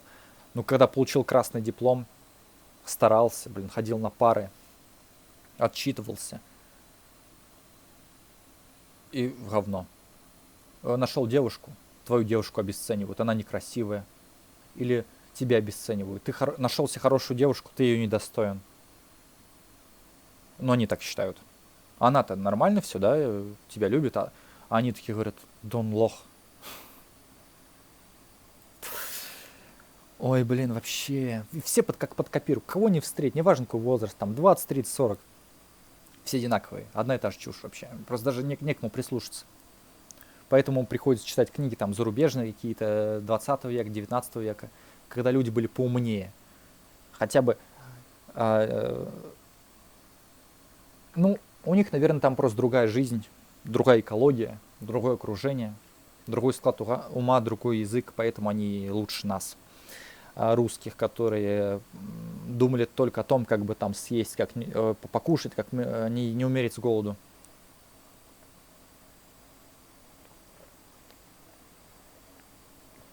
Какие технологии тут, блин, на еду денег нет. Как можно развиваться там, учить физику, химию там. Я выстроила внешний образ собственного превосходства, чтобы скрыть неуверенность в себе и страх быть разоблаченным, чтобы укрепить мою хрупкую самооценку и не думать о собственной ничтожности. Я буду постоянно осуждать и оценивать тебя. То есть человек прекрасно понимает, что он говно. Но он это скрывает. А потом, когда его разоблачили, он такой: все, что ж теперь-то делать-то, блин? Все теперь знают, что, типа, я прикидывалась, типа, одевался там человек, да, ну там, женщина одевается, дом такая, да я умная. А потом, когда с ней заговорили, какие-то вопросы подняли, там что-то темы туда-сюда, оказалось, что ничего не знает и вообще токсичные фразы использует. Ой, и обесценивает чужой труд. А, и вообще самого человека. Ну, вот человек здоровый, значит, знает себе цену, не тратит деньги впустую. Некоторые там тратят на своих партнеров деньги, ну там мужчина на женщин просто работают ради вагины. Вот, и типа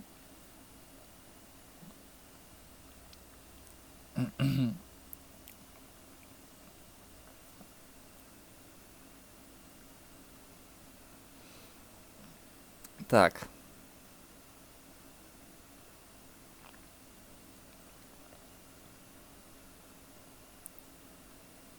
Ну, типа, человек никто, он родил ребенка, остался никем, но теперь он, типа, якобы статус у него повысился. И в глазах других он крутой. Вот. А он так считает. А я-то считаю, что человек, типа, не должен гордиться не тем, что он там ребенка завел, а то, что он там книг сколько-то прочитал. Вот. Ну и, соответственно,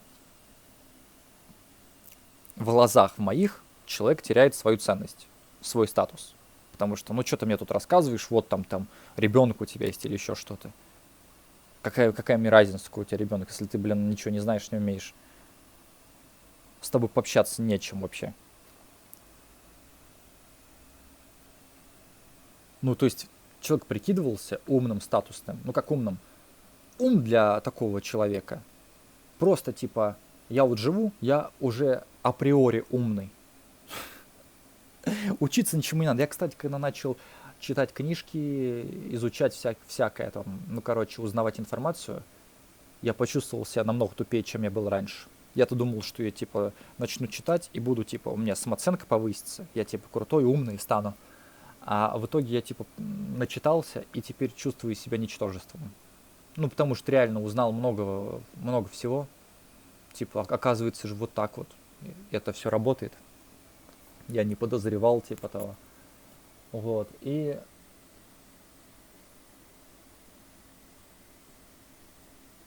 а то ты типа тупой, ничего не читаешь, живешь и думаешь, да я такой крутой, да я там все справлюсь, там, короче, могу дать отпор или еще что-то там. Типа, знаю, как одеваться, а потом, оказывается, там прочитал, увидел другой мир, другие работы, другие люди, и оказывается, там люди и начитанные есть, а какие-то образованные, зарабатывают больше, живут по-другому, занимаются спортом, там питание, значит, здоровое у них. И думаешь, блин, вот оказывается как. Офигеть. И мне еще предстоит еще много чего прочитать. Такие вот дела, блин, что чем больше читаешь, тем больше узнаешь и как-то понимаешь, что ты в этом мире на дне.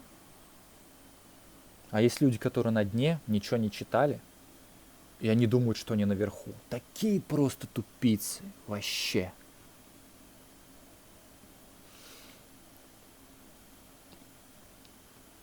Обесценивание достижений и соперничество с собственными детьми, поведение, свойственное родителям, склонным к нарциссичности.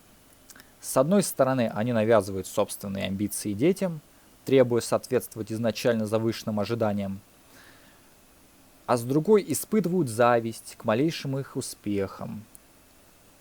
Вот смотрите, тут какой момент.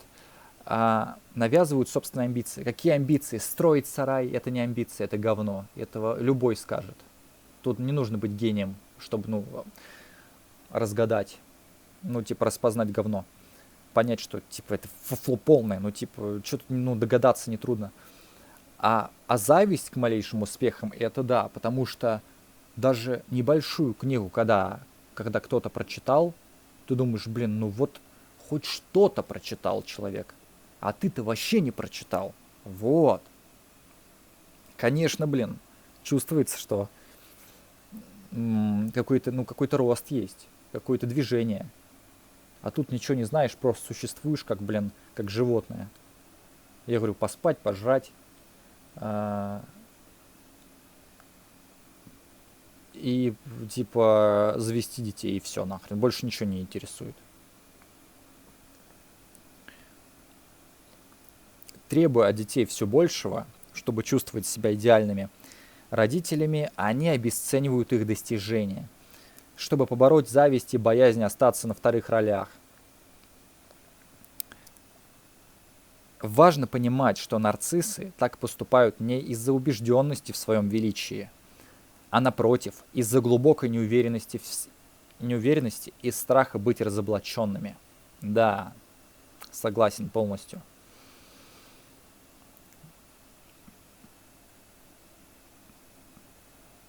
То есть они чувствуют, что кто-то стал выше их. То есть у них в планах было как? Вот мы на дне, и ребенок должен быть на дне. Мы зарабатываем $200, ребенок должен зарабатывать $200. Как только ребенок начинает немножко больше зарабатывать, 150, 200, 400, все, начинается паника. Как же так? Это он может съехать. Этого не было в планах.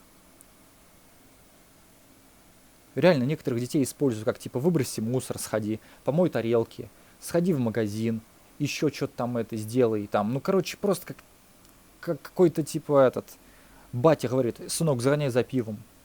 Завести ребенка, человека полноценного, которому потом нужно, ну он вырасти, ему нужно потом работать там, учиться, заводить свою семью там, да, якобы ячейку общества. А ему в открытую говорят, мы тебя завели, чтобы ты, блин, за пивком сгонял. Ты что, не мог, блин, службу доставки вызвать или что? Или у тебя магазин далеко находится, тебе там спуститься, пройти 100 шагов трудно? Я не знаю, как такие вообще родители живут. В будущем, мне кажется, дойдет до такого, что дети это все будут уже не выдерживать, будут нападать на родителей, реально. Потому что я видел ролики, животные, собаки там нападают, очень много роликов. Собаки одичали, еще чаще. Жить стало труднее, как будто бы.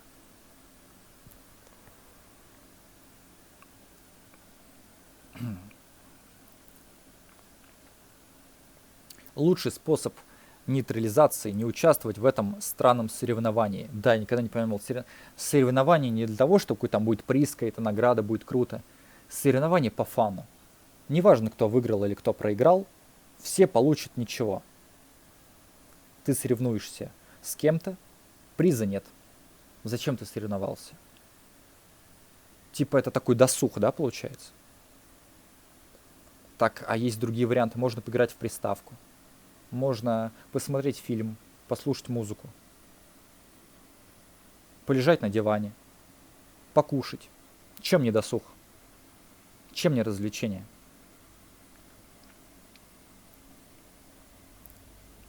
Когда вы сами, а не родители, устанавливаете свою шкалу оценок и решаете, что для вас важно, а что нет, их оценки теряют свою власть. У меня уже давно, значит, свои цели, своя шкала.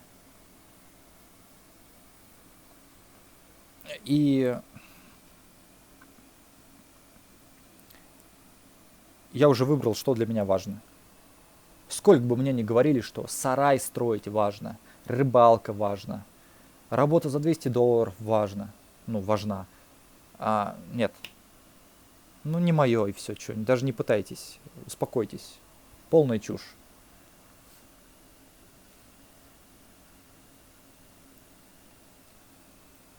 Просто, в моем понимании, что я как думал, что когда мне такое несут такую вот чушь, то меня считают лохом. То есть это говорят только мне. Другим людям такого не говорят. Каким-то породистым, там, какой-то из богатой семьи такого не говорят. Им наоборот говорят, ты молодец, устраиваюсь, вот будешь 50 тысяч получать, ты сможешь. А вот именно ко мне такое отношение, типа, почему-то. Но мне так казалось. А оказывается, что неважно, что ты породистый, что ты умный или глупый, богатый, бедный, тебе все равно предложат работу на бирже труда за $200. Всех под одну гребенку, все лохи типа того. Мир состоит из лохов. Я говорю, даже придет этот вундеркинд какой-то. Че читал Гомера? Иди грузи, блин, коробки в фуру. Так, как ответить? Да, именно этим я и горжусь. Жаль, что ты не можешь порадоваться вместе со мной, а только критикуешь. Когда я подхожу к родителю или какому-то человеку, просто говорю, слушай, я там что-то книжку прочитал, видеоуроки посмотрел, значит, там песню написал, догадался, да, как-то что-то, где-то денег заработал, постарался, вот там, что-то купил себе. Я хочу, чтобы за меня реально порадовались. Вот. А это воспринимают как какой-то, не знаю, наезд, какая-то агрессия. Как типа повод для ссоры или типа причина для отъезда. Так если бы за меня радовались, да, поддерживали меня, не критиковали бы, то я бы, может быть, и не подумал бы уезжать куда-то, правильно? А так я вот хочу. Чуть-чуть осталось, так.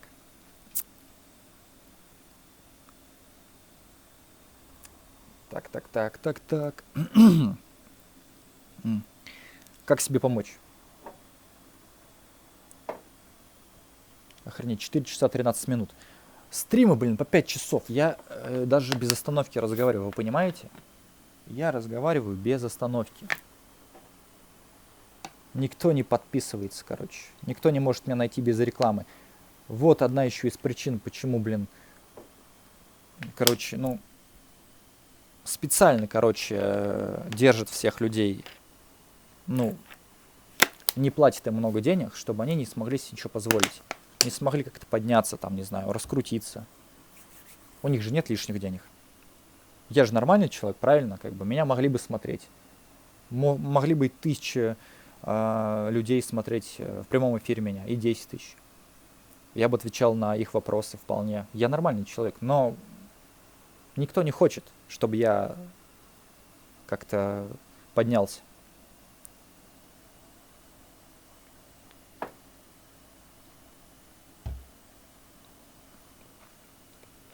Кто-то, может, реально считает, я недостоин. Хотя, блин, каждый достоин. Каждый себе сам выбирает, кем ему быть. Ну не каждый, некоторые тупицы слушают дураков всяких и делают так, как они им говорят. Как себе помочь? Это очень трудно, но вам придется. Во-первых, похоронить идею когда-либо добиться от родителей одобрения. Возможно, вам нужно отгоревать ее, отплакать или отзлиться. Во-вторых, вам очень нужно найти людей, на оценку которых вы можете опираться. Думая о своих достижениях, чтобы противопоставлять их мнение родительскому. Прикол в том, что и родители, и окружение, там, друзья, все говорят, что типа чепуха. Поэтому придется от всех отказаться. Помню, моя бабуля много лет назад, когда я был маленьким еще, говорила, что все мои желания, все мои мечты, а я передумаю. Я брошу эту всю затею, когда подрасту. А тебе-то откуда знать, что я подрасту, как я буду считать? Ты-то кто? У тебя не было никаких целей и желаний. И ты думаешь, что у других людей их тоже нет. У тебя-то не сбылось, потому что у тебя их и не было, а у меня они были. И они у меня потихонечку сбываются. Маленькими шажочками. Но все идет хорошо. 11 фраза. Если ты так поступишь, я не переживу. Ой, это жестко вообще. Варианты. У меня будет сердечный приступ. Умру от беспокойства за тебя. Ну, типа, волнение. Якобы ты в другом городе, там тебя насилуют, убивают, ты там бомжуешь. А сердечный приступ, что она осталась одна, и врачи, некому будет вызвать скорую, подать стакан воды. То есть тебя родили ради стакана воды. То есть твоя функция, ты полноценный человек, а ты умеешь только стакан подносить. Тебе не кажется это странным? Ты типа ни на что не способен. Как я вот сейчас это вещаю здесь. Я уже способен настроить, значит, прямой эфир, звук настроить, найти статью, прочитать ее вслух. Порассуждать могу. Руки, ноги есть, голова на плечах. Я много чего могу. А родитель твой говорит, ты ничего не можешь, ты только стакан воды налей и все. А никуда больше не суйся, а то там ты поранишься, там еще что-то. Много работ есть, реально там можно пораниться. И лучше туда не идти. Но есть работы нормальные, где не нужно, не нужно волноваться за то, что там на тебя что-то упадет. Но переживать. И как бы, если твой ребенок пошел на нормальную работу, ну твой сын, твоя дочь, то что бояться-то? Так можно выйти, сходить в магазин. Дедуль какой-то шел, я ролик смотрел, ну видел просто в интернете. От дома отвалился что-то с крыши, кусок, кирпич какой-то, на голову прям точно попал, прям на макушку. Умер сразу. Причем здесь как бы другой город. Тут в магазин пошел и умер. Пошел, там машина сбила, еще что-то. Ну, короче, просто даже живя с родителями, точно так же. Это просто какие-то, ну, типа, пытаются отговорить человека.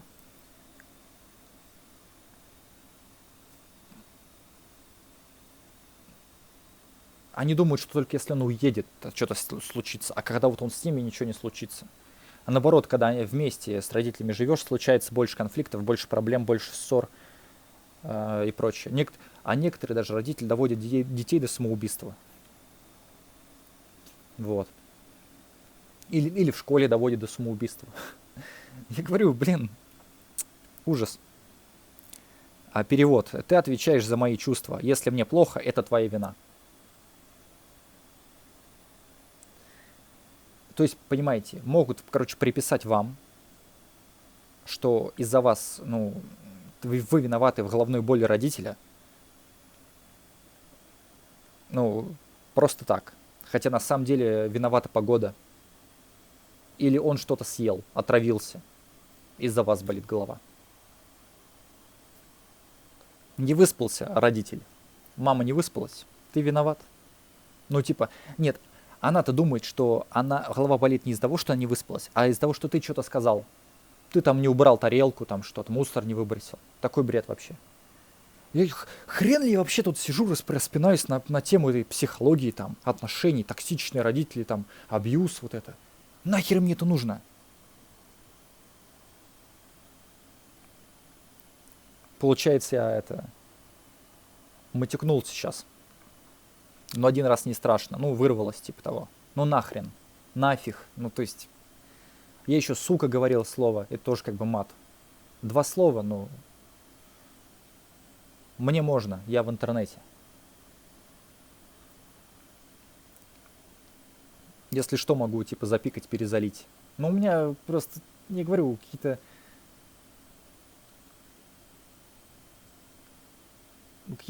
слова допустимы. Ничего страшного. Просто меня удивляет, что я вообще в эту тему влез. Я бы, жил бы нормальной жизнью, делами занимался. А я, думаю о психотравмах. Вспоминаю, что там было 15 лет назад. Я уже другой человек, я что-то там вспоминаю тогда. Я думал, что это все закончится 15 лет назад, а это продолжается и сейчас. И записываю этот ролик, потому что только так я могу высказаться, все по полочкам разложить. Когда я попытаюсь доказать кому-то лично, на улице или там в кафе, буду объяснять, спорить, буду тему переводить, затыкать, просто вот эти тявканье будут, сбивание с толку. То есть у меня там предложение, все по делу, хочу рассказать, объяснить. Обрывают. Типа, знаете, сейчас пример приведу. Типа, рассказываю там что-то историю какую-то. И тут тупая овца говорит, ну, на свидании с девушкой: а какой у тебя смартфон? А при чем здесь это? Ну какой? Ну вот такой. А ну ладно, опять рассказываю историю, продолжаю. Автомобиль есть у тебя? Все, давай пока.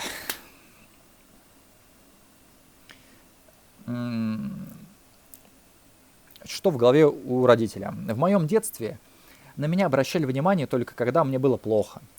Я не училась сама заботиться о себе, потому что тогда бы я лишилась и этого внимания. Теперь я не знаю других способов достучаться до близкого человека, кроме как вот этими фразами общаться. У меня сердечный приступ будет, умру от беспокойства за тебя, на что ты будешь там жить, тебя там убьют, обосрут, ты там что-то сделаешь не так, куда-то вляпаешься, снаркоманишься. Вот вам сейчас противно на это смотреть, а это ваши фразы. Это послание созависимого родителя, который считает даже взрослого ребенка частью себя, своим продолжением. И, конечно, не выносит его самостоятельных решений. В глазах такой матери или отца они столь же абсурдны, как если бы независимость объявила их рука или нога. Их рука или нога. Как если бы независимость объявила их рука или нога.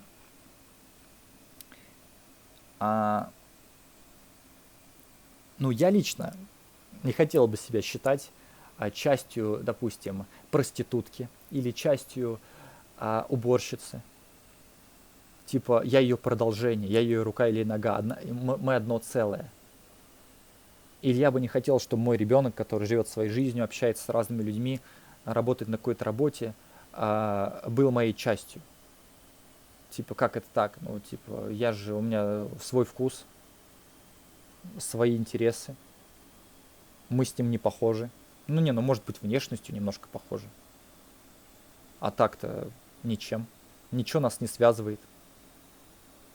Рука или нога — это в плане: ты мой раб, ты моя третья рука, ты воду мне поднеси, ты чемодан за мной носи, ты там типа довези куда-то, денег принеси, еды купи, делай так, как я скажу. Типа, как знаете, там упал, отжался. Ох, блин, какой бред вообще. Ну, то есть, я говорю, я себя не считаю частью какого-то человека. Типа, я сам по себе, я отдельная личность. Я не чья-то третья рука, я полноценный человек. И у меня нет никаких третьих рук, там, типа. Даже если бы у меня появилась бы жена или ребенок, жена бы не была моей рабыней. И ребенок тоже. Это разные люди. У всех свои есть границы. Свои вкусы, значит, свои увлечения, свои интересы, свое мнение. Я никого не ограничиваю, я никого не осуждаю, типа того. Не запрещаю.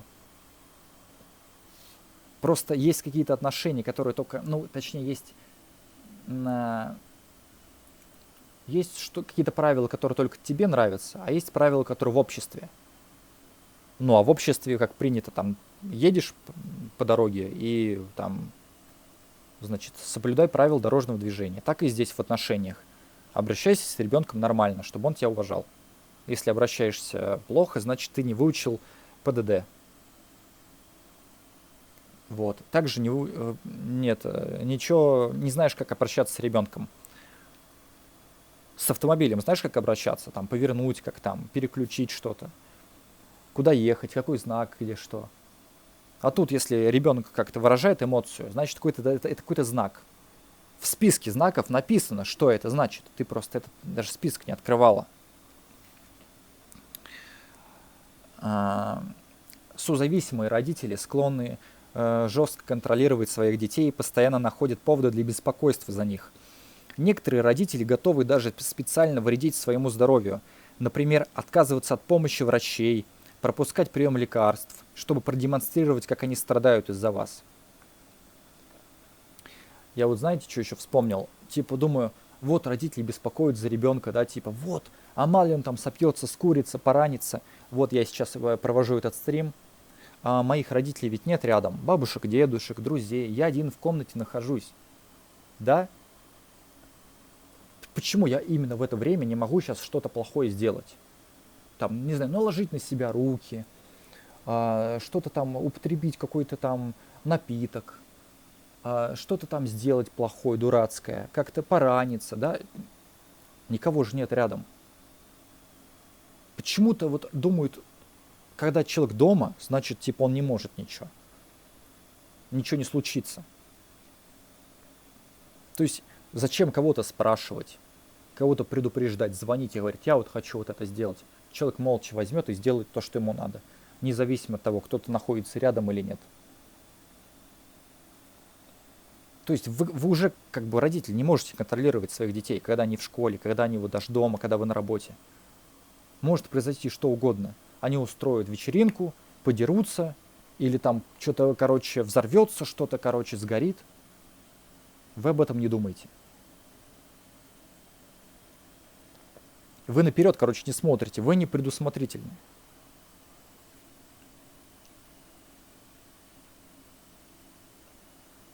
Почему-то в каких-то фразах вы предсказуемые, а в жизни вы не можете предсказать, что там наперед, что там будет.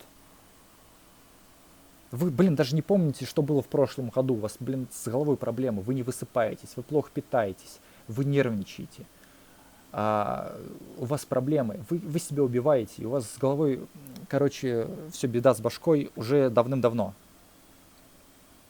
Как вы думаете, если у вас беда с башкой, ваш ребенок вас будет к вам прислушиваться, он смотрит на вас как на психа, типа того, о, там баба истеричка, визжит, как свинья. Выглядит как свинья. Ох, дальше идем.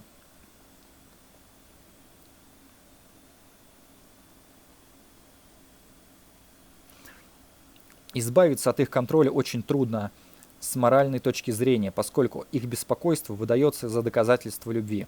Но поощрять такой шантаж опасно, в том числе и для самого родителя. Он может заиграться и расшатать и без того расстроенные нервы. А вы в какой-то момент не сможете отличить показательный сердечный приступ от настоящего и не окажете человеку должной помощи. То есть человек там много раз притворялся, занимался всякой чепухой, фигней, как-то, ну, типа, пытался удержать возле себя, а потом, когда реально что-то случилось, ну, типа, уже никто и не хочет помогать, ничего, как бы.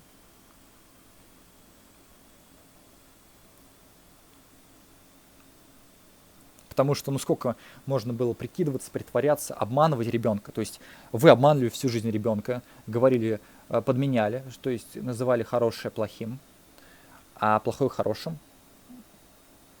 А потом ждете какой-то реакции адекватной. Не будет адекватной реакции именно к вам. К другим людям ребенок может относиться нормально, потому что, ну, они еще не показали себя как-то плохо, не проявили свою гнилость вот эту какую-то, а вы проявили. И вам доверять больше нельзя. Страшно, да, когда ты не можешь доверять, допустим, братьям, сестрам, родственникам, потому что они только и ждут, как бы, только и хотят, как бы поскорее бы тебя обмануть, как-то развести, там, навредить тебе. Они, может, ну, им нравится, у них удовольствие получают от того, что портит жизнь другим. Ну, то есть они не могут просто прохожим портить жизнь. Вот, и они портят своим. Типа у них такой, ну, просто как бы провести время. Вы знаете, кому-то там хочется фильм посмотреть, а кому-то хочется на детей поорать, поосуждать их, посплетничать, соседям рассказать, еще прочее. То есть, а в глазах соседей, то есть дети, ваши дети еще хуже станут. Зачем тогда это? То есть и свою репутацию портишь, и ребенка. То есть они думают, ну раз ты родила тупого ребенка, значит она сама тупая, потому что от осинки не родятся апельсинки.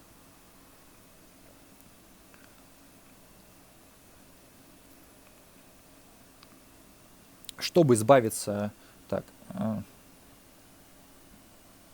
Чтобы избавиться от давления, нужно, во-первых, как можно меньше посвящать контролирующего родителя в подробности своей жизни, чтобы у него было меньше поводов к вам придраться. Во-вторых, следует возвращать родителю ответственность за его чувства и состояние здоровья. Когда токсичный родитель получает в ответ на шантаж не бурю ваших эмоций, а спокойное предложение сейчас же записать его к профильному врачу, состояние его здоровья чудесным образом улучшается. Ох, блин, еще. Как ответить? Мама, если тебе так плохо, сходи к врачу. Выпей успокоительного. Давай запишу тебя к психологу. Придет к психологу, психолог ей скажет: ты токсичная мать, ты мразь, ты тварь. За деньги. То есть приносишь деньги психологу, рассказываешь, как ты общаешься с ребенком, и психолог тебе говорит: ну ты же, блин, типичная мразь. Иди отсюда. Как себе помочь? Угроза болезнью, как и угроза суицидом, переживается очень трудно. Никто не хочет считать себя виновным в болезни или смерти другого человека. Помните, что если человек дееспособный, то только он один принимает решение касательно своего здоровья и жизни. И никто не может разделить с ним эту экзистенциальную ответственность. Реально жрут просроченные продукты. Недавно ролик видел. Мужик из мусорки достал эти просроченные продукты. Ну, супермаркет. Мусорка супермаркета. И начал биться за какой-то там пакетик, что-то. И, короче, набрал продуктов просроченных. И сел в иномарку и уехал. На автомобиле. Блин, вот я не знаю, просто... Мне сразу мысль какая пришла в голову. Детям повез. Все лучшее детям. Сам поест нормально, детям говно привезет. Или сам себя будет травить, и детей тоже. Ну, то есть, блин, такие твари, мужик, ну шо ты? Как ты, блин, зачем? Они думают, что, ну вот, продукты, вот там срок годности выходит, и у них еще есть там неделька, они еще пригодны для... Их можно есть. Нет. Там уже видна плесень. Я видел продукты, которые написана дата, что там до какого-то, до 20-го, а уже 15-го плесень была. Вы поехавшие просто. Умрете в муках от рака. 12-я фраза. Тогда я тебе не мать. Мне такая дочь не нужна. Перевод. Делай так, как я хочу, или я тебя отвергну. Надо было отвергнуть, еще говорю, когда было 9 лет. Или там год, или 2, когда вот маленький ребенок был. Зачем терпеть 18 лет, а только потом: ой, ты мне надоел. Что, типа наигрались, типа игрушка, накричались. Когда ребенок не мог ответить, был слабеньким, ругались там, вот это все. А он вырос, теперь уже ничего, как бы это... Он может ответить. Он больше не нужен тогда. Послание себе, значит, что в голове у матери? Я вижу мир в черно-белом цвете и мыслю крайностями. Все или ничего. Если мои дети не идеальны, значит они ужасны. Если мои дети не выполняют мои требования, значит я пустое место. Я же говорю, с чего вы взяли, что ваши требования это круто? Там строить сарай, вот это фигней заниматься, там, не знаю, подмести что-то там, не знаю, якобы пыль протереть. Это типа... Если не подчиняется, пыль не протирают. Все, я пустое место. Так он мыслит вообще в другом направлении. Он думает об искусстве, о науке, а ты предлагаешь вот этой пылью протирать. Ну, это, может, женская работа, как бы, да, там, не знаю, как, ну, мать считает, что, типа, призвание женщины — это там уборка. И она сыну навязывает заниматься уборкой. Сын, блин, не кухарка, не служанка. Это мужчина, он должен деньги зарабатывать. А ты его пускаешь до уровня, блин, этой уборщицы. Как можно за это уважать?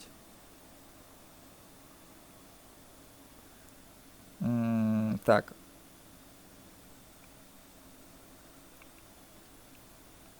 Или просто не выполнять. Я сказал, нужно сделать. Нужно опуститься, нужно подчиниться. Че ты не подчиняешься? Сказала, типа, встань здесь, ходи так, наклонись, упал, отжался. А что, если это упал, отжался, блин, возьмет и тебя ушатает просто в ответ? Прикол в том, что даже если ударить, этот человек не изменится. Он найдет другую жертву и будет также это опять наезжать. Он уверен в том, что жертва всегда есть. Вот что страшно, блин. Он думает, что или жертва зависима, жертва никогда не уедет никуда, никуда не денется. Люди-то вырастают, они не могут уже терпеть. Рано или поздно они все равно свалят. Неважно, что их там держит или не держит, все это закончится. Есть какой-то предел, есть какой-то пик. Крайне категорическое черно-белое мышление типично для невротических личностей, которых в психологии называют пограничными. Подробнее о них можно почитать в другом месте. Это значит, что или их психическое состояние находится на границе между нормой и расстройством. При стрессе и сильных переживаниях они склонны впадать в панику и вести себя неадекватно. И вот как раз при стрессе вы видите истинное лицо человека. И что с таким человеком рядом находиться опасно и страшно, для вас. Потому что от него можно ожидать что угодно. Может крыша поехать, на вас накинуться. То вы типа накидывались. Но вы-то как говорится, типа лучше, как сказать правильно, или ты, или тебя. Подобные фразы – это чистый шантаж и злоупотребление привязанностью, но чаще всего манипулятор вовсе не имеет в виду полный разрыв отношений с сию минуту. Он лишь хочет добиться немедленного возвращения ему чувства собственной значимости, которое должно проявиться в подчинении. Эти фразы говорят, что чтобы увидеть испуг, сожаление и услышать что-то в духе «нет, не делай этого, прости меня, я исправлюсь». И как раз этого манипулятору давать и не нужно.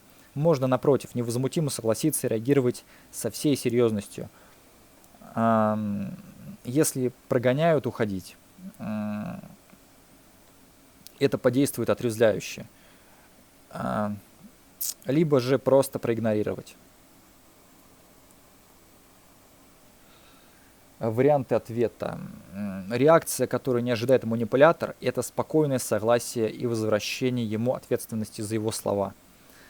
Например, папа, ты действительно хочешь, чтобы я сейчас ушла, и мы больше никогда не общались? Или мне очень жаль, что я тебе не нужен. Не нужна. Или не нужна. Но раз таково твое желание, я оставлю тебя в покое. Как себе помочь? Родительские проклятия и отречения – это просто слова. Причем слова эмоционально нестабильного человека. Они имеют над вами силу лишь до тех пор, пока вы верите в их власть и до ужаса боитесь быть отвергнутым. Если вы боитесь или, по крайней мере, способны не показывать свой страх, скорее всего, мать или отец убедится, что прием не сработал, и продолжит с вами общаться, как ни в чем не бывало. 13-я фраза последняя. Мне даже уже сидеть больно, блин. Облокотиться как бы не могу ничего. Я тебя насквозь вижу. Какие варианты еще этой фразы? Я тебя знаю лучше тебя самого. С самого рождения тебя знают полностью, короче, все твои косяки, все твои слабости. И, конечно, тобой легко управлять и тебя шантажировать там. Есть еще угрожающий вариант. Я про тебя что-то знаю и всем расскажу. Ты мой, я хочу тебя контролировать. Кот тоже твой, и что? Ты контролируешь кота? Возьми его на руки, он тебя укусит. Ему не нравится, когда его держат на руках. Я видел ролик, собаке насыпали корм. Чуть-чуть совсем. И типа все. Это твоя миска на сегодня, весь твой, значит, ужин. Собака разозлилась, загавкала. Представляете? Ну просто собака понимает, что типа, чтобы ей наесться, нужно какую-то горсть корма.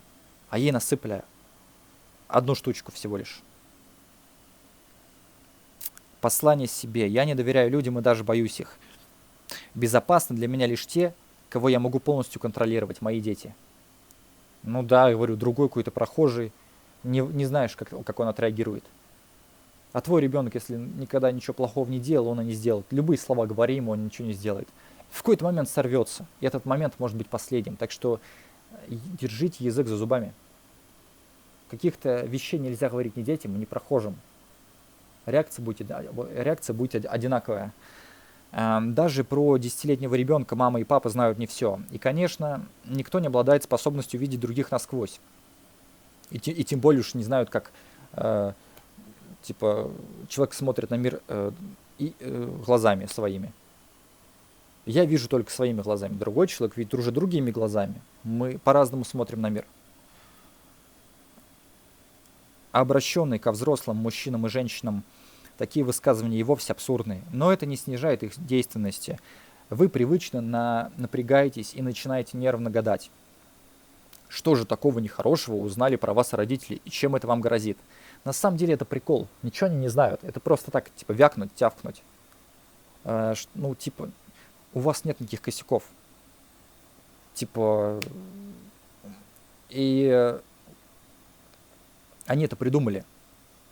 Вы никому это, может, косяк не рассказывали, они сказали, как будто нет, косяк этот знают. Они просто вас разводят. На самом деле. Да даже если это какой-то косяк, типа, ну ничего страшного, как бы. А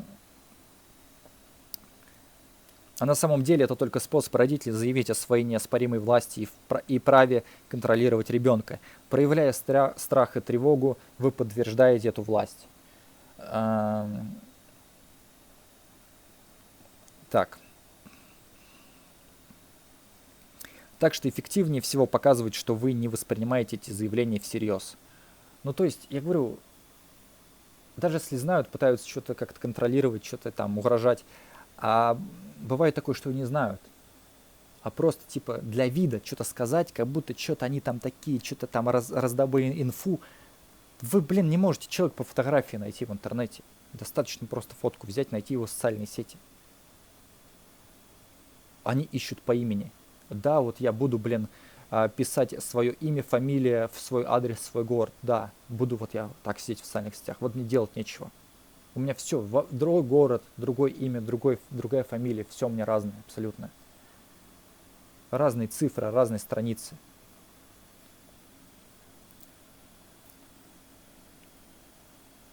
Разные телефоны, блин.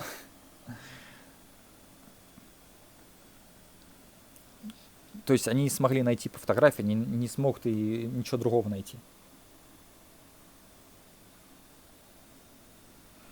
И знать ничего не могут. О тебе. Ну, то есть они то, что видят тебя, ну, как со стороны, только это и знают. А то, что в голове что-то там читаешь, там, в компьютере смотришь, они этого не знают, если ты им об этом не рассказываешь. Или они думают, ну, он нам все рассказывает. Вот все, что он нам говорит, только вот он этим интересуется. Я много чем интересуюсь, людям много чего не рассказываю. Я молчу реально. Я говорю какие-то такие простенькие вещи, самые такие легкие. И может люди на этом как-то и строят, значит, картину мою. Как они, ну, типа, рисуют мой образ какой, типа, вот, этот человек, он из этого состоит. Вот он так вот, такой вот он. Нифига. Много чего не знаете. Так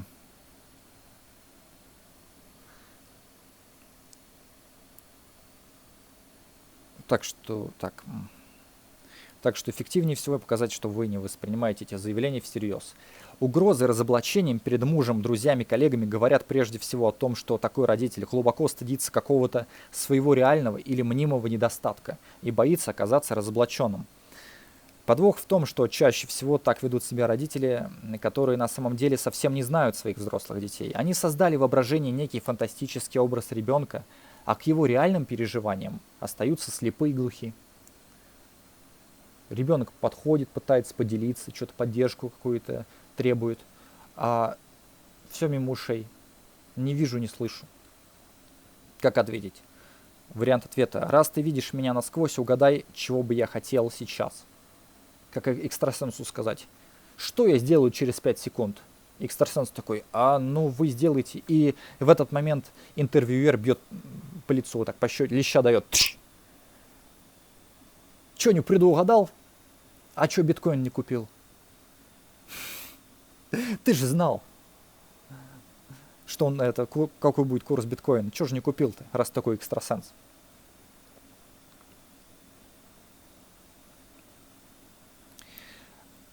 Обезоруживает разоблачитель легкое бесстыдство. Да, пожалуйста, мне нечего стыдиться.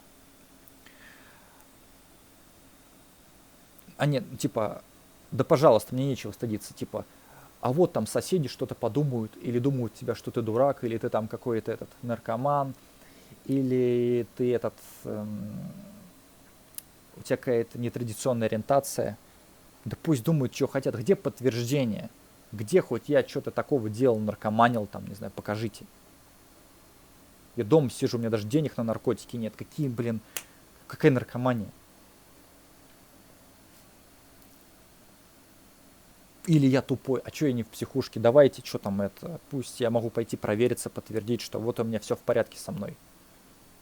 Вы боитесь сходить провериться. Я без проблем могу сходить. Вы все справочки покупаете, а у меня все настоящее. Вы крысы, а я нет. И так далее. Или, ну, ответ еще какой. Я этого не стыжусь, я этим горжусь. Типа, а вот мы о тебе знаем, что ты что-то там делал, короче. Ты с кем-то переспал, а она проститутка. Ты с кем-то был, а они наркоманы, значит, ты тоже наркоман. А ты там что-то вот это, якобы ты что-то украл. Или ты там сплетни, слухи распускаешь. Ну, если вы так думаете, думайте дальше. Я ничего, я этим горжусь. Или ты написал песню, она плохо сделана, ты не умеешь петь. Я этим горжусь. Я типа пою, как я хочу. У меня нет рамок. Вот в чем суть. Не вам меня судить. Вы, блин, в искусстве ничего не понимаете. Вы слушаете то, что по радио крутят, по телевизору. Я буду миллиардером, если, допустим, стану когда-либо. Я куплю песню, я найму людей, они снимут мне клип. Я куплю, значит, место на телеканалах, в интернете раскручусь, накручу просмотры, рекламу запущу, и вы будете меня слушать. Вы будете блевать, но вы будете меня слушать. Вы настолько ущербные.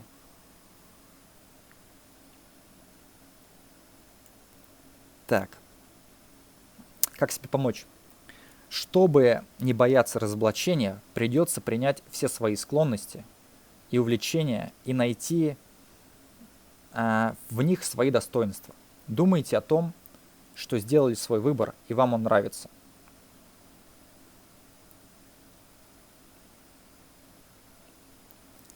Да, и тут советуют в статье книжку, значит, Сьюзан Форвард «Токсичные родители», которая вышла, насколько я понимаю, в 1989 году вроде бы.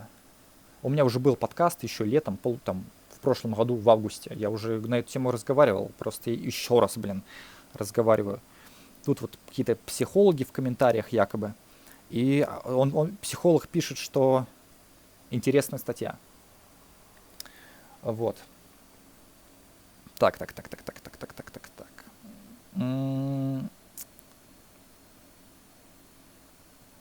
В следующем запущу следующий прямой эфир потом. Ой, так. Раз, два, три. Нормальный звук, все в порядке.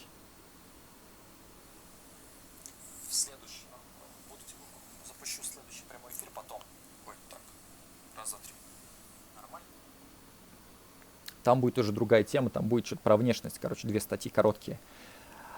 А сейчас я зайду. Блин, уже пора заканчивать, как бы уже устал. И вы так сможете разговаривать, короче, это, ну, типа, 5 часов. Вот сейчас 4 часа 49 минут прошло. Сейчас 5 часов я закончу.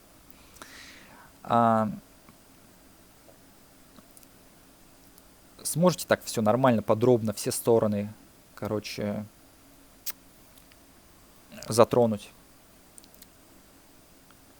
Я говорю, вы попробуйте. А то, блин, обо мне думают, какой вот человек там плохой, какой что-то не знаю, общаться не умею, что-то там. Я все это умею, просто я это изучил и понял, что мне это не нужно, мне это не интересно. А большинство людей, они когда за что-то берутся, они ничего не знают, они врываются и начинают что-то делать, и не думая о том, что потом будет, а потом через 5 лет жалеют, типа того, блин, я начал снимать видео, где я там, блин, прыгаю по крышам, или типа хочу, это, не знаю, хайпа, и, значит, роюсь в мусорке, или я там, не знаю, ну что-то делаю такое, что типа, ну, сам толком не уверен, но хочется денег, хочется славы. А потом оказывается, что это не слава была, а позор. И что были какие-то слова сказаны, типа, вы знаете, некоторые такие есть мемы, типа, читаешь переписки свои старые, 5-летней давности, типа того, говно какое-то писал, полную чушь. Вот у меня такого нет. У меня типа, не, ну как, оно есть, но я исправился. И теперь такого больше нет. А у людей годами одно и то же. То есть у них переписка не меняется. И вообще ничего не происходит. Короче, или какое-то слово сказал, там, вот с кем-то разговаривал и что-то не так сказал. Или какое-то лицо сделал, улыбка какая-то дебильная была. Вот, это типа того, как сказать-то. Ну, типа, я всегда все правильно говорил. По делу.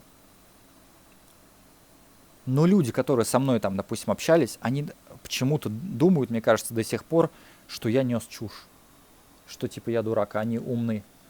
Ну так если, блин, записать наш разговор на камеру и спустя 5 лет посмотреть, то они поймут, что они несли чушь. Хотя им казалось, что я нес чушь. Потому что у них в голове какие-то просто представления о нормальности неправильные. Ну как ну типа правила стада, традиции стада, вот такие вот. А я, наоборот, всегда считал, что стадо это фигня полная. Типа, это типа, ты не уникальный, ты не индивид, ты просто, ты кусок мяса, типа, в стаде, и все. Ничего ты не стоишь. Так, успею, не успею. Быстро попытаюсь. Блин, как же много! Давайте за 8 минут успею. Ну, типа, чтобы ровно 5 часов. Что означает токсичный человек? Это тот, кто своими действиями и словами разрушает вашу веру в себя и в окружающий вас мир, с которым вы находите понимание. С миром вы находите понимание, а вашу веру разрушает какой-то токсик. Токсичная женщина – это современный суккуб, то есть некий демон похоти, облеченный в прекрасное женское тело, медленно высасывающий все жизненные силы из своей жертвы. Токсичные люди – термин неофициальный, и как и у многих подобных слов, его значение несколько размыто. В общем виде можно сказать, что токсичный человек – это личность, которая оказывает на вас деструктивное, негативное влияние, но не делает этого в открытую, по крайней мере, поначалу.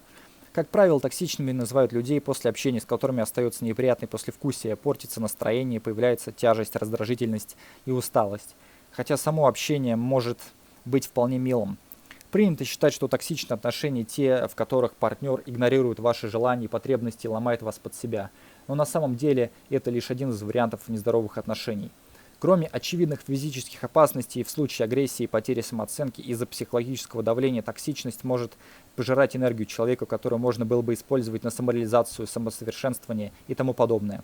Токсик – человек, который своими действиями, словами, мимикой способен вывести своего собеседника из психического равновесия, сильно испортить настроение. Как общаться с негативными людьми? По возможности избегайте их. Самый лучший способ справиться с негативными людьми – исключить их из своей жизни. Не рисуйте им радужные перспективы. Худшее, что можно сделать, это начать с горящими глазами в чем-то их убеждать. Соглашайтесь, а затем переформулируйте их слова. Освежитесь после разговора. Токсичные родители – те, которые наносят вред личности своего ребенка. Чаще всего это проявляется в абсолютно противоречивых желаниях и ожиданиях от сына или дочери. Правила общения с токсичными людьми. Доверяйте своим чувствам. Четко соблюдайте свои границы. Будьте сдержаны. Берите контроль над разговором на себя. Думайте, что рассказываете о себе. Не бойтесь быть прямолинейными. Подумайте над планом побега. Не ждите от человека изменений. Токсичность – это свойство взаимоотношений, а не свойство личности. Да, людей, которые причиняют другим неудобства при взаимодействии, часто называют токсичными. Но такой подход приводит к смещению акцентов, потому что ответственность за отношения лежит на всех участниках. Негативные люди обычно считают, что они недостаточно умны, недостаточно спортивны или недостаточно хороши. Но реальная угроза их успеху заключается в том, что их эмоциональный интеллект искалечен часто критическим и конфронтациональным мышлением. Как не стать токсичным родителем или перестать быть им? Проявляйте участие, но не командуйте. Прекратите сравнивать, чтобы не стать токсичным родителем. Научите ребенка отказывать. Не запрещайте выражать эмоции. Ваш ребенок – отдельная личность. Проработайте свои травмы с психологом. Читайте книги по детской и семейной психологии, чтобы не стать токсичным родителем. Токсичные родители часто придают эмоциональным атакам неожиданную форму. Заботы, строгости, борьбы с капризами. В таких семьях дети по звуку брошенных ключей и микровибрациям шагов понимают, в каком настроении вернулся родитель. Их жизнь проходит между сеансами мозговыедания. В токсичных семьях манипуляция – способ контролировать близких. Когда человек ежедневно чувствует давление, это превращается в эмоциональное насилие. Ему становится сложно доверять окружающим. Постоянное ощущение, что вами манипулируют, может вылиться в состояние, которое психологи называют поведением избегания. Что могут дать родители своим детям? Право на жизнь, гражданство, имя, отчество и фамилию, право жить и воспитываться в семье. Одно из самых важных прав ребенка. Право на свободу и личную неприкосновенность, уважение достоинства, обеспечение интересов. Право на защиту прав и законных интересов, на охрану здоровья и благоприятную окружающую среду. Да, окружающая среда токсичная, если, то что делать? Кроме очевидных физических опасностей в случае агрессии и потери самооценки из-за психологического давления, токсичность может пожирать энергию человека, которую можно было бы использовать на самореализацию, самосовершенствование и тому подобное. В массовой культуре термин «токсичный» употребляется в контексте отношений, где одна из сторон жертва, а другая агрессор. Насилие в такой паре может быть и экономическим, и психологическим, и физическим, и так далее. Родители не несут ответственность за воспитание и развитие своих детей. Они обязаны заботиться об их здоровье, физическом, психическом, духовном и нравственном развитии, обеспечить им получение основного общего образования, а также защитить права и интересы своих детей. Родители имеют преимущественное право на обучение и воспитание своих детей перед всеми другими лицами. Ладно, на сегодня все. Спасибо за просмотр. 4 часа 58 минут, ну, наверное, уже даже 5. Продолжу в следующем подкасте или прямом эфире. Спасибо, до свидания.